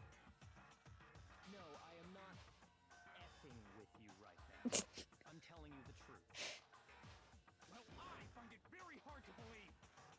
I got to that. Yeah, I got to that. Taka is... Taka? Go ahead. You alright? Find it very hard to believe. You're free to be executed along with the rest of us. If you're really telling the truth, then why? Why do you do that to his body? Who? My reasons hardly matter right now. Uncovering the culprit is much more important, wouldn't you say?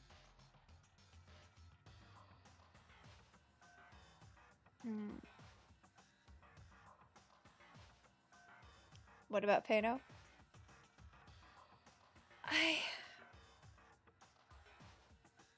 I went into this thinking it was too easy. Both ways. Between Jack/Jill and Byakuya. But I don't know. Now then, if it wasn't me, who was it?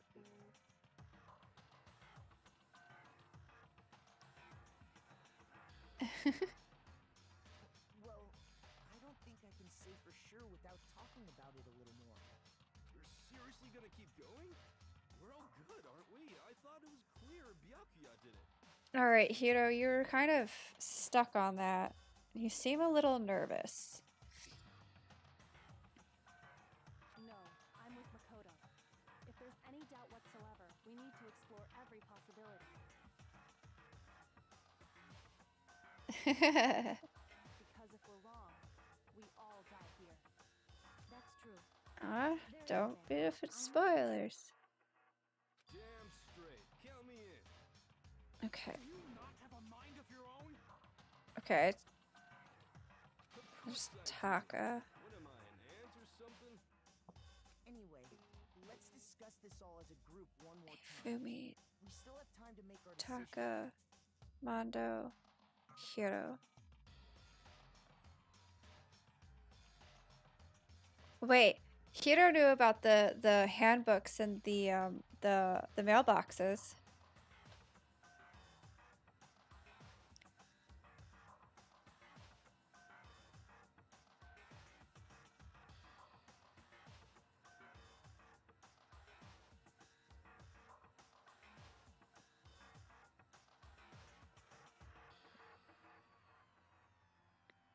So that's one point against Hiro. That's very true. Our lives are all on the line. Excellent. Then shall we resume our game of hide and seek? But if Byakuya didn't do it, then who's the real killer? Who murdered Chihiro? There's one thing we can be sure that we know about the killer. The killer was able to gain access to the real murder scene, which means... I already did this. Since the crime scene was the boys' locker room, you would need a boys' handbook to get in. Since Leon's handbook was apparently broken, the killer would have had to use their own. In other words, it had to have been a guy. That's still not enough. I need to find some more clues. Yes, please, give me my clues again. Oh, Celeste said they were in the storage room with the duffel bag and the... Isn't there Okay. a single clue that might lead us to who did it? I don't know. Clues are one thing, but did nobody get a look at the killer? Are you sure someone saw the killer, they would have said something by now. Perhaps someone saw the victim at some point. Indeed. And that might be enough for now. Yeah. All we need right now is any kind of new info. It's No? over. It's all over. Oh, I hit the You wanna know static. who saw the victim? The killer. And only the killer. Oh, wait, no. That one. No, he's wrong. I'm glad I missed the first time. I believe someone else did see the victim before he was murdered. What do you think, Celeste? Now that you mention it, yes, I did see him. Huh? Really? Oh, but I suppose only Makoto knows about this. Makoto? She says Makoto's name interestingly, and I like it. No, don't give me a hint. I have the brain power to do this. The rest of And I you like had no mysteries. idea, did you? That is why you're all making such ugly noises. Whatever. Just hurry up and tell us. It was last night, right before nighttime. I saw Chihiro in the dormitory warehouse. Wait, okay. So Chihiro was trying to get stronger, which is why they were trying to exercise at night. Because they didn't want to give up their secret. So it could have been their exercise buddy, who we don't actually know who it is, but the only one that's going to be... I meant to oh, okay. No, never mind. But the only person who, at this point, I would suspect would actually be exercising in the boys' locker room would be Mondo. Though I kind of don't want to break up the little bromance we have between Mondo and Taka. And Taka's not exactly a weakling either. He could have been. But also there's still the fact that Hiro knows about the other handbooks. Okay. I saw him stuffing a track jacket into a duffel bag. Who would Chihiro trust?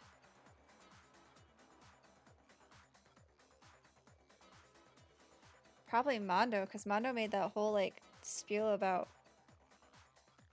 I don't actually remember the wording of it, but, like, kind of rooting them on. And then, I assume, he headed off to exercise. Track jacket and duffel bag. We didn't find anything like that at the murder scene. It seems likely that the culprit destroyed them to get rid of any evidence. And that is when he said something that struck me as rather odd. Well, I'd better get going. I'm kind of in a hurry. Chihiro told me he was in a hurry. But why would he be in a hurry? Only if someone were waiting for him, I should think. So, Mr. Fujisaki was on his way to meet with someone, and then they were going to work out together? So now I'm hopping between Hiro and Mondo. And I'm leaning closer to Mondo, sadly, and I don't. But Hina and I had invited him to exercise with us plenty of times, and he always declined. Probably because he was afraid you'd find out the secret he was hiding, right? Which means that conversely, he must have trusted whoever he was meeting with very much. Enough so that he was willing to risk his secret being revealed. The marvelous friendship! The point is, whoever he met up with is the culprit, right? So we just gotta figure out who it was. But knowing what we know, I can't even guess. No, you already have what you need to make the connection. Thanks, Kyoko. I'm so glad you have so much confidence in us. Huh? You know who the killer is. Seriously? Who is it? Who's the killer? Think back to the track jacket and duffel bag the killer disposed of. Track jacket. Focus on the details of these items, and it should become obvious who was waiting for him. The ultimate bromance? Yeah, definitely. Would never want to break up them. Are you sure about that? Wait, the track jacket. You really think we can figure out who did it based on two pieces of evidence that we don't have?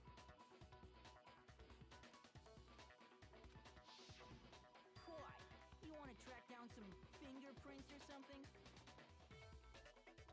Even if we had the equipment for that, we wouldn't know how to use it.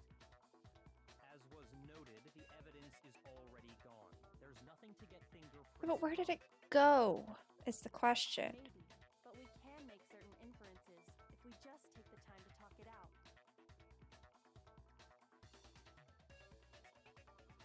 Okay.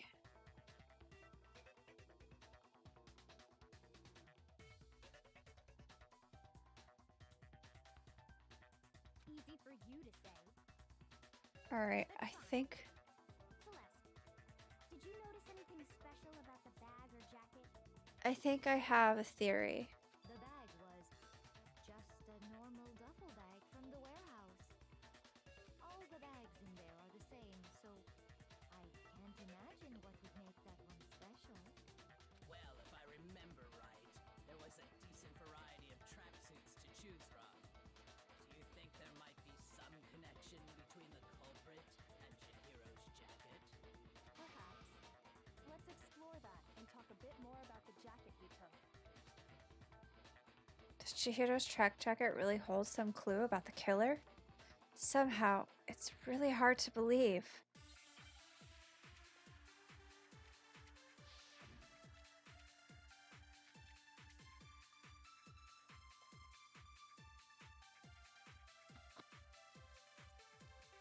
First of all, we know where Chihiro was headed. He was on his way to go exercise. So next we have to ask, why did he choose the specific tracksuit that he did? What do you mean, the specific tracksuit? I got it! He picked that tracksuit because it matched the one the culprit was wearing. So, what you're saying is, the killer was wearing the same blue tracksuit as him? My tracksuit is black. I don't even have a tracksuit. This exercising sucks. I have a white tracksuit personally. I got it from the warehouse, if you must know. Did any of that really help us get any closer to figuring out who the culprit is? No way. This one is hard. Not a chance. Okay. You heard him, right? What he just said without even realizing it?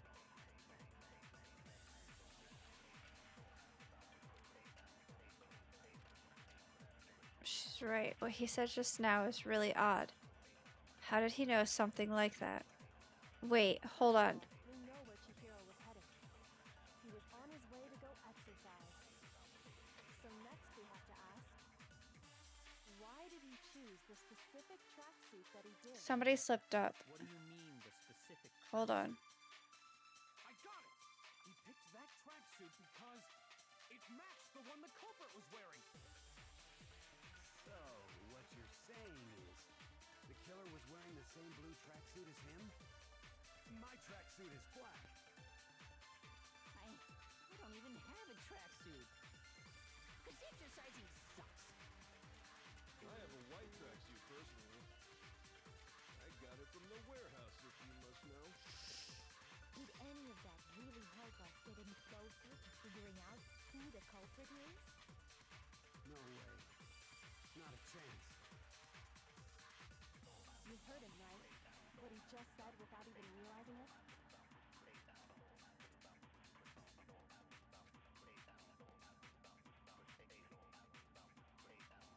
How did he know something like that? How did he know something like what? Okay. Mondo has a black tracksuit. Hiro says he has a white one. Hifumi doesn't use one. Hiro got his from the warehouse. How did who know what? Itaka. What did Taka say?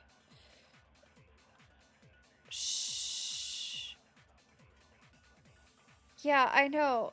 There's something I've missed. We know where Chihiro was headed. He was on his way to go exercise. Okay. So next we have to ask, why did he choose the specific tracksuit that he did? Oh, to What match do you mean, the specific that one. I got it! He picked that tracksuit because it matched the one the culprit was wearing. No, it's not yellow. Okay. So, what you're saying is the killer was wearing the same blue tracksuit as him? That one. No, that's wrong. Because we don't know that it was... Celeste didn't say it was blue yet. What did you just say? Huh? What'd I say? Not Mondo. When Celeste testified But I a few kinda... minutes ago, she said Tracksuit. she never said anything about the jacket's color. So why did you say Chihiro's blue tracksuit? What are you? You just. Hey, Celeste, what color was Chihiro's tracksuit? As a matter of fact, it was blue. I'm getting butter. I'm getting butter at solving these things. Hey, look. I read a lot of it. Well, I like mystery stories. I like trying to figure these things out beforehand. But it's kind of streaming and trying to think at the same time and have everything going on makes it a little bit more difficult to focus. So, it might take me a few runs, but I'm gonna get it. And before we began the trial, I was like super focusing and trying to think of what was said that should not have been known yet. The only one I told about any of this was you. Then, Mondo, how did you know what color No. Chihiro's tracksuit was? Because I just. Yeah, I figured you would be training with them. I'm sure he saw the clothes at some point in the investigation. No, that can't be it. And Taka, they're bros now, and now Taka's bro is gonna... No. The bag and clothes were surely disposed of by the time we began our investigation. Then the only reason he could have known what color the tracksuit was is if he saw Cherry with it before he died. That's the only possibility. I'm not gonna ask. Personally, I wasn't upset at this because I didn't really bond with Mondo. Well, I'm not really bonded with Mondo, but like I like the little bromance between him and Taka and the fact that he was super nice to Chihiro and was like, "Oh, it's okay." And then just totally betrayed everybody. I don't like that. Cherry? Are you talking about Chihiro?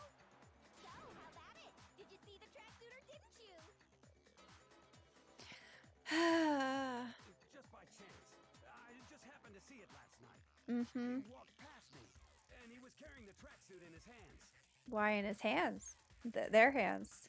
no, that can't be it either. According to Celeste's testimony, They stuffed it in the duffel bag to hide it.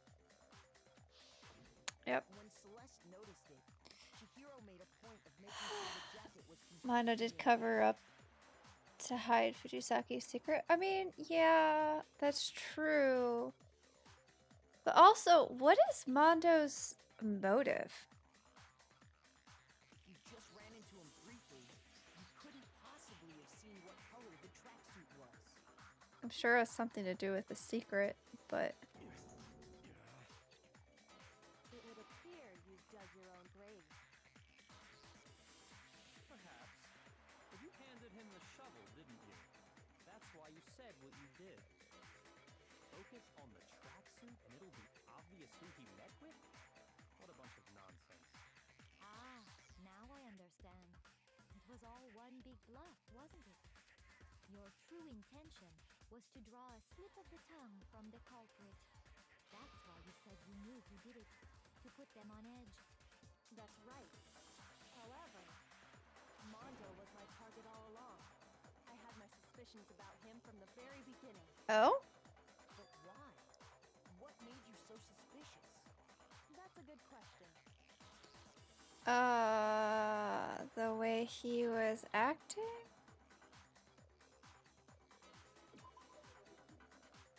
Nope. There was a certain turning point that tipped me off. Maybe you didn't notice it, Mondo, but you tend to refer to men and women differently. You only call guys dude. For girls, it's chick. And after he was killed, you happen to refer to him as dude. I did not catch that either. Once I picked up on that, it occurred to me that Mondo knew something we didn't. You noticed such a tiny detail? Are you a witch? She's a witch! You're positively frightful! No, I'm not the frightful one. How did I not get that? Not nearly as frightful as someone capable of murdering a friend. Although it has been a bit since we played before, so that's probably why I missed that. I probably forgot. I don't actually remember him ever referring to anybody as chick or dude, so who knows. Mondo, was it really you? Mondo, I'm so disappointed in you. Did you really kill Chihiro? No, this happened today. No, I mean, like, yeah, referring to Chihiro as dude after the murder would have happened today, but the, Oh, you were on the lookout for it this time. Okay, so I did just miss it in this session. Okay. That's fair. I'll accept it.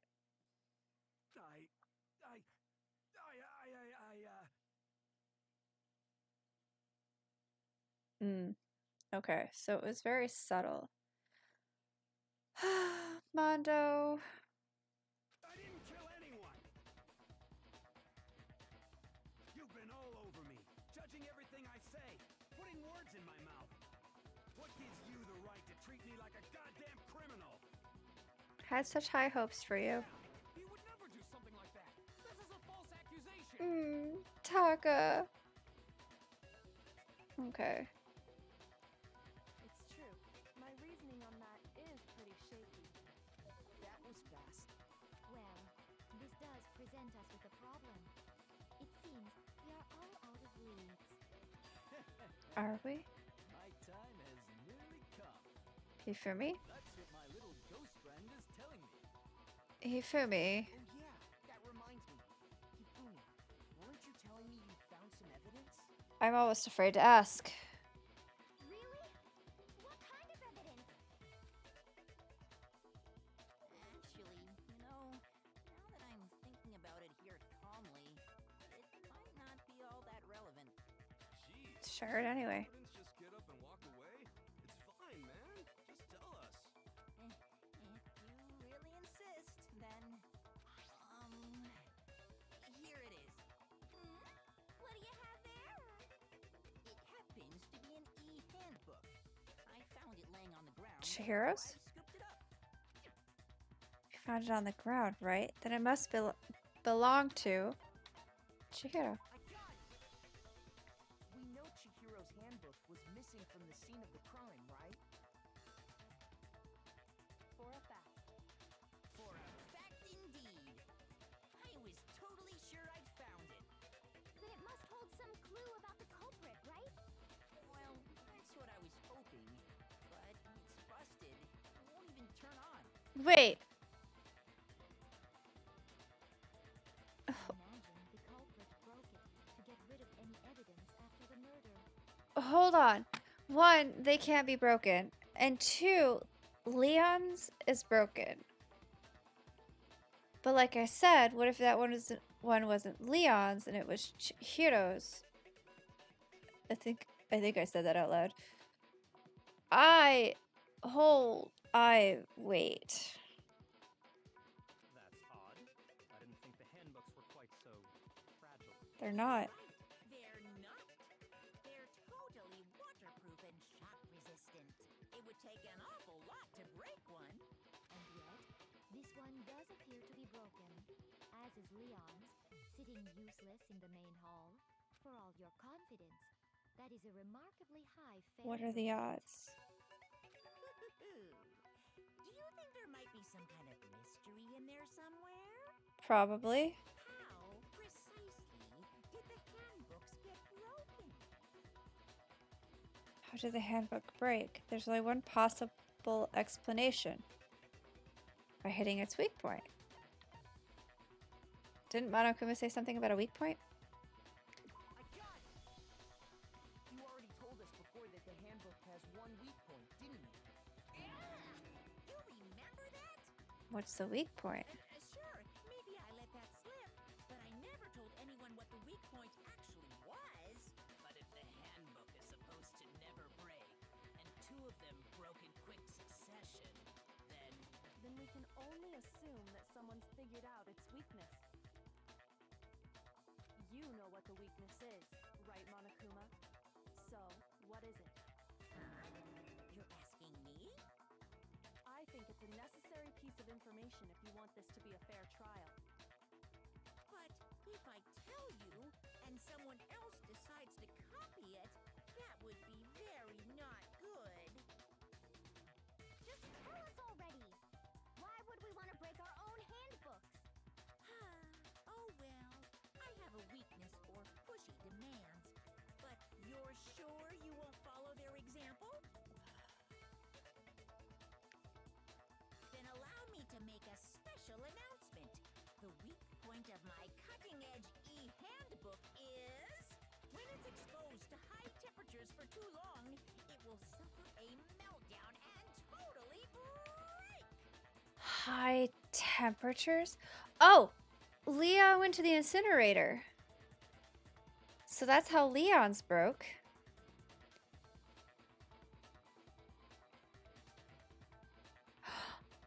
And Mondo went into the sauna.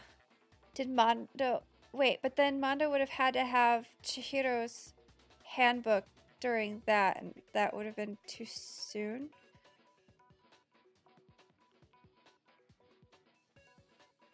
Unless he did it afterwards because he had to get rid of the evidence and was still trying to hide the Chihiro's secret. Okay. I flippin' knew it! You knew it? Yeah, 'cause I found the handbook laying on Ha! the floor of the sauna. The sauna. The temperature in the sauna can reach over 200 degrees. Strange how you don't get burnt, huh? It's because as your sweat evaporates, it creates a cooling layer of air around your skin. If the hot air of the sauna were somehow pushed directly onto your skin, you'd definitely get fried. That layer of air would get blown away. That's why you may feel a burning when you move around. So when you're in a sauna, make sure to keep nice and still. Interesting.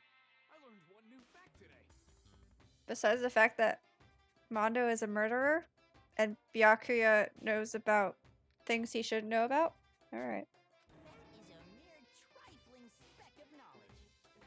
Anyway, if you found the victim's handbook in the sauna, then the killer must have been purposely trying to raise its temperature in order to break it. meaning the culprit somehow knew its weakness. But how'd they find out? Monokuma said he didn't tell anyone, right? Indeed. Quite the mystery.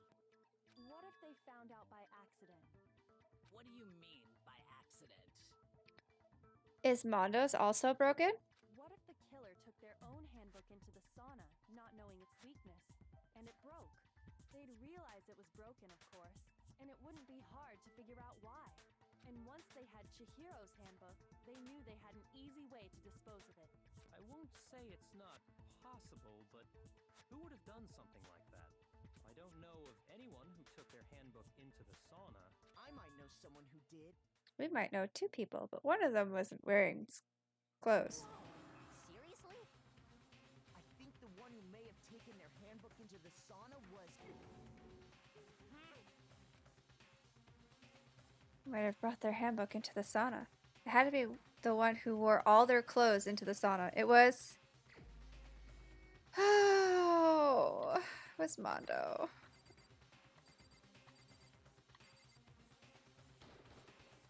Here's my answer. Mondo, your handbook got broken in the sauna, didn't it? What? Why? Why do you keep accusing him? I'm so sorry, Taka. Mondo and Taka had an endurance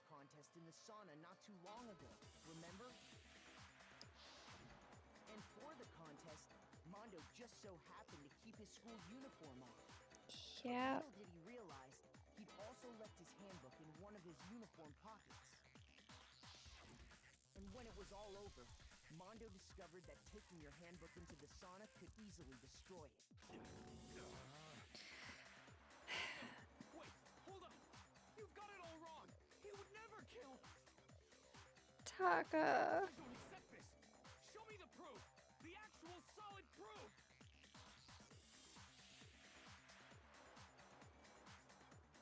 Pano, your puns are not appreciated. This is sad. I don't want to hurt Taka. They just became bros. I mean, I don't want to believe it either, but I found something that proves it beyond a shadow of a doubt. I did? Great. Oh, wait, hold on. Broken e-handbook, Chihiro's e-handbook, Let's test Makoto's assertion.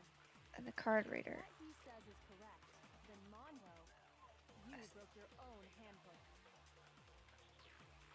In other words, if Mondo's handbook is actually broken, then that proves that what Makoto said is right. Well, my goddamn handbook works just fine. See? Look! Makoto was wrong after all! Mondo wouldn't hurt a fly! Does it? Sure, Mondo's handbook broke during the sauna showdown. If I could just prove that, then that will show that the handbook Mondo has must actually be Leon's.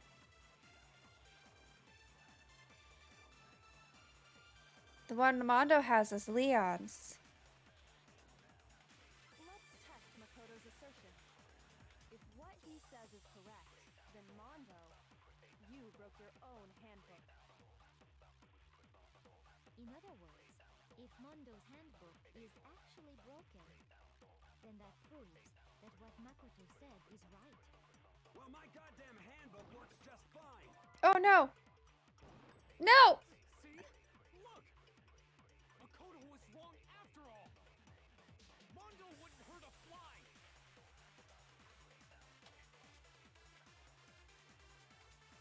That's true. He is the leader of a bike gang. Let's test Makoto's assertion. If what he says is correct, Because if Mondo's is broken, he wouldn't have been able to get into the boys' locker room. In other words, if Mondo's handbook is actually broken, I'm just not sure which then that bullet proves is right. that what Makoto said is It's either this one or the card reader. Damn handbook works just fine. No, that's wrong. Okay, that was right.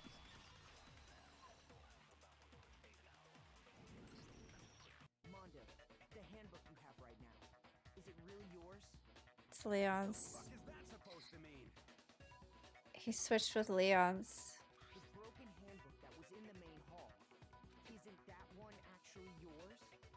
What the heck are you talking about? What I mean is, I think Mondo swapped his handbook out for one that actually works. I think he took Leon's handbook and replaced it with his own. After all, Monokuma said himself that Leon's handbook never should have broken. That's fair, because it didn't actually go in the incinerator. It was just kind of... Oh no, he threw the glass ball. Wasn't nearly enough to destroy it. So yeah, no, it never would have been broken. So then, the broken handbook in the main hall is actually Mondo's, which would mean that the handbook Mondo has right now is actually Leon's, yes? But doesn't that violate the school regulation that says loaning out your handbook is prohibited? Well, here's how I look at it. There is a rule about loaning your handbook to another student, but if they're dead, they're not a student. It's kind of a gray area, I admit. But no worries. If anything, it just makes things more interesting. As such, I decree that exchanging handbooks with a corpse is not a violation of the rules. Well, Mondo, if I'm wrong about this, you're welcome to say so. I'm happy to admit I made a mistake, but Son of a bitch! Why, Mondo? Why? What's wrong, bro? Come on! Oh, Tell him he's wrong. you called him bro. No. Taka, I'm so sorry. You are wrong. You have to be wrong. Everything you just said is wrong. You made it all up. Okay, then why don't we look back on this case one more time, from the beginning? That way, everything will become clear, and we'll all see if I was right or wrong.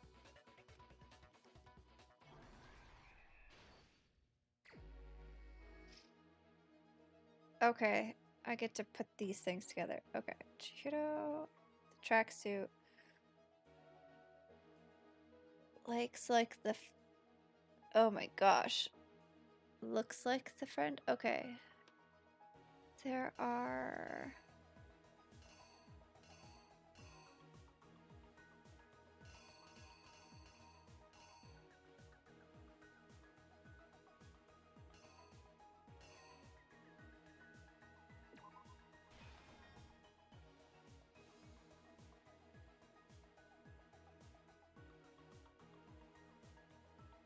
Wait, hold on. That's not right.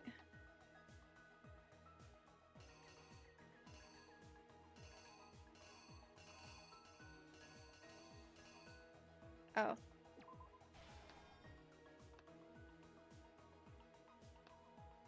Okay, and then.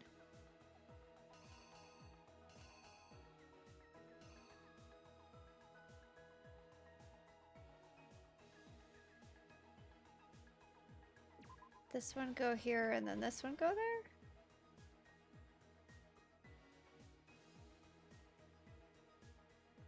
Wait, no, hold on.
Hold on.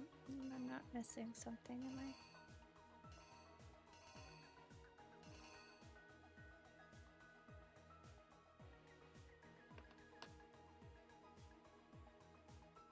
Okay. Roll that up.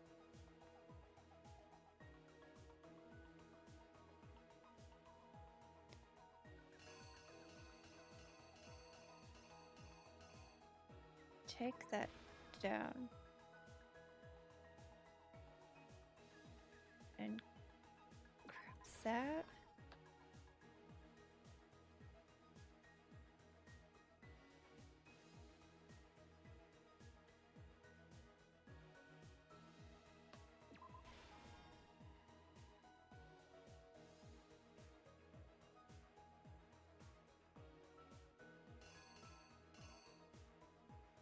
That one.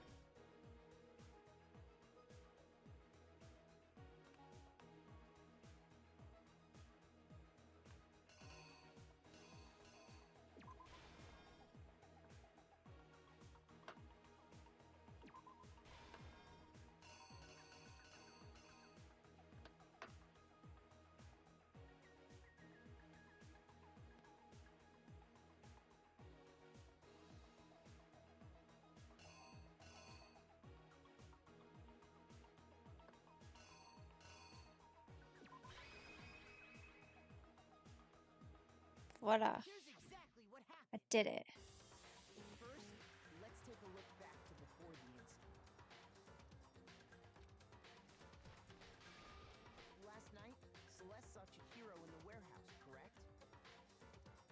At the time, she was apparently stuffing something into a duffel bag. Wait, hold on. Oh my gosh, it's almost been 5 hours, chat. Again. That something was a blue tracksuit. You can confirm this, right, Celeste?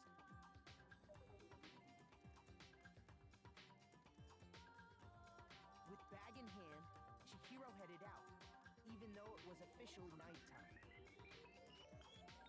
She made her way to the locker Indeed. room, specifically the boys' locker room.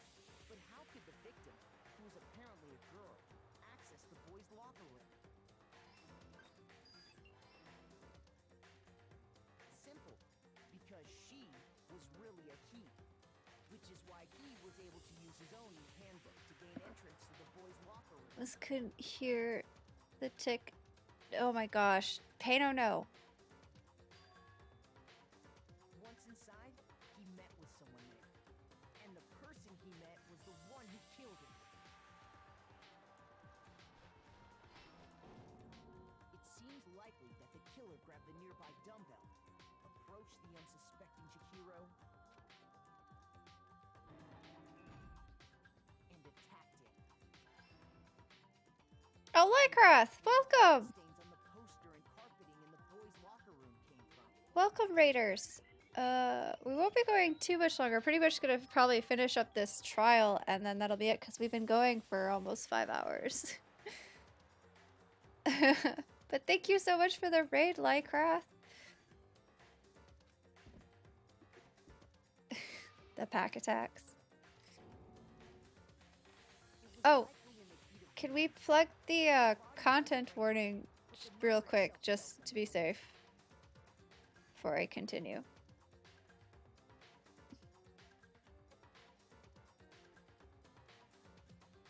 Thank you.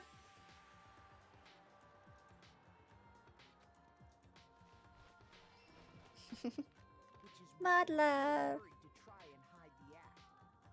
There you go. Spam that priest for our mods. Also, because we're gonna catch our murderer, and our murderer is gonna meet a sticky end, so content warning. Then, removing the bloody poster, Oh, I didn't lay out my reasoning right. I need to rearrange the events of the case. I missed this thing. This isn't right? Okay.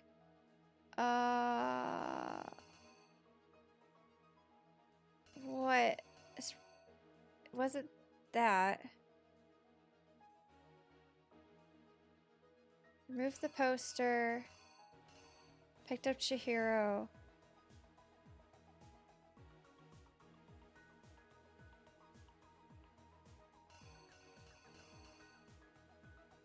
And this one? the killer is you! Which is why the killer hurried to try and hide the act. First, pulling up the bloodstained carpet. Then, removing the bloody poster. Yep. Nope. What? Ah, my life! Alright. Well, that just leaves this one. Or this one, but we can't do this one until it's in here.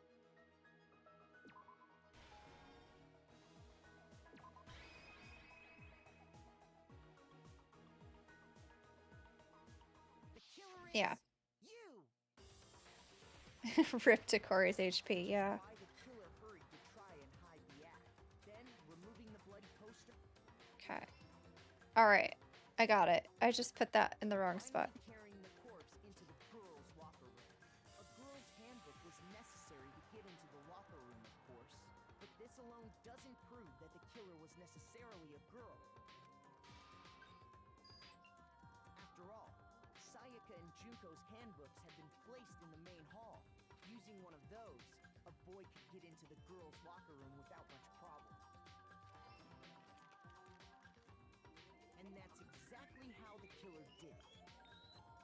With the carpet and the poster they brought with them, they got to work. change the layout of the boys' and girls' locker room in what you might call a crime scene switch. That could have been the end of things, but no. Byakuya discovered the body and decided to intervene in the situation, making things even more. That is really cold.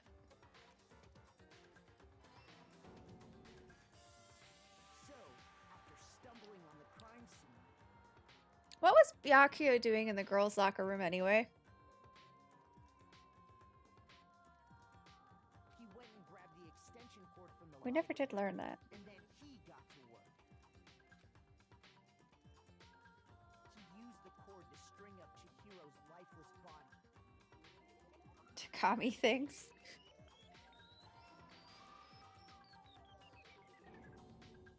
Then, using the victim's own blood, he left a grisly message there at the scene of the crime.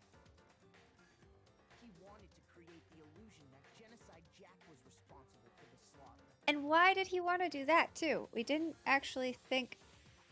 You think it was left open? Maybe. But I also don't understand his reasoning behind this either. Except he was bored. Oh.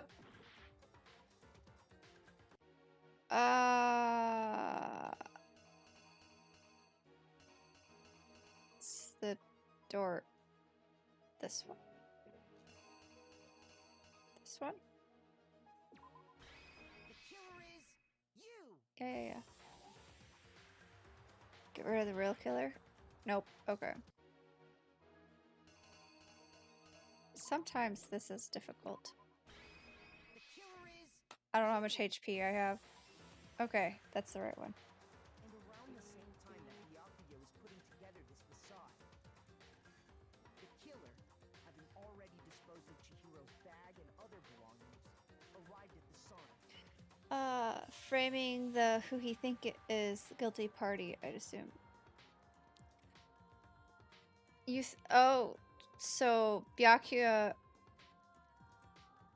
actually thought it was Jack/Jill who did it? Maybe?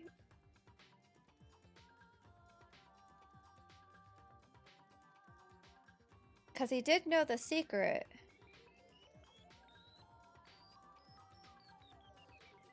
There, they planned to destroy the last piece of evidence, Chihiro's handbook.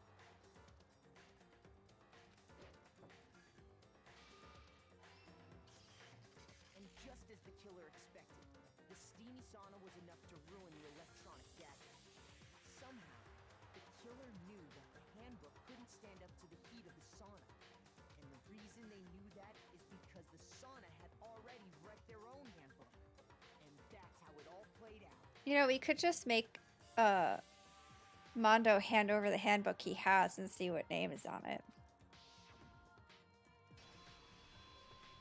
Isn't that right, Mondo Owada?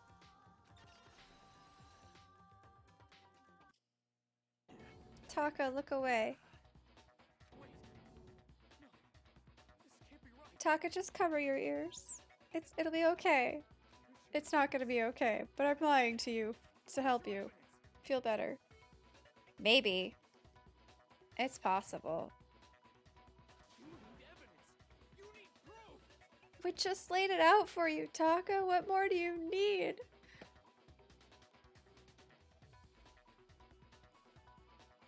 Without any proof, you can't pin any of this on him. Evidence that Mondo is the killer. That already revealed itself earlier in the trial. If I can somehow show where Mondo's handbook is right now.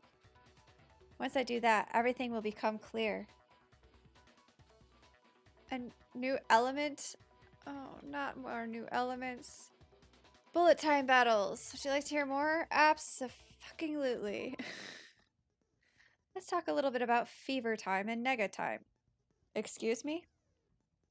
During a bullet time battle, if you press the space key, fever time will activate and the tempo will be forced to its max. At this point, even if you push the buttons at random, you won't miss. Oh, good. So you can push RMB, LMB, RMB, LMB, however you want to destroy the opponent's verbal assault. But this only lasts until your focus gauge runs out, so make the best possible use of your time. Of course, it wouldn't be fair if only you got to access this special time, right? So we've also prepared something called Nega Time that your opponent can use. If the opponent activates Nega Time during the bullet time battle, your tempo marker will disappear, making it quite a bit tougher to hit the buttons in rhythm. Oh, not the rhythm thing again. If you were to activate Fever Time at this point... No, never mind. I'm sure nothing would happen. I don't know what I was worried about. This will turn my brain to butter? Great, because we talked about butter earlier. Because it trivializes it if you set your skills right. This is your favorite part of the minigame? Oh yeah. Well then, good luck and have fun. I don't like the sound of this. I didn't like the rhythm game to begin with. Taka, I don't want to fight you. Show me some evidence. You're wrong. I also forget how to do this. Oh, it's left then right. False. Show me some evidence. I won't listen. False. Oops. I refuse to vote. Show me some evidence. You're wrong. I won't listen. I refute you. False. Show me some evidence. I won't listen. False. You're corrupt. Alright. I failed.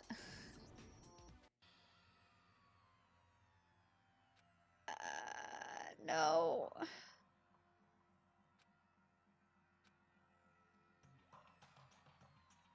Uh-oh. Did I actually fail? Wait, how do I have the one with the most votes?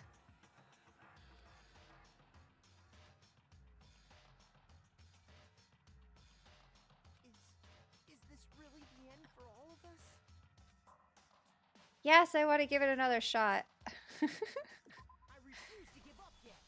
Ah, I hate the rhythm games. Okay. I understand the concept. I just suck at executing the concepts.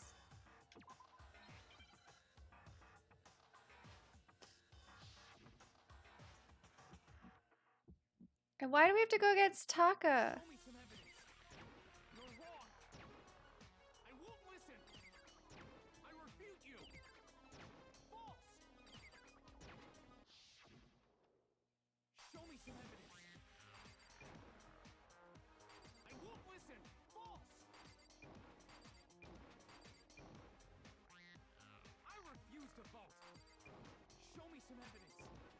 You're wrong. I won't listen. This part I don't understand because I can't actually see it.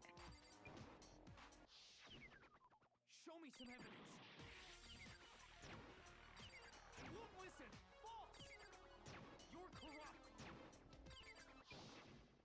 I refuse to vote. I refute you. False. You're corrupt. Show me some evidence. I won't listen. I refuse to vote. Show me Can't some look at evidence. chat. Okay. Show me some evidence. This should prove it. Yeah, I forgot. Okay, I was trying to figure out what the negative thing was, but I got it. I got it. Mondo must have replaced his broken handbook with Leon's. In which case, we can just check each of our handbooks right now. Once we do that, we'll... You don't gotta do that. Huh? Yeah. Yeah. I did it. I killed him. I skills anyway. I suddenly realized that the tempo in the background was actually supposed to help me anyway, so. Mondo. Poor Taka. Poor Taka.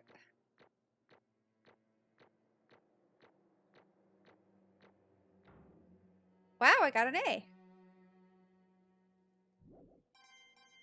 Ooh, coins, shiny.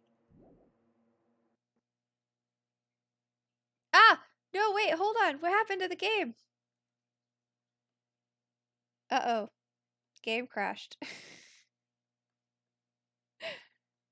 No! It's not saved because we didn't reach the end. Nope. I don't have a broke command. What just happened? Looks like it. Alright, well. Halfway point to come back. Oh, the save point was just before the trial, too. Alright, well. You're gonna go sit in the corner? Well, we know who did it. I just don't get to see how he dies. I'm gonna have to do that off camera. Which means you guys won't get to see my reaction to how Mondo dies. But that's okay, I guess.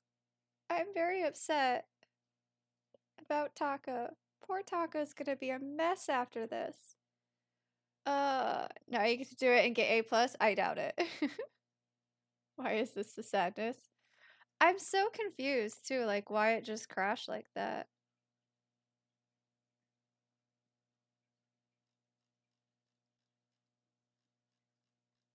Yep, nope, it's not running anywhere. Also, we can start when you get back to it. Wait, just get up to the last point, then start streaming? I could do that too, I guess. I could grind out to that point right before. Oh, I have to plan out how long it would take and then leave it running on my computer. We could try it for the next stream. We'd love to see Corey do anything. Yeah, sure. Yeah, I could try. How long did that take, though, to get to that point? I have no idea.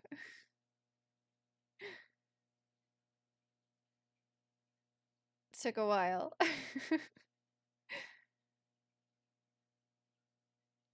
It's okay. It's okay. Don't cry, Yamanaka. It's all right.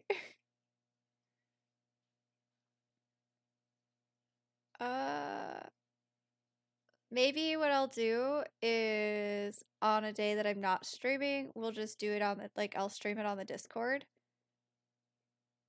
And you guys can at least, like, hear my reaction, if not see it. Maybe. We could do that. I'll figure it out. We'll figure something out. But anyway, it's been over 5 hours, guys. I've got to. This is actually probably a good time. We can't have that much further to go on it either because Mondo's about to confess to it.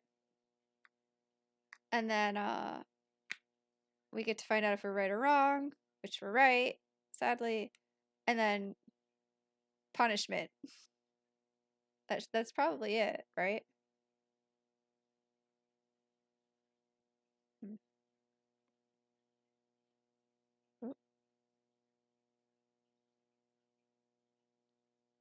Okay.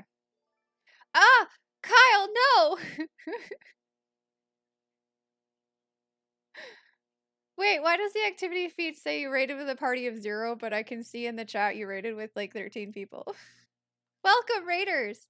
So we were playing some Felly too many.